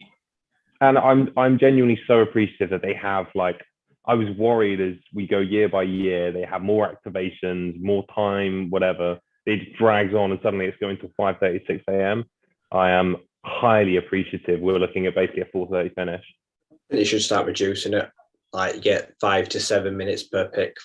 10 minutes is a mistake. I don't know if anyone is watching there, but Seahawks, Falcons, Colts, maybe the Lions in play for Malik Willis tomorrow. Bengals. Oh.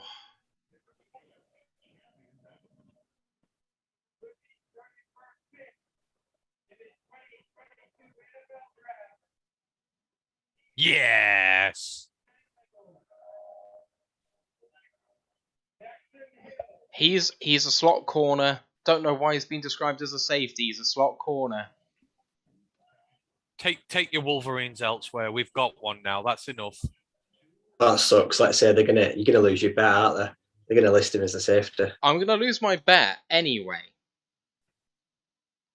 Well, that suggests that Andrew Booth is not going 32, and I wasn't the prophet of Booth in the case. So I was thinking the Vikings, there might be a chance that they take him there. So are we on a little run of safeties?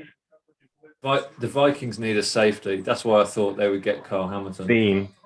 Oh, I hope they don't take Brisker. I don't want them to get a safety. Oh, could they take a Jarbo? That'd be fun. Nah, I don't think so. Oh, it'd be fun. I would hate that. No, because he's injured, isn't he? Yeah. He's got 1 year of production, and that's it. And that's working alongside, the number 2 pick in the draft. I don't think he's going to have as big an impact at the NFL level. Hey, that's Scotland's finest you're talking about there. No, Scotland's finest is in the bottom left-hand screen next to me.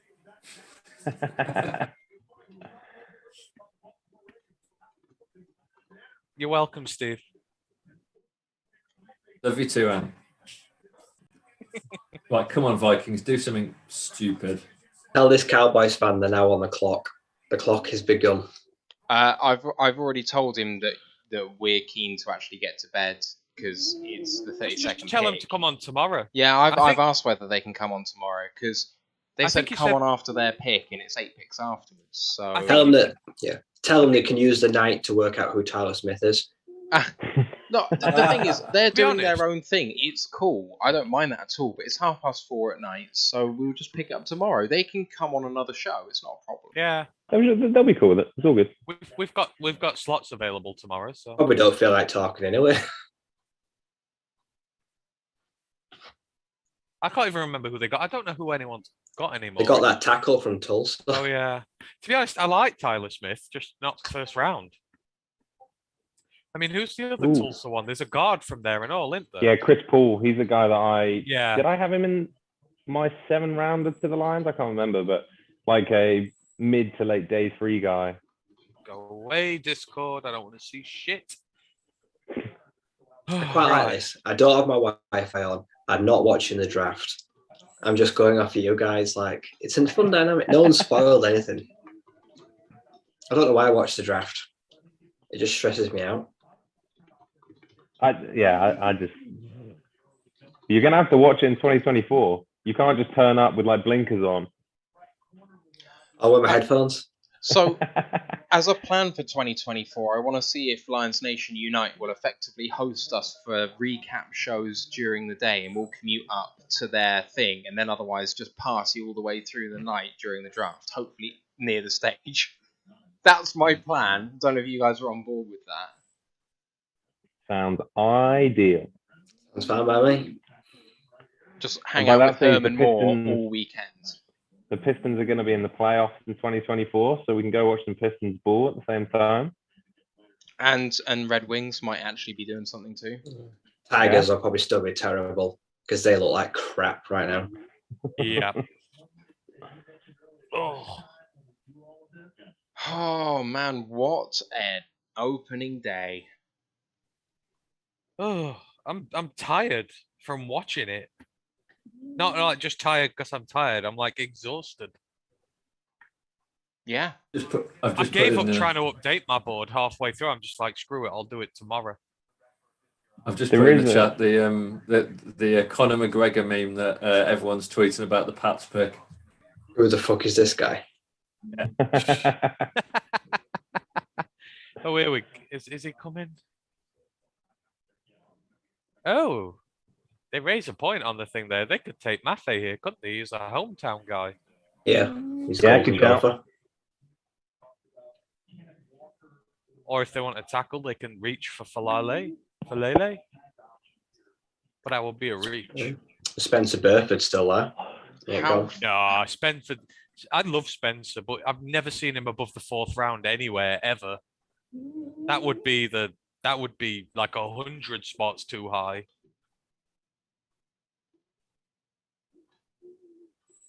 Here he comes. Come on. Is he coming on the screen for you now? Yeah. Yeah, I'll get up.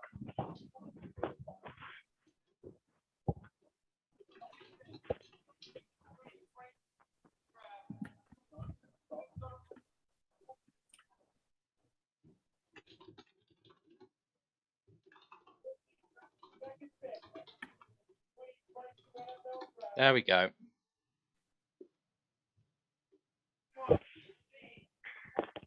There it is. There it is. Lewis Seen at 32. Let's run down the entire first round of the NFL draft for 2022. At 1, Jacksonville take Trayvon Walker. 2, Detroit take Aiden Hutchinson. Number 3, Houston take Derek Stingley Jr. 4, Ahmad Garner goes to the New York Jets. The Giants at 5 take Kayvon Thibodeau. At 6, Carolina take Ikem Ekwonu. 7, the Giants take Evan Neal. At 8, Atlanta take Drake London. At 9, Seattle take Charles Cross. At 10, the Jets take Garrett Wilson. At 11, New Orleans and Chris Olave. At 12, the Detroit Lions trade up for Jameson Williams. 13, Philadelphia take Jordan Davis. 14, Baltimore take Kyle Hamilton. 15, Houston Texans take Kenyon Green. And the first half of the first round finishes 16, Washington taking Jahan Dotson. At 17, the Chargers take Zion Johnson. 18, Tennessee and Treylon Burks. 19, New Orleans and Trevor Penning. 20, Pittsburgh and Kenny Pickett, hometown hero. 21, KC take Trent McDuffie. 22, Green Bay and Quay Walker. 23, Buffalo and Kyer Elam. 24, take Tyler Smith to Dallas Cowboys. 25, and Buffalo take Tyler Linderbaum. 26, New York Jets take Jermaine Johnson II. 27, Devin Lloyd goes to Jacksonville. Green Bay take Devontae White at 28. Cole Strange and New England at 29. Karl Aftis to KC at 30. And then the last 2 picks just now, Daxton Hill, 31 to the Bengals, and Minnesota Vikings rounding off this first round. Lewis Seen of Georgia. Most surprising pick, boys, of those 32? Come on. Probably Jameson Williams, I think. Yeah. Fair. I would venture Tyler Smith at 24. No. Cole Strange by a long, long way. Quay Walker at 22. That's maybe funniest pick. Dotson at 16. I know that Luke G got that, but that surprised me. It's been a day of no trades in the first, however many picks. Was it? Where was the 11. first trade? 10. That's in the first 10. And then Yeah, almost everything Commanders else went was a 11, trade. 16, didn't they? Yeah. 11 was a trade, 12 was a trade, 13 was a trade, 15 was a trade, 16 was a trade, 18 was a trade, 19 wasn't, 20 wasn't, 21 was a trade, 22 was a trade, 23 was a trade. Flipping heck. I get why like people follow the NFL because they love watching football. I do think people miss out if they don't buy into the draft a little bit, because it just like it's something completely different, and you get things like that where you're just like, what the actual fuck is going on here? And like that's like half the fun, is just having no idea what's about to happen, and the tension and suspense and all that kind of stuff. So Yeah.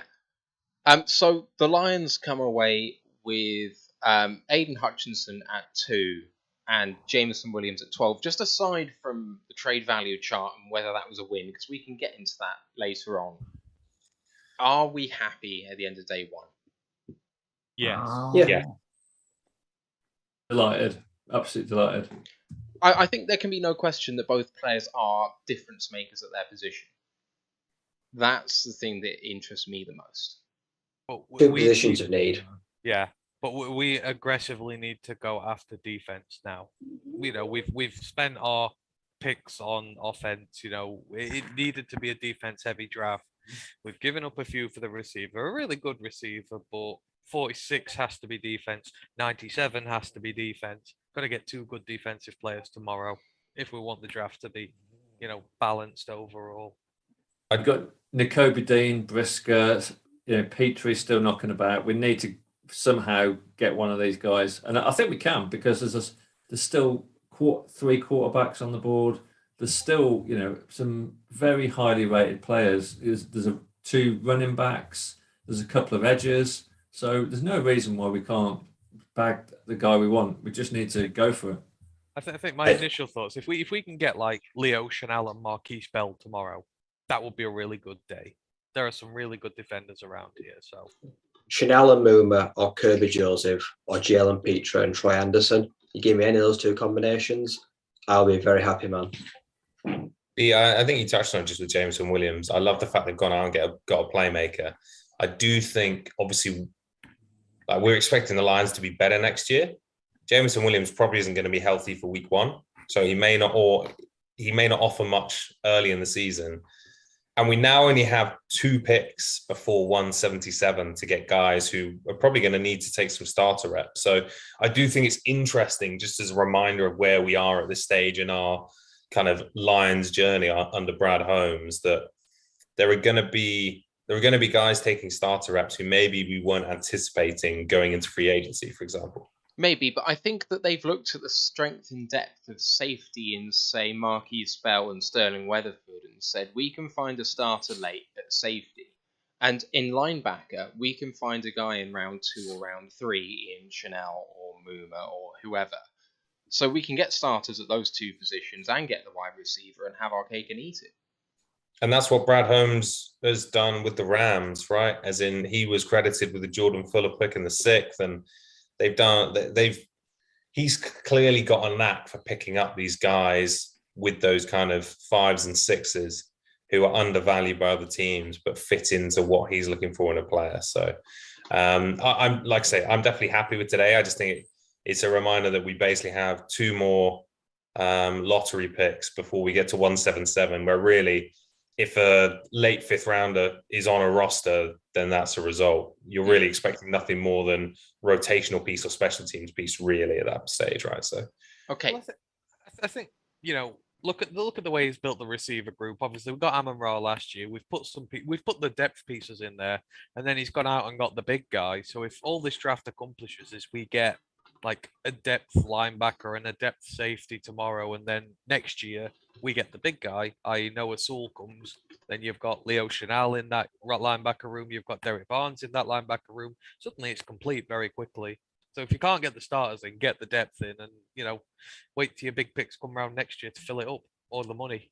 Yeah. Just one stat to leave us on. The Packers have now not selected a wide receiver in the 1st round for 20 years. Excellent. Good stuff. Right, let's finish off because we'll wrap this up for an hour in about 5.5 hours time or less. Give me your fantasy pick at 46 from those remaining. Let me give you the top 10 players on the board at the moment, on the consensus board. Andrew Booth, cornerback at Clemson. Malik Willis, quarterback Liberty. Nakobe Dean, inside linebacker Georgia. David Ajabo, outside linebacker Michigan. Travis Jones, DC Connecticut.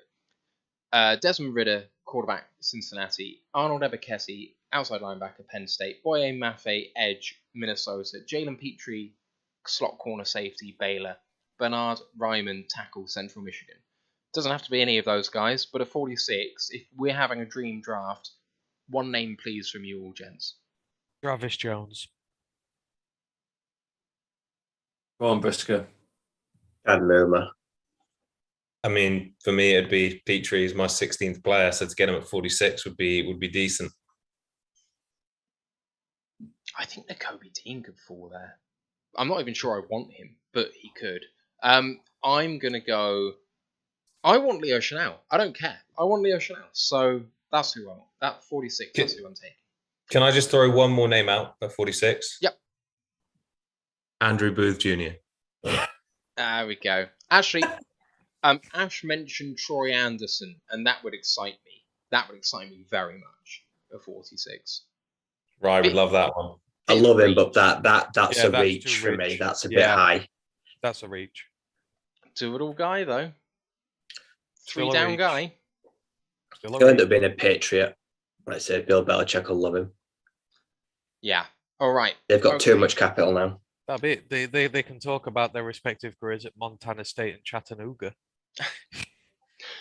We've now been live for 5 hours on this stream, 1 hour on the previous stream, so 6 hours so far. We have got another 20 hours to go in this draft cycle. If you've been here for the duration, if you've watched this stream, really, really appreciate you guys. To all the guys who've subbed or gifted subs on Twitch, appreciate you guys on Facebook too. Fantastic to have you with us. We'll be back at 10 a.m., 5.25 hours time, UK time, 5 a.m. Eastern time, if you are insane. But it will be going up on audio platforms shortly after the pod, so don't forget, you can catch us up on that.